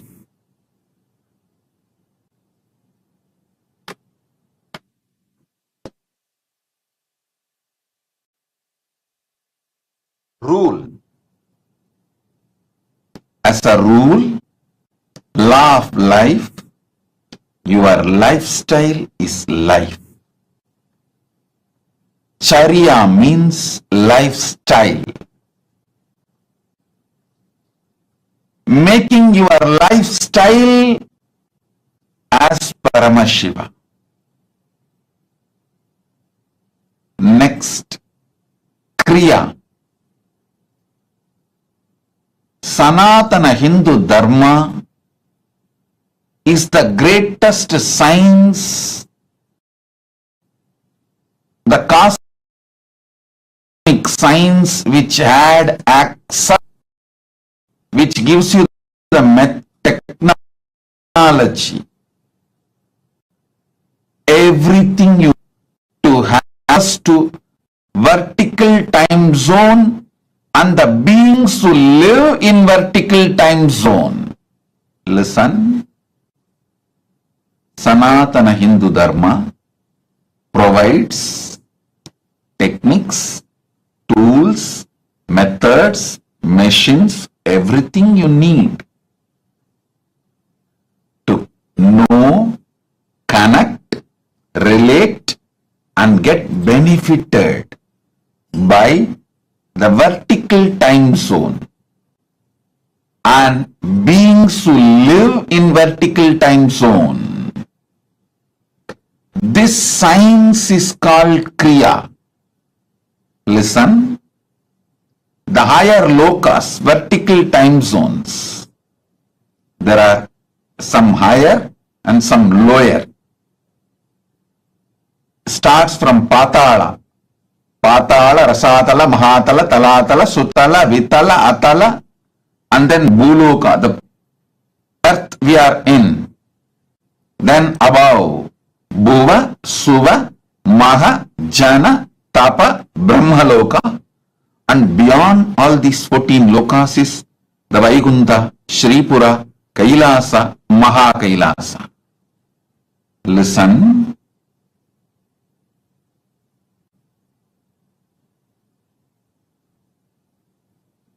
Sanatana Hindu Dharma knows the science of connecting with those vertical time zones and even to travel. In those days, long, long ago, the quantum physics and the modern day scientists started waking up to the truth of different time zones, the truths about the Big Bang and black hole and aliens before the science could catch up to all this. Keep this planet Earth better place for you to come back till you achieve the ultimate enlightenment, moksha. You need to be coming back again and again. At least for that sake, keep this planet Earth as livable. Leave it as a better place when you go. So please understand, Kriya Pada is all about the science, methodology, to connect with higher world beings, vertical time zone beings, and with their help, making our life better, making this planet Earth a better place to live.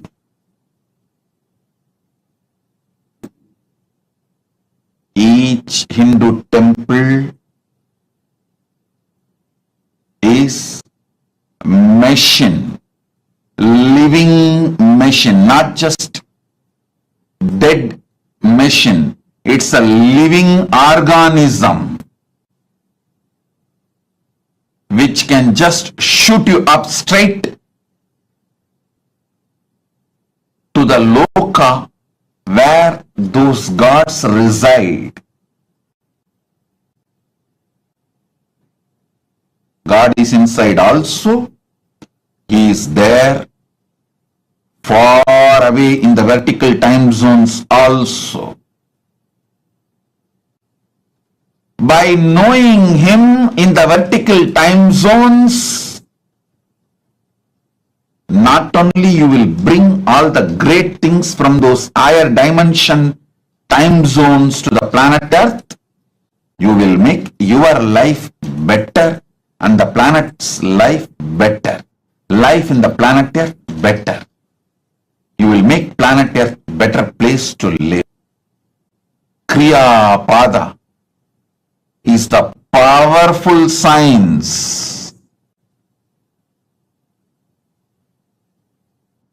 Kriya Pada is the powerful science for you to go to those lokas and experience and come back. Tiruvarur, the Musugunda Chakravarti, not only he went to Devaloka, Suvarloka, he took his whole army, waged a war for the sake of Indra. So understand, it was a science in Hinduism, Sanatana Hindu Dharma. He went, fought war for Indra, won the war for Indra, and brought gifts from Indra to planet Earth. There are 27 things unique only to Tiruvarur, unique flower, unique chariot, and the unique deity Tyagaraja. All of that he brought it from Suvarloka, from Devaloka.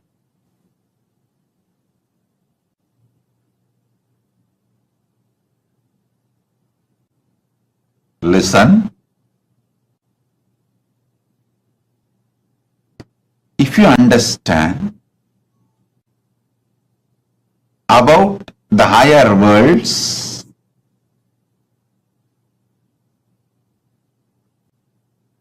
you will realize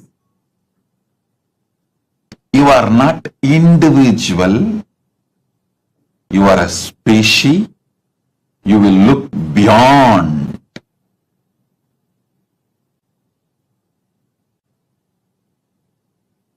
What you know as the world. When you look beyond what you know as the world, the path for moksha opens up. Path for enlightenment opens up. Kriya Pada is connecting with those higher vertical time zone beings. Yoga Pada is preparing your being with enough fuel to reach the enlightenment. Charya Pada is manifesting the lifestyle of Paramashiva as Paramashiva. Kriya Pada means connecting with Paramashiva, who is in KAILASA, and all the great superconscious beings in KAILASA like Ganapati, Nandi, Vishnu, Devi, Subramanya, all other gods. Connecting with all those gods, superconscious beings, and not only receiving blessings, grace from them, bringing all those great gifts to planet Earth and making this place a better place to live.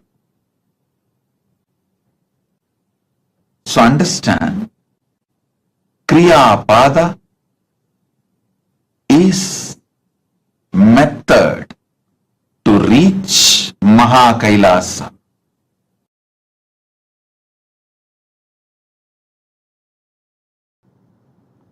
All the great gifts given to this planet,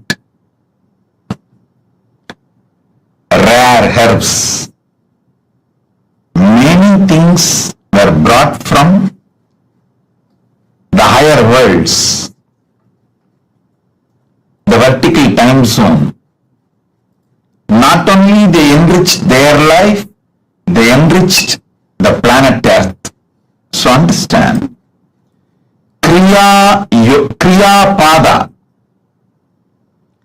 is the methodology. Kriya Pada gives you the complete science. What is vertical time zones, higher worlds? Who are the super conscious beings living there? And what is their characteristics? And how to connect with them? How to bring them and their blessings, bring them and their blessings to planet Earth. Listen. Agamas are more than 10 crore verses. All the 28 agamas are more than 10 crore verses. And 18 Puranas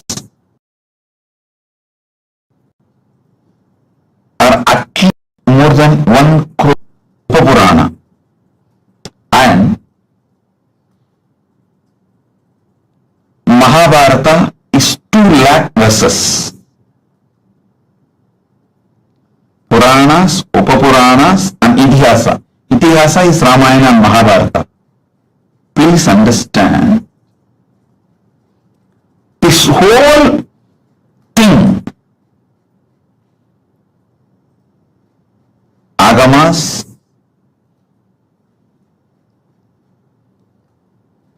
Puranas, Itihasas, this whole thing talks about the higher lokas, like what is Swargaloka, what is Pitraloka, what is Yamaloka, what is the Makarloka, Janaloka, Tapoloka, Brahmaloka. All these are spoken by various agamas, by various Puranas, various Upapuranas, various Upagamas, and various Itihasas. Listen, Vedas talk about all these vertical time zones. Then Upavedas talk about it. Then Veda Angas talk about it. Then Agamas talk about it. Upa Agamas talk about it. Then Agama Angas talk about it. Then Puranas elaborately talk about it. Dharma Shastras, many places talks about it. And Itihasas talk about it. I want you to know, for example, Kamadhenu means, whether you go to Vedas and read the description of Kamadhenu, or you go to Upavedas and read the description of Kamadhenu, or you go to the Veda Anga Shastras and read the description of Kamadhenu, or even the Vedanta Shastras and read about Kamadhenu, or the Agamas and read about Kamadhenu, Upa Agamas read about Kamadhenu,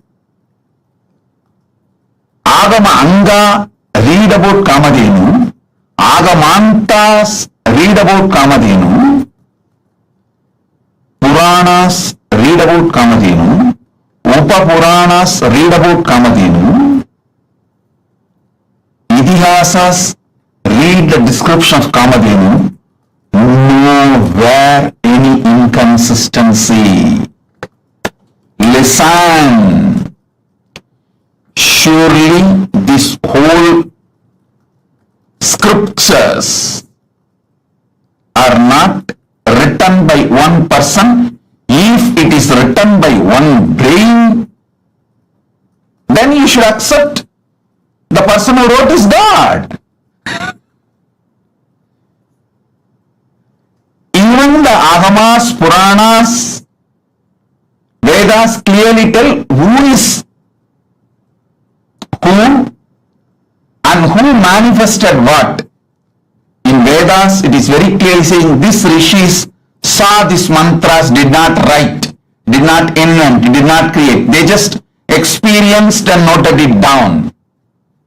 Same way Agamas very clearly says this form of Paramashiva revealed this Agama to this person. Same way Puranas very clearly says this Rishi, this Muni spoke this Purana to this person, clearly documented. How can such vast literature have consistency if it is not true? The earliest Veda, Rig Veda, and the most latest in this series of Veda, Agama, Purana, Idihasa is the last is Mahabharata. This whole thing covers minimum of 10,000 years. Minimum.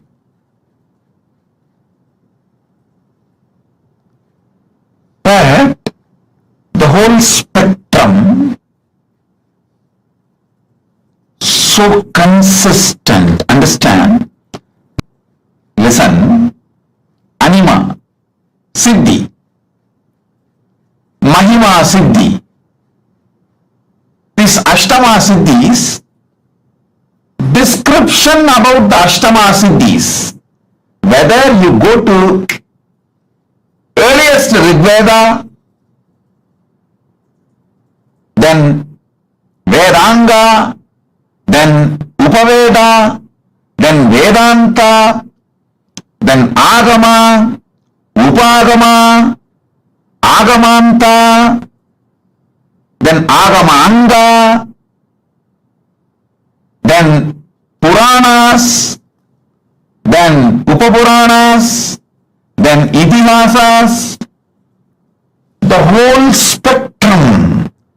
Description is not different. Definition is not different.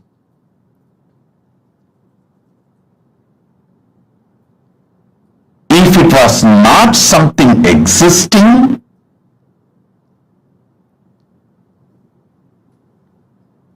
if it was imagination, you cannot make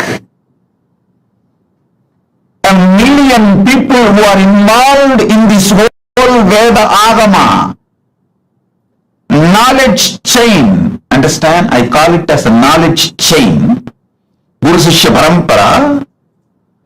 At least 1 million people are involved. If you take all the names of the compilers, authors, revealers, the rishis, the mantra drashtas who saw this mantra, the rishis' names.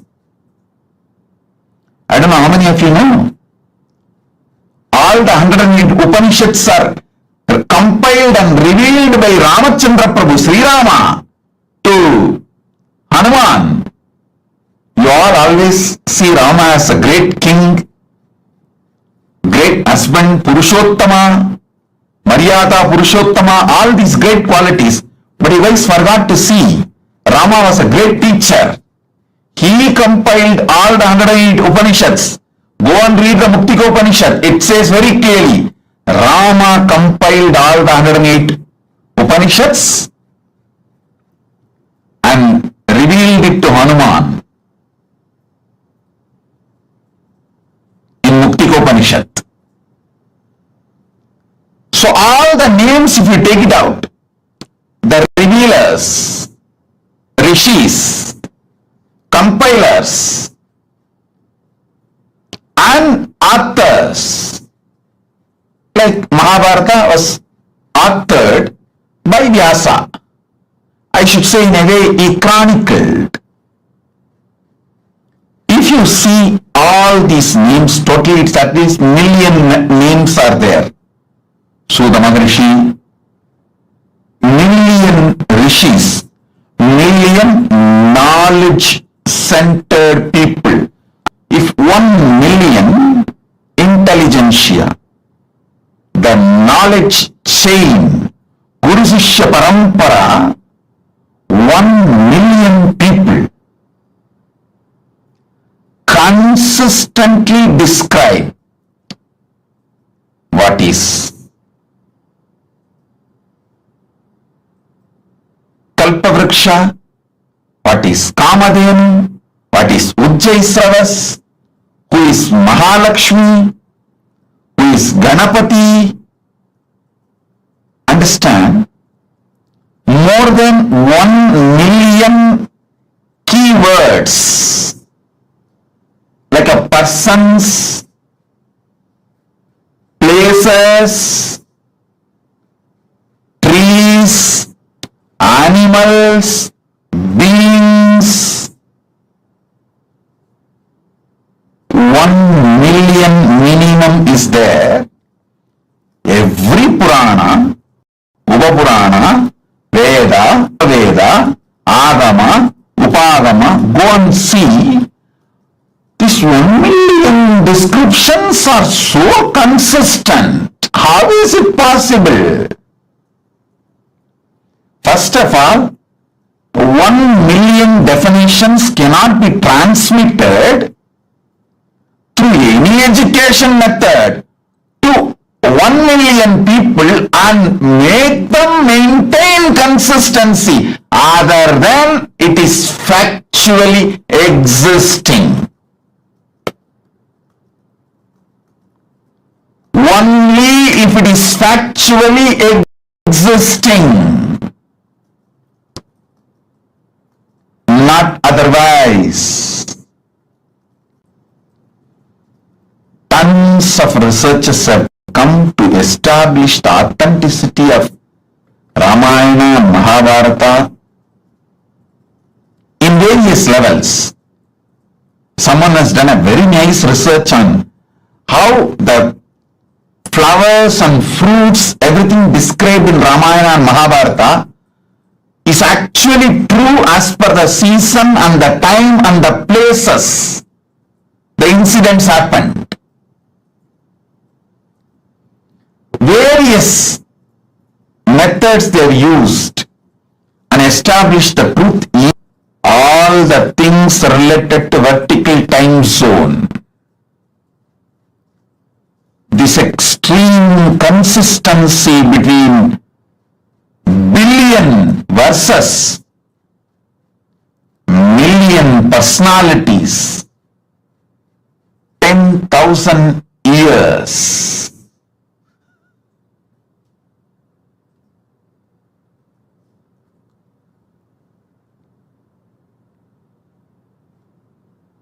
Demonstrates extraordinary consistency, proves the higher worlds exist.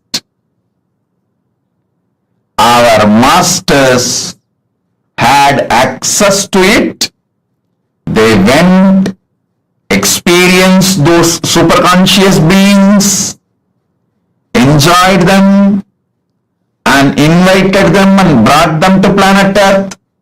Brought those great things from those vertical time zones to planet Earth, made this planet Earth a better place to live.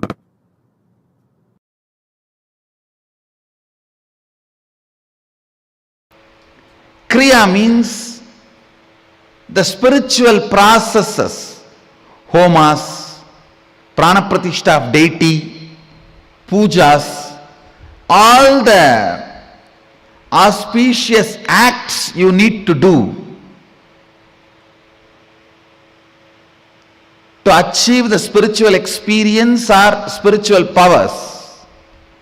Please understand.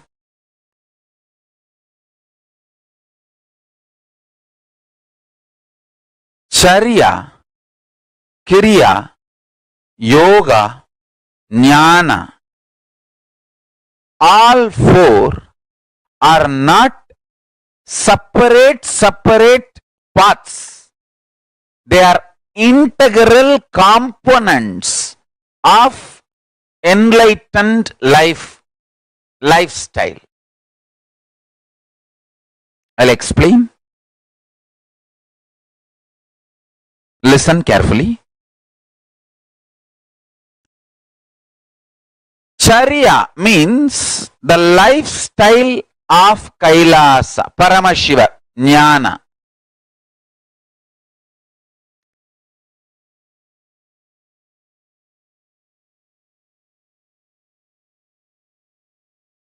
Kriya means methodology, technology which raises the electromagnetic force of your existence.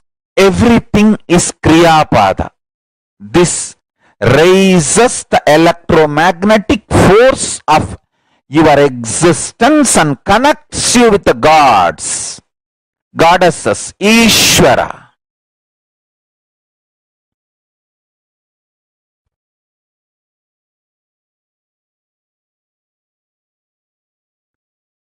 Yoga means raising your Kundalini and connecting with Paramashiva.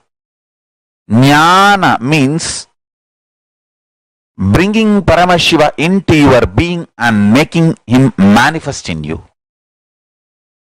That's all. Just these 4 words. Charya means lifestyle of Kailasa. Strategies, principles, ideas about how an individual should connect with himself and with the world. Jiva connecting with the Jagat is Charya Pada. Jiva connecting with Ishvara, individual connecting with God, is Kriya Pada.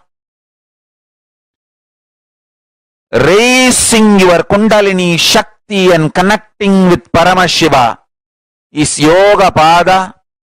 Making Paramashiva land in you and manifest in you is Jnana Pada. I just want all of you to pen down one line about Charya, Kriya, Yoga, Jnana. Just 4 lines. Means 1 line about Charya, 1 line about Kriya, 1 line about Yoga, 1 line about Jnana. Just to make sure you grasp what I expressed. You can put it in the Facebook status or pen down as in paper. I'll give you a few minutes. Do that. Then I'll continue the satsang. Now listen.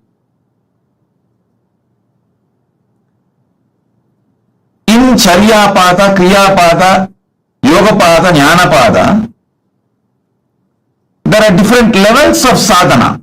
See, in Charya Pada itself, there is a little bit of Kriya. Charya Pada is not like a watertight compartment. These 4 are not like a watertight compartments. In Charya Pada itself, there is certain Kriyas like a Saiva Sandhya. Saiva Sandhya is a mandatory for anyone who lives the lifestyle of Paramashiva. Same way, Yoga Pada. In Charya Pada, even in the lifestyle of Paramashiva, simple pranayama is mandatory. So even in Charya Pada, there is a little bit of Yoga Pada. Even in Charya Pada, there's a little bit of Jnanapada. In Charyapada, even in the lifestyle of Paramashiva, every day you have to read a little bit of scriptures. Shastra Adhyayana is mandatory. So, same way, in Kriyapada, in Kriya also, there is certain aspects of Charyapada. A person who does Kriya has to take bath as per Charyapada. And Kriyapada as Yogapada. He has to do Pranayama. Kriyapada as Jnanapada. He has to do Buddha Suddhi. And Dhyana means he has to be fully alive with powerful cognitions of Vidyapada, Jnanapada. Listen intensely. When you decide to celebrate Paramashiva in your body,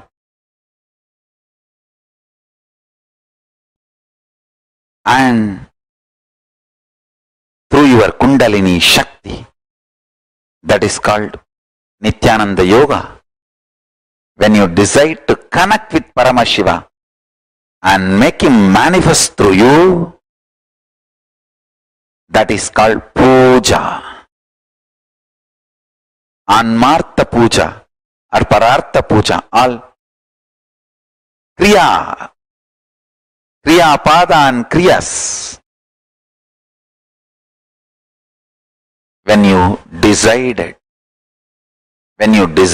to celebrate the cosmic principles of Paramashiva and manifest him absolutely in your life, that is called Jnanapada, Jnana. Understand? If you decide to celebrate Paramashiva in your lifestyle, it is Charyapada. In your bioenergy, by connecting with him, that is Kriyapada. If you decide to celebrate Paramashiva in your body and Kundalini Shakti through yoga, it's Yogapada. When you decide to celebrate the cosmic principles of Paramashiva and decide to manifest him in your life, that is called Jnanapada. Understand? Charyapada, Kriyapada, Yogapada, Jnanapada. All the four is nothing but celebrating Paramashiva.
Nithyananda, to all the participants once again.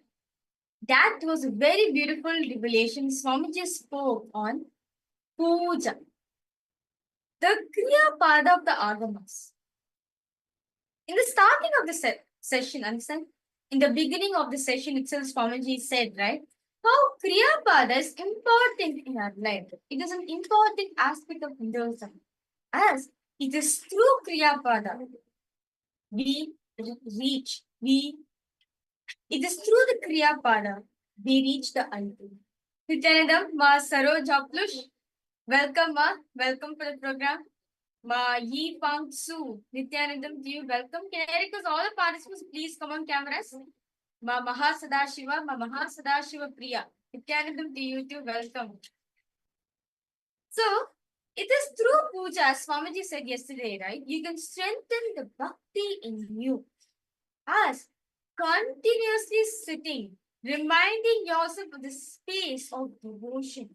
Understand? Even in the puja, we do the puja from the space that I am Paramashivoham.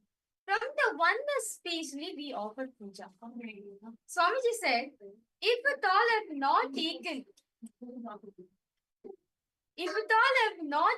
this enlightenment on all those things, right? I would be sitting in a remote corner of the temple. I'll be sitting in a remote temple and sitting and doing puja happily and doing puja, chanting Paramashiva's name, enjoying his time with the deities. Understand? Kriya Pada, doing puja to Paramashiva will strengthen the bhakti you are having in you. And until you receive that, until you experience the Manasa Puja happening in you, meaning the internal worship directly happening in you, do not stop it. Continue to understand. Swamiji says, no matter whatever happens in my life, whether I was in the prison, right? Wherever Swamiji was, Swamiji said, what this one thing I never stopped. Puja. That retained his blessings. Understand? Because through the puja, you can experience the ultimate blessings, the ultimate devotion with the divine. And that surrender, that space of surrender that you enter into doing the puja, or just by doing the puja, that space that it creates in you, you just feel like surrendering yourself. That bhakti makes you feel like just surrendering yourself to the divine. That is what is actually as Atma Nivedana, just surrendering yourself in bhakti, surrendering yourself to the divine. Actually, with surrender, it literally reminds me of two incidents that Swamiji has shared from his own life, where Swamiji just surrendered to his gurus. Whatever his gurus told him, whatever Swamiji's gurus told to Swamiji, because like Swamiji had completely surrendered himself to them, was completely devoted to them. He just listened to them. I'd like to just share some of these incidents. It's actually just doing the Leela Dhyana itself can put you into bhakti.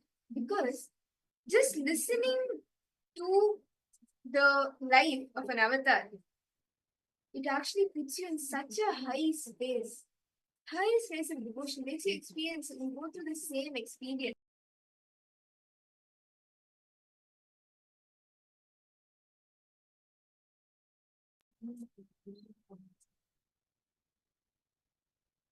And one way, like there are multiple areas where Swamiji has just surrendered to his gurus, and the way that Swamiji is opening himself to all of us to surrender ourselves, to experience that bhakti, for all of us to experience that, to do the puja externally, to build that man's puja, the bhakti within us, for that strengthening to happen. Swamiji has beautifully opened himself through the Pratyaksha Pada Puja, where just by offering your gratitude, your devotion at Swamiji's feet, you can have thousands of breakthroughs. You can break free from so many karmic bondages that you're having, and just strengthen that bhakti within you.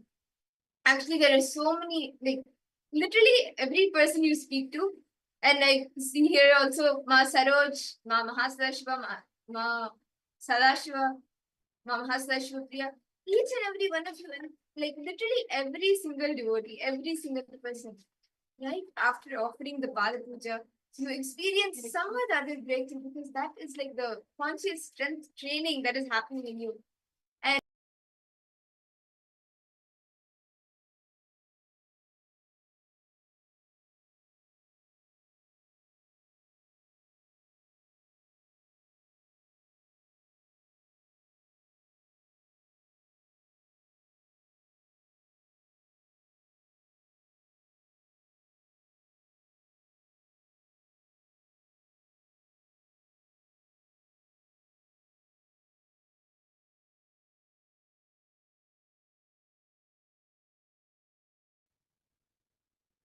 okay, we apologize for the technical glitch. See, actually, just by offering the Pratyaksha Pada Puja, by offering your gratitude, doing the Pada Puja gives you immense, like, it strengthens the Bhakti within you. It consciously strengthens. That is the strength training that Swamiji gives, right? There is actually one beautiful incident where one of the devotees, after offering the Pada Puja, his one blessing that he wanted was to get a green card. And he, along with many of his other friends and another group, all of them had applied for the green card together. And this devotee, he offered the Pada Puja. He requested for blessings to manifest the green card so he could travel. And literally, immediately after the Pada Puja, he manifested the green card. All the others who applied along with him, none of them it went through. The application didn't go through, but he manifested. Actually, I would like to share my own experience of the Pada Puja. Understand? It is considered that when you worship the Padakas, when you worship the feet of the Master, right? It is considered you are worshipping the Master itself as the Padakas, right? The feet of the Guru represents the Guru itself. Understand? So actually, I'd like to share my own experience for this. So after my mom put me and my brother into Gurukul, so she was like basically alone in Malaysia, and we had like a very big house, and she was all alone. Like she was all alone in the house, and suddenly, like in the night, without she knowing, like as she's the only person who was living in the house, like suddenly, like thieves used to come and enter the house and they go without her notice even. Like this used to happen very often, and because of it, she'd be very scared. Also, as she's the only person living in the house. And one of the Sundays, like it's every Sunday in Gurukul to talk to our parents. Okay, so that Sunday I called my mom, and my mom was kind of sad. She was like, "What happened? Like exactly?" And she was saying to me that I don't feel I'm safe, and I feel I need something more. I was like, okay, go ahead. What is it that you want to manifest? What is it?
Yes. Nithyanandam to all participants. Sorry for the technical. So as I was saying, right? So it was a Sunday, and I called my mom, and she was kind of like, she was in tears, and she was saying to me that I don't want to live alone in the house, and this house is actually like, oh, like she had many memories in the house. So this house was kind of little dear to her heart, and she didn't want to leave her house and go, but at the same time, she was alone. So she was kind of like sad, and she was like saying that you guys are not even, and I'm all alone in the house. And I said, wait, who said so? Swamiji is there with you. Like actually in the house, the moment you enter, there was a big photograph of Swamiji. Like literally anyone who enters the house, the first thing they see is Swamiji's photograph. So I was like, why are you worried even? Like Swamiji is there, his presence is there, right? Like, why? He's like, but even the Swamiji is there, but I still feel like I'm not safe and everything. I told, okay, why not? You ask Swamiji what needs to be done. So I told her that I wanted to offer Pada Puja. She was like, first she was a bit reluctant, She was like a bit reluctant. She was like, Pada Puja. She was like thinking how Pada Puja is going to help her. And she just like brushed it. She was saying, okay, this saying, just for fun. And she just left off. And like, she continued.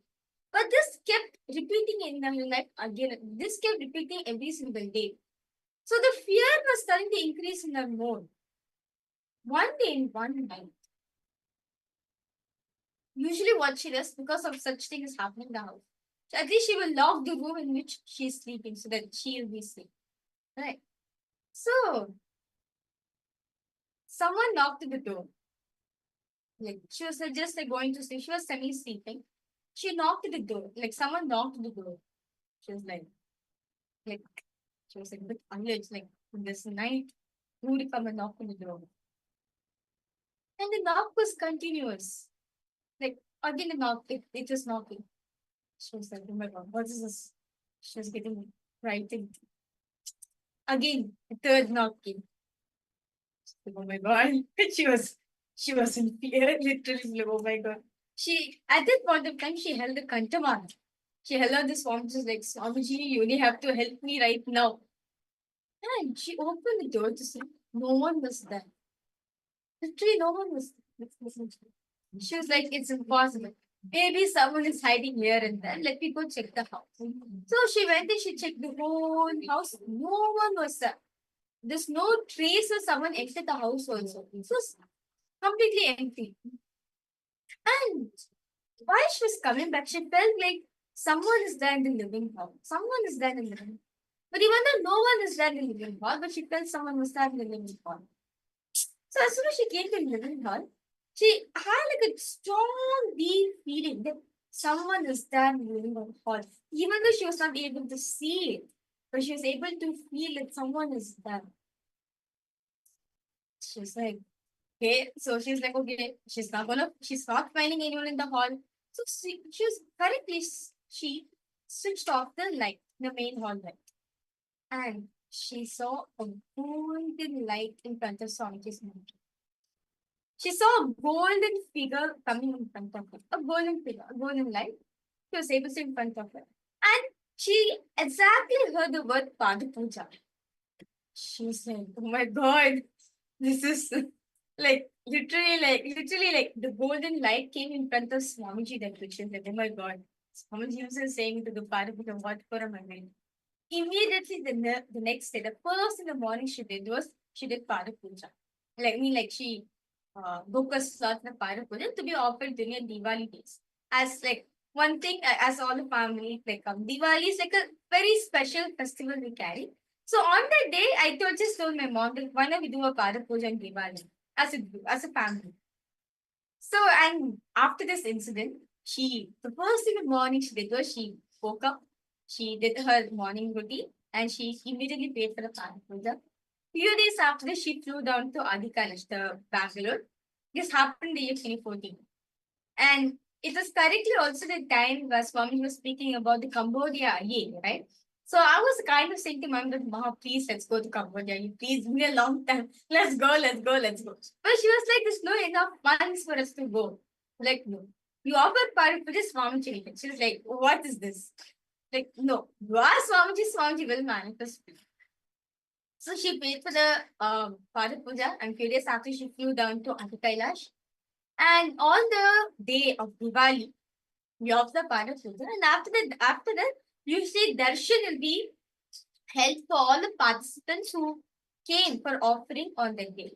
So right after darshan, right after Parapuja, the darshan will happen for all the participants who offered the Parapuja.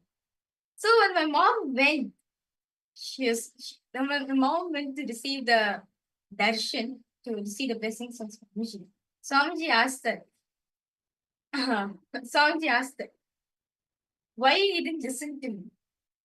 She was so shocked, because the first time in her life, she could literally feel Swamiji literally answered her prayer.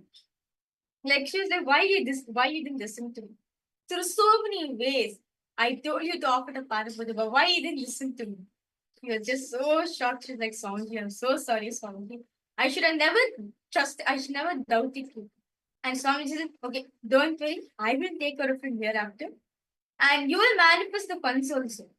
She offered the Parapuja a week after. Some random agent called her. She's like, ma'am, we have 3 tickets available for you to go to Cambodia. She was like, what?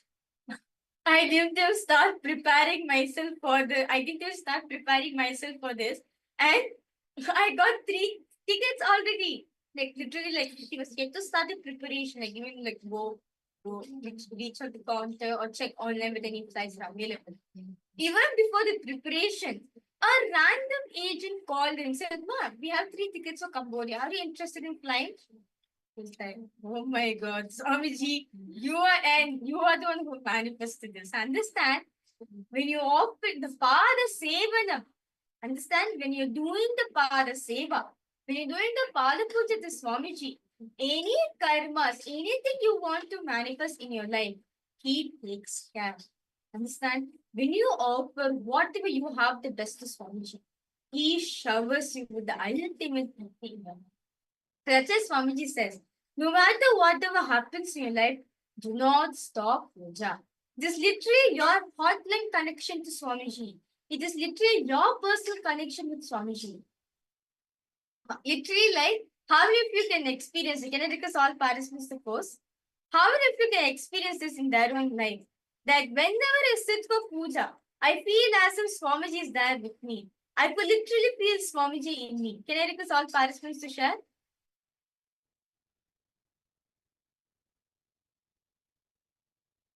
Ma Charmaine, Ma Wong Time Yu, Ma Mary, Ma Yoganyana, Ma Saroj.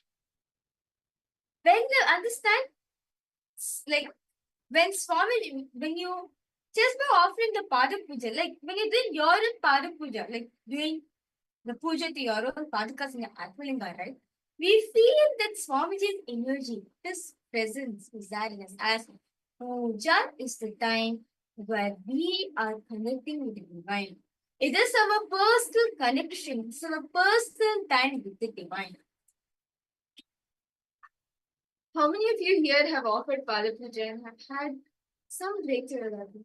Because, see, actually, when you just do the Pada Puja, you just immersed in the devotion. Whether you sometimes many people have heard that you'll be so resistant to get into spirituality.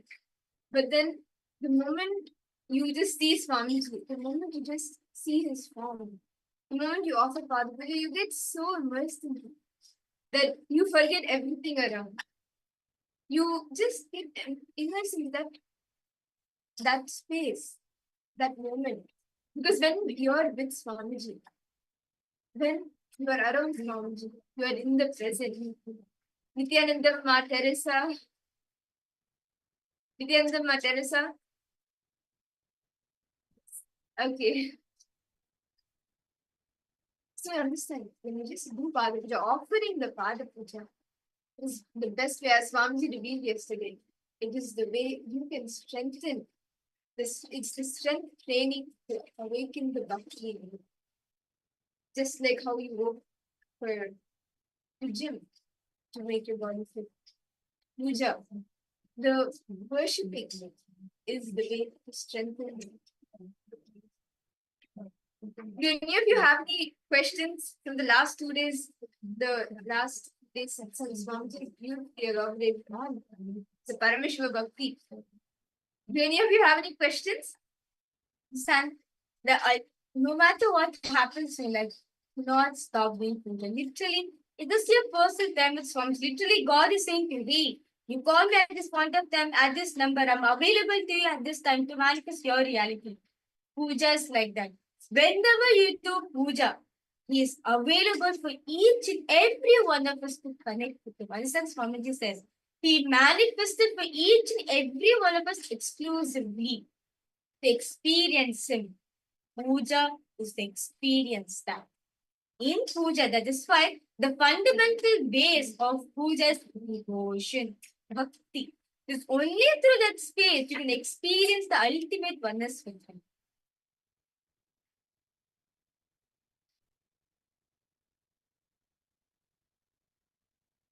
And when you are doing the Pada Puja, the Pada Sevanam, just worshipping the feet of the Guru, serving the feet of the Guru, whether you want it or not, you ultimately surrender yourself. You just feel like surrendering yourself to Him, to the Divine, to Swamiji, Paramashiva, because you are in that present moment. Now, if you speak about surrender, there are so many, like Swamiji is the most, like the ultimate example you can give for surrender, because the surrender that he had, that Swamiji had towards his gurus, is like, oh my God, you can't even imagine that, right? But one way that you can experience bhakti is through surrendering yourself, and in multiple ways, in every way, Swamiji surrendered himself to his gurus. That bhakti made Swamiji, and that is the same experience Swamiji is giving to each and every one of us. Actually, Swamiji has shared like multiple experiences of his own, of Swamiji's very own experiences, where just by surrendering to the Guru, you can manifest each and everything. Actually, there was this beautiful incident that happened in Swamiji's life, where how many of you have heard the incident where the two sunsets had happened? Swamiji has shared this quite a few times. How many of you have heard this Leela of Swamiji's, where Swamiji was in Dharmagiri Yogeshwara and two sunsets had happened on the same day? Ma Teresa, Ma Irene, Ma Saroj, Ma Irene Levo, Nithyananda, Ma, welcome. Nithyanandam, Razvan, Blaza. Nithyanandam, Razvan, Blaza. Nithyanandam, to you, welcome to the program. Requesting if you can come on camera, please. Nithyanandam, Ma Saroj, those are the viewers who are watching us through YouTube and various different social media platforms. Nithyanandam, welcome to all of you. Ma Shulni Durga, Ma KAILASA. See, actually, there was this on this one day when this was during the 9 months when Swamiji was with Arunagiri Yogeshwara, and the leelas between Swamiji and Arunagiri Yogeshwara, it is like it is Paramashiva as both the Guru and the disciple, and Swamiji just surrendered himself to Arunagiri Yogeshwara. So one day, for one of the initiations that Arunagiri Yogeshwara wanted to give to Swamiji, Arunagiri Yogeshwara told Swamiji to get a few items for that initiation. And so Swamiji said, okay, and he went to get the items.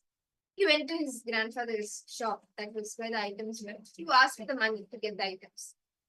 So he went to his grandfather's shop and he asked for the money. And he got the money, his grandfather gave him the money. But Swamiji thought, okay, let me get a little bit more for some other items as well. So, after speaking to his grandfather, he got a little bit more money. And Swamiji got all the items for the puja. By the time, see, actually this initiation was supposed to happen before the sunset. By the time Swamiji got all the things, it had already become sunset, and Swamiji went to Arunagiri Yogeshwara. And seeing Karnagiri Yogeshwara Swamiji understood like, oh my god, some miss is there. So then that very moment, Swamiji just decided, okay, let me surrender. Swamiji understood where his miss was. And he just surrendered himself to Karnagiri Yogeshwara. Complete with Karnagiri Yogeshwara. And that very moment when Swamiji surrendered himself to Karnagiri Yogeshwara, the sun, like you could actually see the sun again came. Karnagiri Yogeshwara initiated Swamiji into the initiation, and the sunset again happened. Actually, to go more deeper about this, right?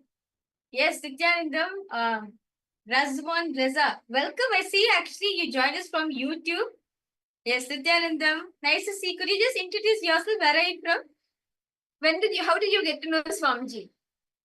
How is your Bhakti with Swamiji?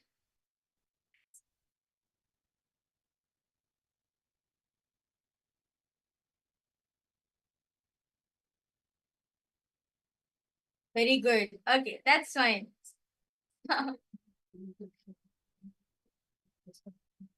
Nice to see you joining. Could you just introduce yourself a little more? Where are you from? Just to get you know. That's it. Not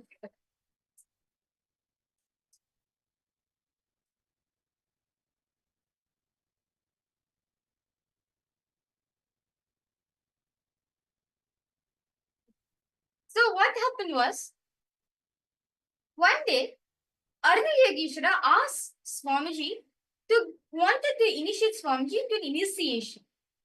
For doing this initiation, he required certain items to be got.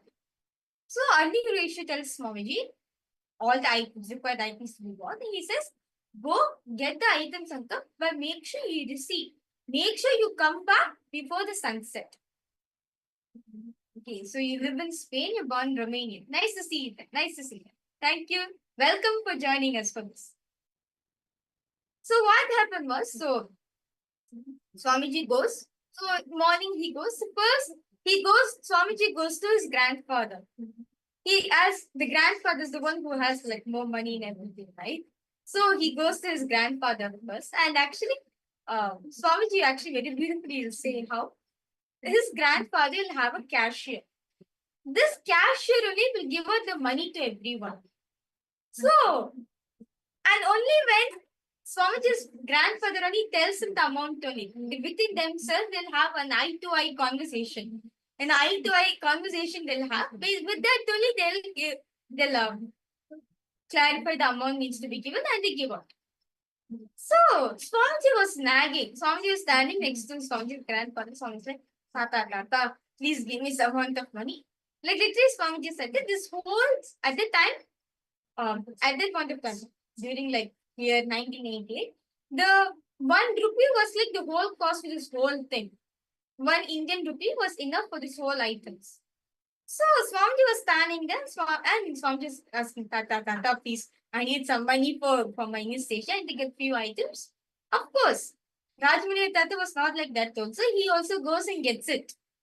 He also gives. So the cash will be there next to him. So eye-to-eye conversation will have the cash and correctly 1 rupee he gives. But Swamiji is like, no, he wants little more. In case he wants little more. So he'll be standing on table, he'll be nagging. Please give me little more, please. Just give me. So grandfather will be like, all right, okay, take some more and go. So he takes few amount, like quite a large amount of money, he goes. And by that time, Swamiji comes back. Like Swamiji thought that on the way, some sweet shops is there, I can stop by, buy some sweet, eat them. So by the time he gets the money, it's already evening. So he has, like literally has limited time for him to collect all the items and go for the initiation. So by the time Swamiji goes and gets all the items, and when he reaches the temple, sun is setting. And oh my god, this is the oh my god. Literally when Swamiji tells literally all the participants, all of you should listen this moment from Swamiji, because the way Swamiji says is just too amazing. Yes, Nithyananda, welcome. Jeremy Maxwell Daya, welcome for the program. So what happened was, by the time Swamiji goes back to the temple, right? It will be sunset. Sun would have set in. Arnigiri Yogeshwara told Swamiji to come back to the temple before sunset. But Swamiji, he sees, oh my God, sun is setting already, he rushes. Usually, when Swamiji goes to Arnigiri Yogeshwara, right? The moment Arnigiri Yogeshwara knows Swamiji comes, so Arnigiri Yogeshwara stretches feet. And Swamiji goes, touches his feet and comes. And Arnigiri Yogeshwara welcomes Swamiji to wide smile. Understand? One of the things Swamiji says, that which caught Swamiji when Swamiji first saw Arnigiri Yogeshwara was that wide smile he carried.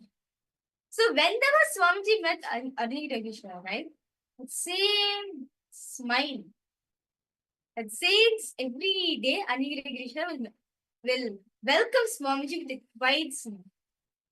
But this time, when he went, right, Arnigiri Yogeshwara did not welcome Swamiji. The wide smile was not there. It was like, something is wrong. Understand? The kind of relationship Swamiji had with Arnigiri Yogeshwara is just too amazing. It's so sweet. Understand? Swamiji said, the first time I saw him, the first time Swamiji saw Arnigiri Yogeshwara, Swamiji decided to fall in love with him, decided to be simple integrity to him. Understand? Because Arnigiri Yogeshwara did not smile at Swamiji. Swamiji said, okay, I have done something wrong. I have to do something. Immediately, all the extra money and all the items Swamiji had, Swamiji dropped it on Arnigiri Yogeshwara's feet. And he surrendered himself to Swami Yogeshwara. And understand, this is the most of time. Literally, Swamiji said, Guru, Arnigiri Yogeshwara was getting silent instruction, was getting silent conversation with him. Understand? Only blessed are those. Just through silence, you can understand what the master is conveying. As when you're in oneness with the Guru, right? When you're in love, when you have devotion to the master, to the divine, even to the silent notice, even if you notice, you will catch what the message is saying. That intimate relationship Swamiji had with Arnigiri Yogeshwara. That intimate relationship Swamiji had. That even the silent notice also Swamiji understood. Yes, because of my greed only, I came late. If understand the whole costing for all the items, required was maximum 1 rupee. There was no necessary for him to stand there and nag and get little more. It was just pure greed. Immediately, Swamiji realized that Swamiji dropped everything at Arnigiri Yogeshwara's feet and surrendered himself. Next moment, Arnigiri Yogeshwara lifts Swamiji's head. He turns and shows the sun is back. Understand? The sun was back. How is this even possible? Understand? We know for a fact nature can't be changed, right? Once sun is set, it is set. You can't bring the sun back again. But because Swamiji completely surrendered to Arnigiri Yogeshwara, right? Swamiji turned up and saw the sun was not set, it was back. So understand, when you're having the devotion to the Guru, when you completely surrender yourself to Guru, life becomes so magical. Can I request all participants to post? What did each and every one of you understand from this situation? From this one incident? Actually, there's many like this. I just told one incident. Can I request all participants to post? What did each and every one of you understand? What do all of you feel right now?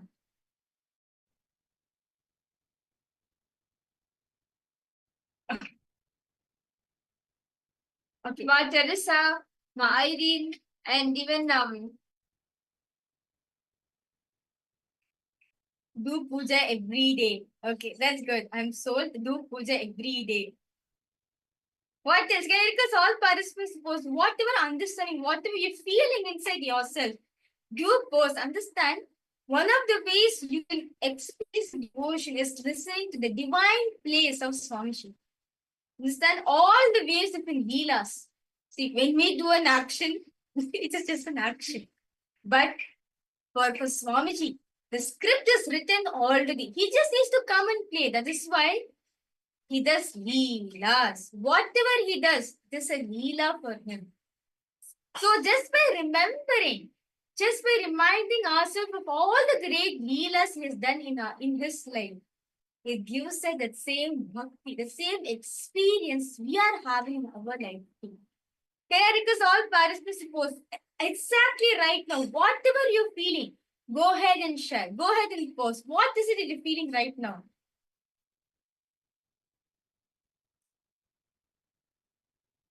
Razvan Blazaya, yes, Nithyananda. I request you to post there. Razvan Blazaya, have you like when did you get to know Swamiji? How did you meet Swamiji? Ma Ananda Mahapurna Nithyanandam. I request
Nithyananda, to all the participants, we sincerely apologize for the technical English. We all listened to the beautiful experience that Swamiji himself has shared multiple times, where he has surrendered himself to Ardangiri Yogeshwara, to his gurus. And that is just surrendering yourself. The art of Nivedana is just one way out of so many ways that you can experience Bhakti. You can strengthen the Bhakti in you. And with that, let us all now immerse ourselves in Bhakti by doing the Sankirtana, the singing of Swamiji's name, Swamiji's glory.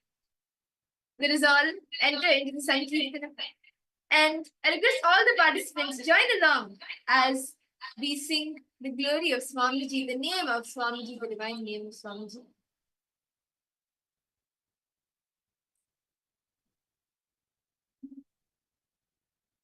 Let us start with the Sankirtana. Nithyanandam Paramasukadam Kevalam Jnanam Murtim Dvandvatitam Gagana Shadrisham Tattvamasya Dilakshyan Ekam Nityam Vimalamachalam Sarvadi Sakshibhutam Bhavatitam Trigunarahitam Sadgurum Tam Namami.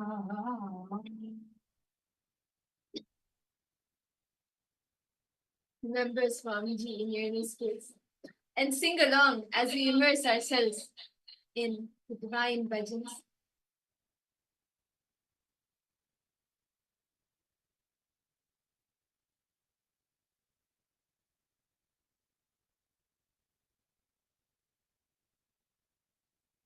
Let us now begin.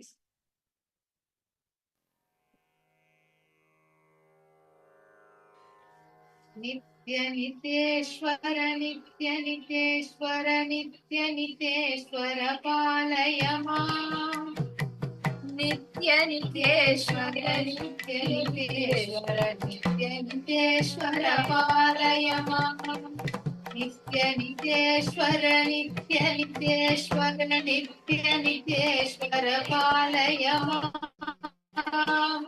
Nityaniteshwara Nityaniteshwara Nityaniteshwara Palayama Nityaniteshwara Nityaniteshwara Anandeshwara Palayama Nityaniteshwara Nityaniteshwara Anandeshwara Palayama Nityaniteshwara Nityaniteshwara Nityaniteshwara Palayama Nityaniteshwara Nityaniteshwara Nityaniteshwara Palayama Nityaniteshwara Nityaniteshwara Anandeshwara Palayama Nityaniteshwara Nityaniteshwara Anandeshwara Palayama Arunachala Shiva Sharanam Sharanam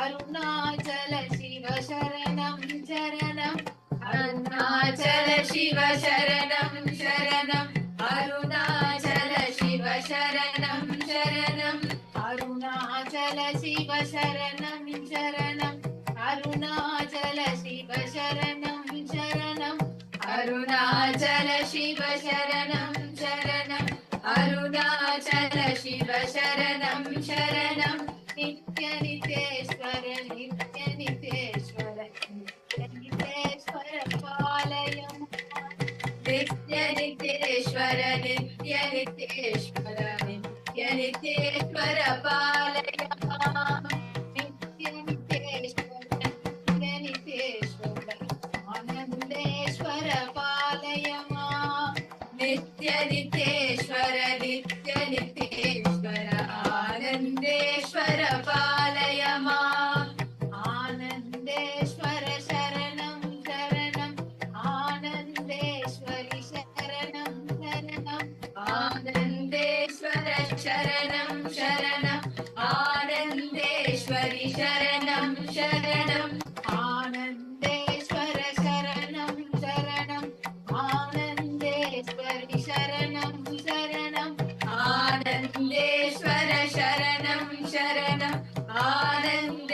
Nityaniteshwari Sharanam Sharanam Nityaniteshwara Nityaniteshwara Nityaniteshwara Palayama Nityaniteshwara Nityaniteshwara Anandeshwara Palayamam Nityaniteshwara Nityaniteshwara Nityaniteshwara Palayama Nityaniteshwara Nityaniteshwara Anandeshwara Palayamam Muladhara Chakre Sharanam Sharanam Ganapati Rupe Sharanam Sharanam Muladhara Chakre Sharanam Sharanam Ganapati Rupe Sharanam Sharanam Muladhara Chakre Sharanam Sharanam Ganapati Rupe Sharanam Sharanam Muladhara Chakre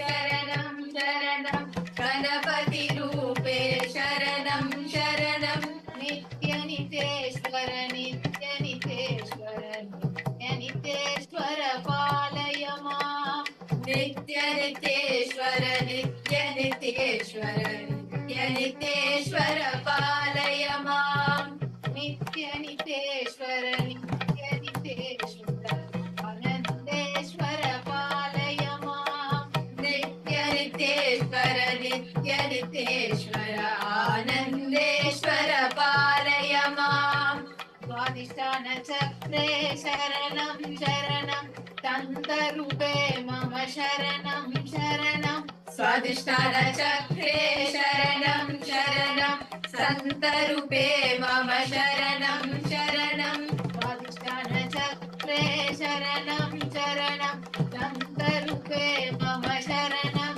Sharanam Swadhisthana Chakre Sharanam Sharanam Santarupe Mama Sharanam Sharanam Nityaniteshwara Nityaniteshwara Nityaniteshwara Palayama Nityaniteshwara Nityaniteshwara Nityaniteshwara Palayamam Nityaniteshwara Nityaniteshwara Anandeshwara Palayama Nityaniteshwara Nityaniteshwara Anandeshwara Palayamam.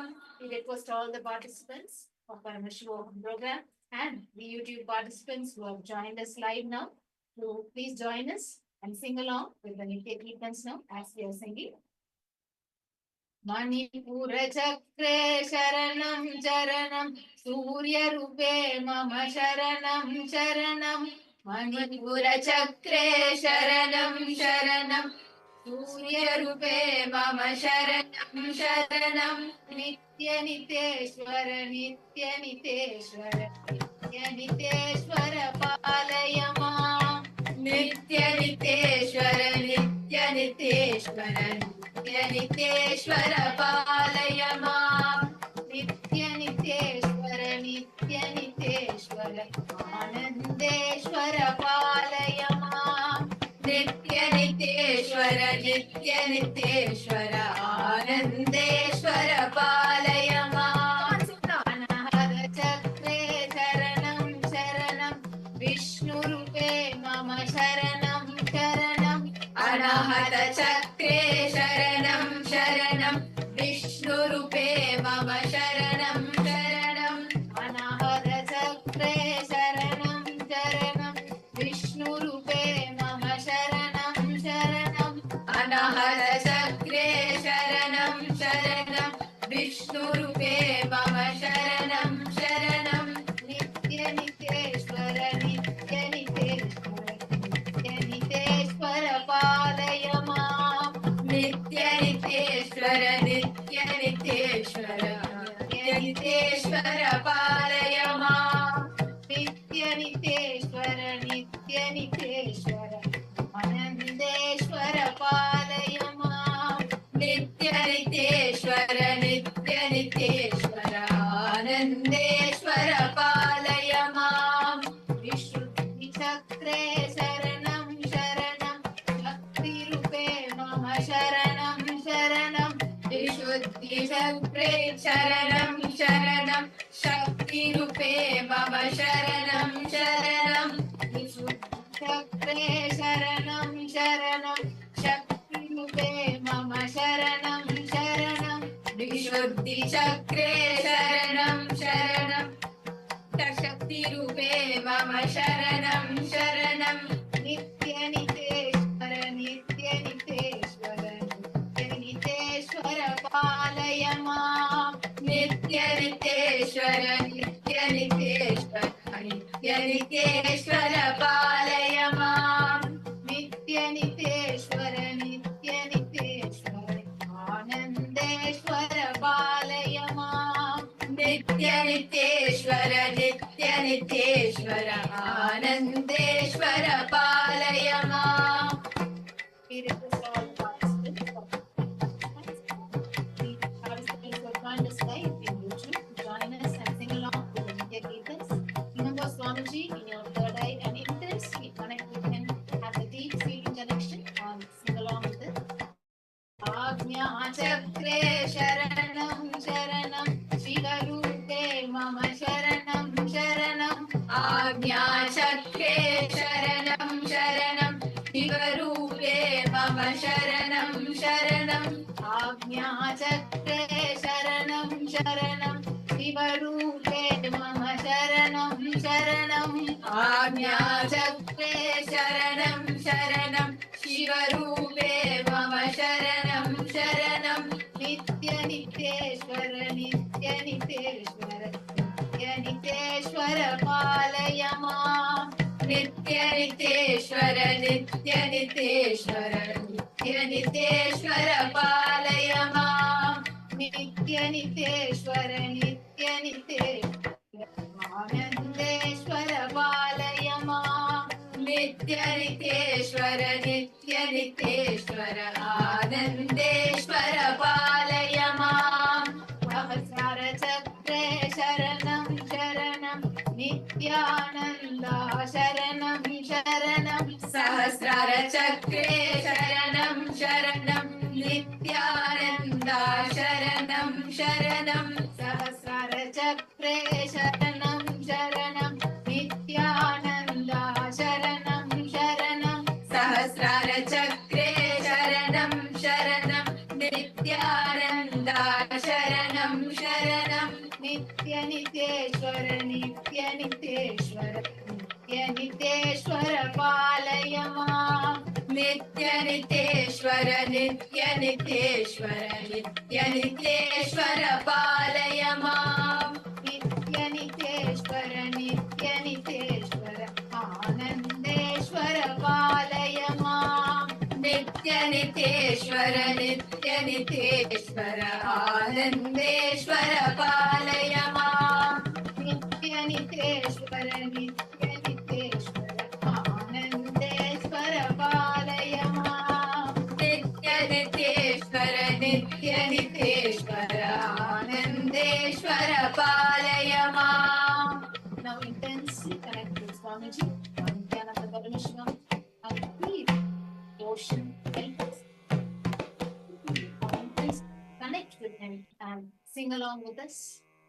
Nithyananda Sharanam Sharanam Nithyananda Sharanam Sharanam Nithyananda Sharanam Sharanam Nithyananda Sharanam Sharanam Nithyananda Nithyananda Nithyananda Sharanam Sharanam Nithyananda Nithyananda Nithyananda Sharanam Sharanam Nithyananda Sharanam Sharanam Nithyananda Sharanam Sharanam Nithyananda Sharanam Sharanam Nithyananda Sharanam Sharanam Nithyananda Nithyananda Nithyananda Sharanam Sharanam Nithyananda Nithyananda Nithyananda Sharanam Sharanam Nithyananda Nithyananda Nithyananda Sharanam Sharanam Nithyananda, Nithyananda, Nithyananda, Sharanam, Sharanam. Nityaniteshwara palaya mam, Nityaniteshwara palaya mam, Nityaniteshwara, Nityaniteshwara, Anandeshwara palaya mam, Nityaniteshwara, Nityaniteshwara, Anandeshwara palaya mam.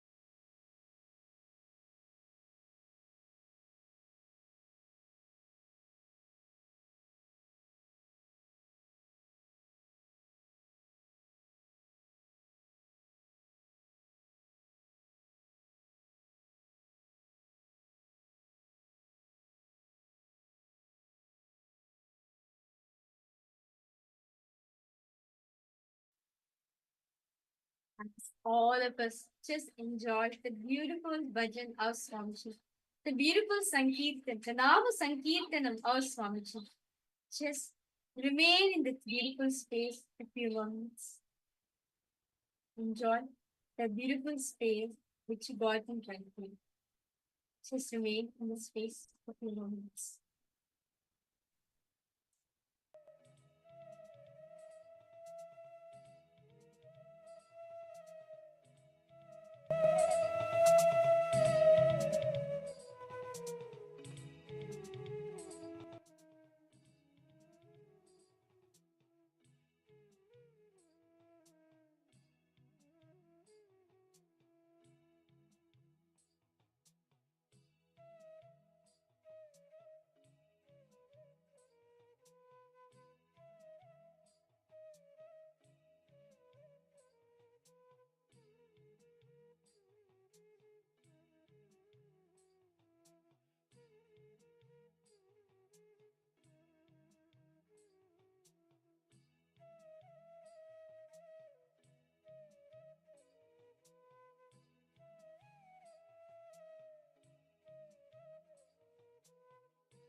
Nithyanandam, to all the participants.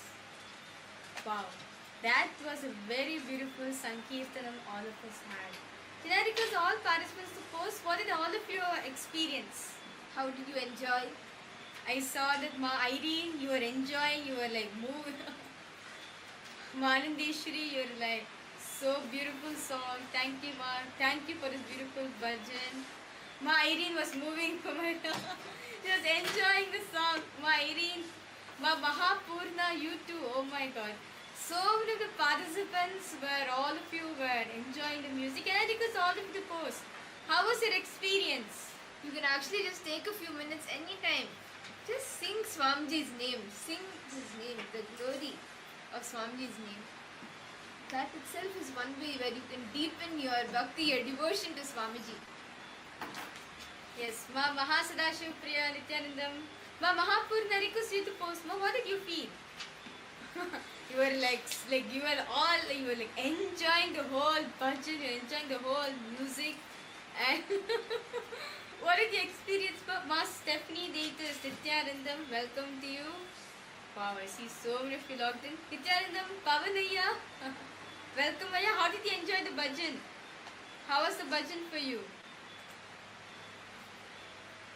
Rangaraj Rajan, Nithyanandam Aya, welcome. Ma Saroj, Ma Sophia, Ma Gabriel Harris, Ma Gabriel Harris, Nithyanandam. How did you enjoy the bhajan, Ma? How was it for you?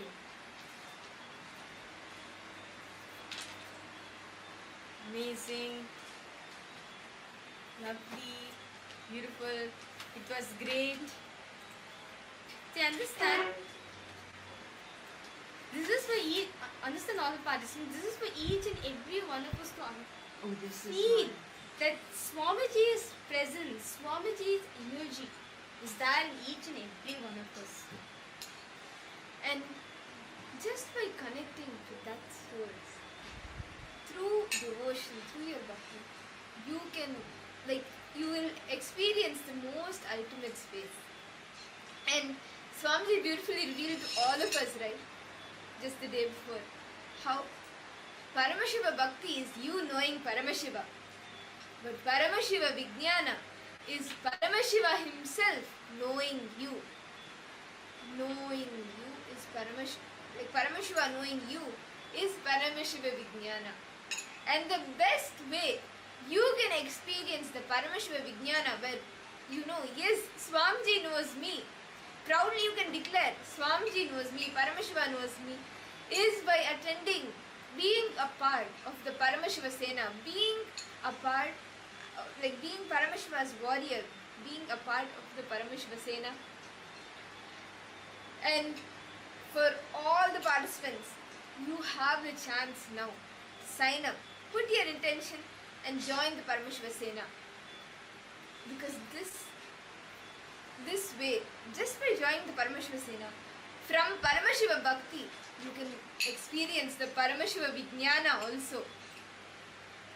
You can experience the ultimate space, the best space of Bhakti through singing, by singing the glories of Swamiji's name, by meditating on his form, offering your worship at his feet, the Pada Sevanam, or just by singing his glories, listening to his leelas, making all of this from you knowing Paramashiva, transitioning it to Paramashiva himself knowing you, to Paramashiva Vijnana, is one of the best steps you can take right now by joining the Paramashiva Sena.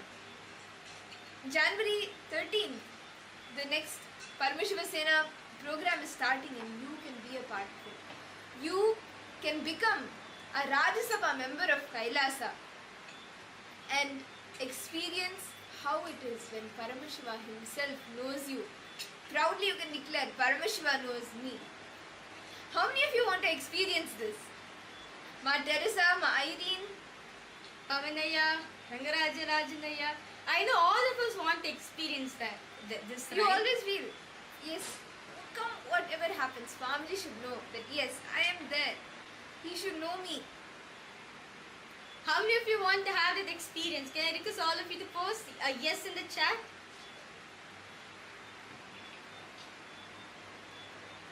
If you want to experience this, join Paramashivoham now, because that is the one place where you can experience the Paramashiva Vijnana.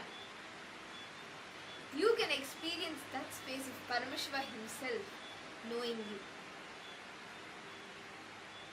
And the next program, as we had shared earlier, the next Paramashiva Sena program is starting very soon on January 13th as the Mahakumbha Mela begins. And by becoming a part of the Paramashiva Sena, you become a Rajya Sabha member of KAILASA. And just you go on enriching, experiencing every single truth that Swamiji has told more deeper in you.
Nithyananda.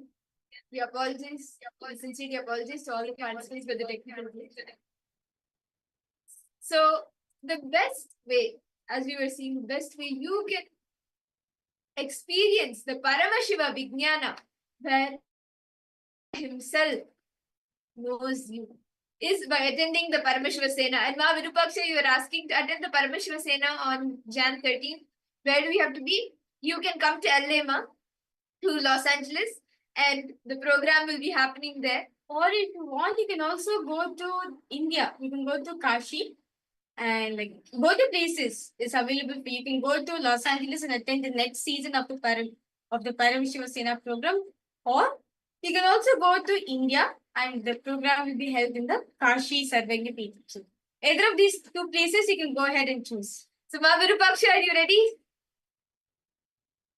Ma Irene, Ma Mahapurna, Ma Arietta. The best way, see, all of us just experienced the Paramashiva Bhakti, right? Now, you can make that into Paramashiva Vijnana. Having the experience of Paramashiva himself knowing you. How about we, Ma Mahapurna? Are you coming for the Paramashiva Sena program, Ma? Ma Stephanie, can I request all participants to post? How many of you are interested? Or at least you have an intention. See, understand? As Swamiji says, right? If you're interested in doing something, you just need a will. If you have the will, that's enough. You will manifest that. As long as you have the will, you will manifest, as Swamiji say. All you need to do is will. If you have the will itself will give you the power for you to manifest anything you want in your life. See, Mahapurna, you're saying that I don't think it's possible for me. I don't think so I'll be able to do it, right? You feel that I'm not able to do it, right? You feel like it's an impossibility, right? Just have an intention. Just create the will that, okay, I want to attend the program. Just when you have that intention, Mama, when you have that will, that itself will manifest. Understand, the will has the intelligence for you to manifest that reality in you. Are you understanding, Ma Mahapurna? Just have the intention, Ma. That's it. You see, understand, at the end of the day, by coming to the Paramashiva Sena program, you're going to become the ambassador of Paramashiva. You're going to become the ambassador of Swamiji. As Swamiji said, right? Paramashiva Vijnana is what? Swamiji. Paramashiva himself knowing you. That is Paramashiva Sena. I know for a fact all of you want to have the experience, right? All of you want to have the Swamiji knowing me. Paramashiva himself knowing me.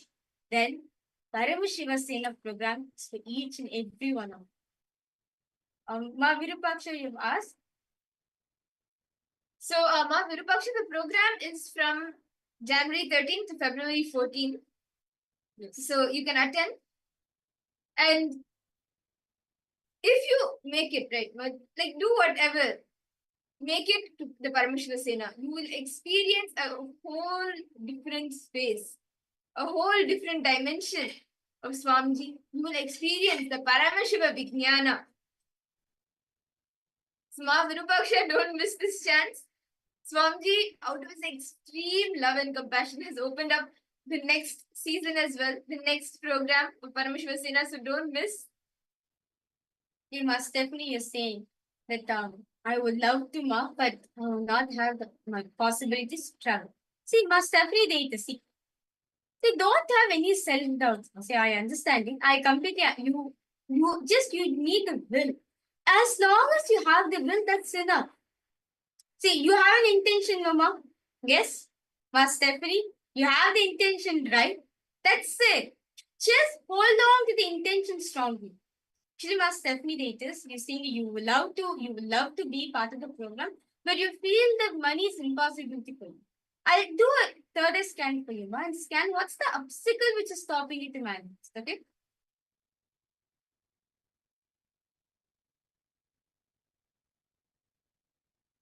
Ma Orietta, are you going to make it for the next Paramashiva Sena program? Marietta.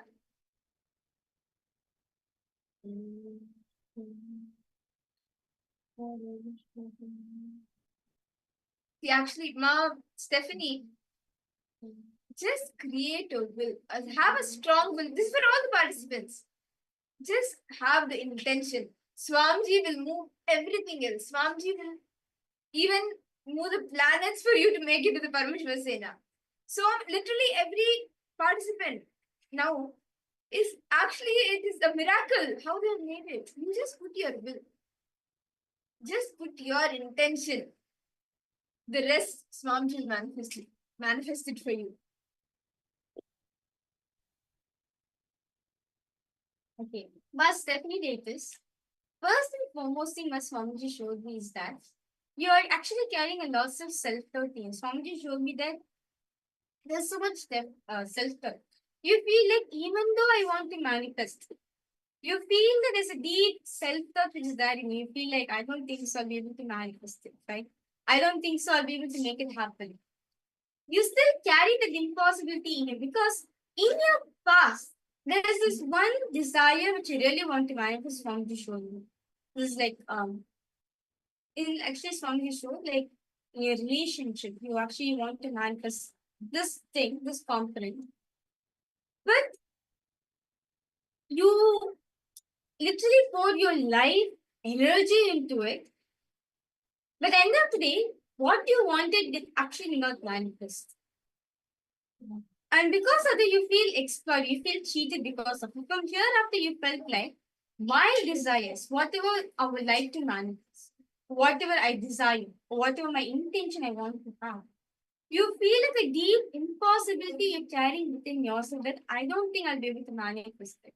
Even though I would like to be part of it, even though I want to be part of it, but I feel it's impossible for me. Must definitely they just request you to personal if you're able to relate to the stand. You feel like even though I try my best for it, even though I give my life, energy, everything for it, you feel. Around 5,000 years ago, at the end of Mahabharat War, the ancient enlightened Hindu civilization consisted of 10,000 Hindu traditions, or sampradayas, that existed in 56 Hindu nations, 200 Hindu kingdoms, 1,700 Hindu provinces, that covered more than 6 million kilometer square of Asia. The Supreme Pontiff of Hinduism, SPH, Bhagavan Sri Nithyananda Paramashivoham, is the reviver of KAILASA, this ancient enlightened Hindu civilizational nation. KAILASA is an unbroken cultural, religious, historical, civilizational, and sovereign continuation and revival of multiple of these historical Hindu sovereign states and Hindu ecclesiastical entities. The unbroken continuity of these ancient Hindu nations through KAILASA results in the legal recognition of KAILASA as per the international customary law, particularly the doctrine of continuity. The international law, the doctrine of continuity, implies that upheavals and revolutions within a country, changes in government, territorial adjustments, measures taken during military occupation, or other internal transformations do not negate the existence of the country, do not affect the legal personality and international obligations of the country or state. The Vienna Convention on Succession of States in Respect of Treaties, 1978, addresses these principles of the doctrine of continuity as it outlines international law during situation of state succession or continuation. International law recognizes a state's legal personality by recognizing its identity. This perspective extends even during the period when the given state or country is annexed or occupied by a foreign power. Even in such cases, the legal personality of the state is considered to persist, enabling its subsequent re-establishment. Historical examples dating back to the 18th century include cases like Portugal and Genoa that were re-established after the Vienna Congress of 1815. More recent examples include countries such as Poland, Ethiopia, Czechoslovakia, Albania, and Austria that were re-established after World War II. Even when a nation is deprived of its territory, the nation continues to exist. Its sovereignty and international legal personality continues to persist. The Dalai Lama, as the spiritual and temporal leader of Tibet, exemplifies this principle. In 1959, the Dalai Lama was exiled and forced to flee. Despite the challenges faced, the Dalai Lama continues to advocate for the preservation of Tibetan culture and garners worldwide support for Tibetan autonomy on the global stage. Similarly, from 1309 to 1376, the Pope of Catholicism had been in exile in Avignon. Despite this, he was recognized as the head of state as well as head of the church and given full privileges of the position after their return to Rome. Even in 1861, much of the papal territories had been lost, leaving the Pope with no sovereign territory other than the papal residence and related buildings. Yet his temporal powers were still acknowledged. He was recognized as a head of state, and later, the Lateran Treaty of 1929 formally re-established papal sovereignty over the Vatican City. The Sovereign Order of Malta further exemplifies this principle, retaining international recognition as a sovereign entity despite the permanent loss of their territory upon Napoleon's invasion in June 1798. Despite such permanent loss of territory, the sovereignty and the international legal personality of the Sovereign Order of Malta continue to persist. Much later in 1894, the order settled in Rome and acquired two properties, the Magistral Palace and the Magistral Villa that received extraterritorial status. Today, the order maintains diplomatic relations with 112 countries, issues its own diplomatic passports, currency, stamps, and vehicle registration plates, and has been granted observer status in the United Nations. All these examples of state re-establishment illustrate the principle of continuity of states, as per international law, that a state's legal personality persists over time. A nation continues to exist even after a complete loss of territory. A far more striking example is of the oceanic countries, which are under the threat of their entire nation being drowned and submerged due to rising sea levels owing to global warming. In response to such existential threat of climate change, Pacific Island nations, including Tuvalu, have enacted constitutional amendments and made international declarations affirming that their nation and their sovereign rights will continue to persist, despite their entire territory being lost to the sea. This proactive stance is highlighted in the Constitution of Tuvalu Act 2023 and the Pacific Islands Forum Declaration of 2021. The Supreme Pontiff of Hinduism, Bhagavan Sri Nithyananda Paramashivoham, through the line of succession is the present 203rd Emperor of the Hindu Sovereign Kingdom of Surangi Samrajya. He was crowned on the 31st of December 2004 at the age of 26. Thus, by very same principles of the doctrine of continuity, through which the international legal personality of Portugal, Genoa, Poland, Ethiopia, Czechoslovakia, Albania, Austria, Vatican, Tibet, Sovereign Order of Malta, and several other nations has been recognized despite having undergone a period of exile, annexation, occupation by a foreign power, or despite loss of territory. The SPH Nithyananda Paramashivoham, through well-established legal and historical facts about the Hindu sovereign state of the Surangi Samrajyam, derives all sovereign rights and powers of the royal lineage of the Surangi Samrajyam as its 203rd sovereign emperor, from his inheritance and continuation of the unbroken succession of the kingdom of Surya Vamsa Surangi Samrajyam Sarvanapitha. Surya Vamsa Surangi Samrajyam, through unification with 20 other sovereign Hindu states and sovereign ecclesiastical, historical entities, became part of the United States of KAILASA, which thus became a sovereign, independent juridical state, with the SPH Nithyananda Paramashivoham as the sovereign. Just as how the oceanic nations like Tuvalu have safeguarded their sovereignty from the existential threat of total submersion by amending their constitution and asserting that their sovereignty will persist regardless of the loss of their territory, KAILASA, which is a sovereign continuation of 21 sovereign Hindu states and sovereign ecclesiastical historical entities, is also reviving and continuing the Kumari Kandam Hindu nations that got submerged. As per the doctrine of continuity, these facts imply that the Kailasa's statehood is recognized by international law and manifests as a natural outcome of well-established historical legal facts. Share your time, talent, and treasure. Become part of Kailasa. Sign up as an eCitizen https://kailasa.ecitizen.info. Around 5,000 years ago, at the end of Mahabharat War, the ancient enlightened Hindu civilization consisted of 10,000 Hindu traditions, or sampradayas, that existed in 56 Hindu nations, 200 Hindu kingdoms, 1,700 Hindu provinces that covered more than 6 million kilometers square of Asia. The Supreme Pontiff of Hinduism, SPH, Bhagavan Sri Nithyananda Paramashivoham, is the reviver of KAILASA, this ancient, enlightened Hindu civilizational nation. KAILASA is an unbroken cultural, religious, historical, civilizational, and sovereign continuation and revival of multiple of these historical Hindu sovereign states and Hindu ecclesiastical entities. The unbroken continuity of these ancient Hindu nations through KAILASA results in the legal recognition of KAILASA as per the international customary law, particularly the doctrine of continuity. The international law, the doctrine of continuity, implies that upheavals and revolutions within a country, changes in government, territorial adjustments, measures taken during military occupation, or other internal transformations do not negate the existence of the country, do not affect the legal personality and international obligations of the country or state. The Vienna Convention on Succession of States in Respect of Treaties, 1978, addresses these principles of the doctrine of continuity as it outlines international law during situation of state succession or continuation.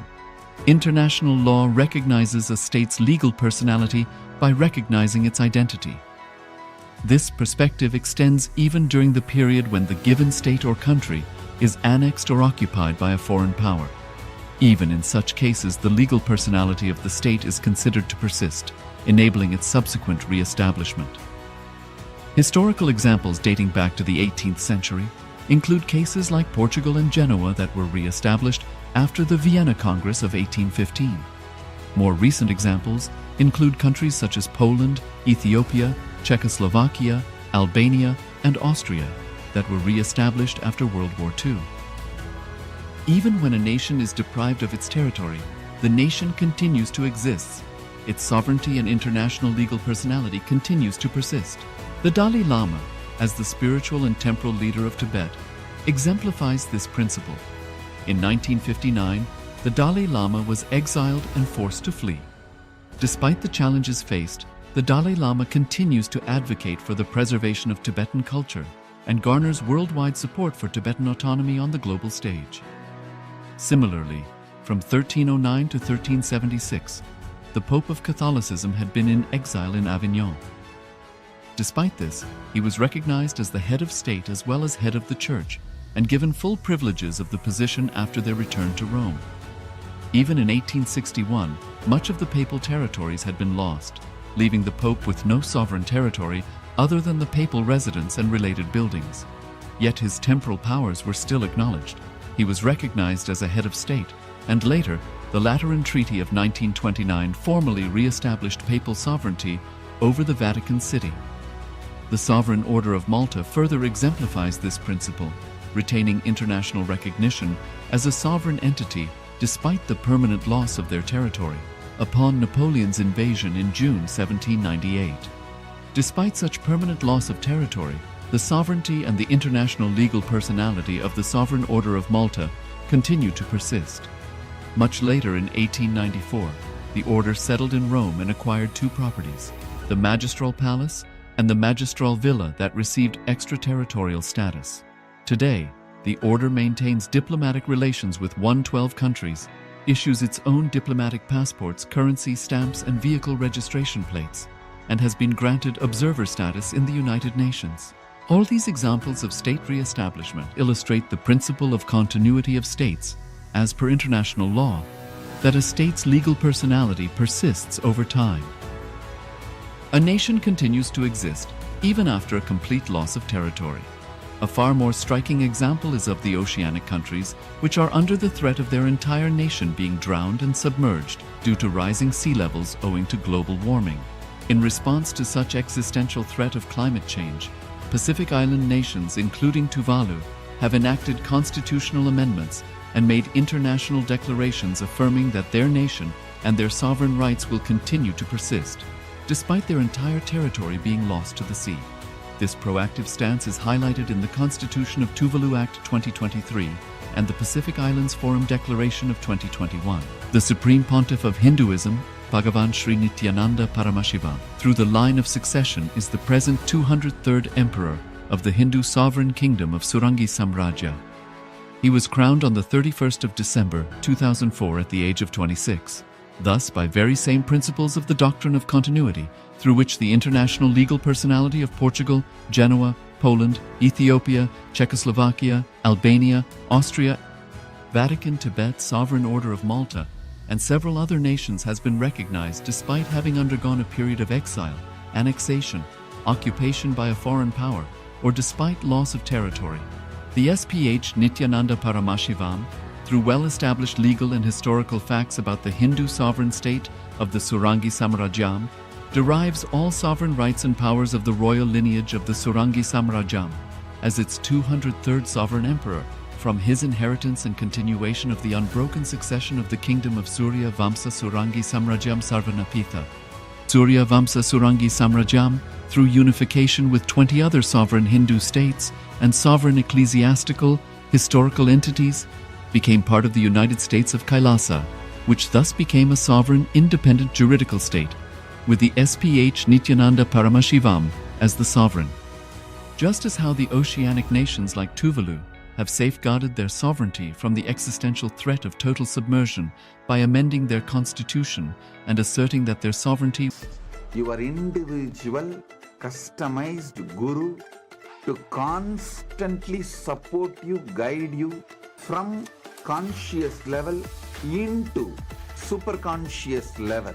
All of you who are part of it, by giving your time, treasure, talent, using it or helping others to use it, enriching it, causing it, all of you are going to be not only getting that punya, good karma, you are all part of this awakening the mass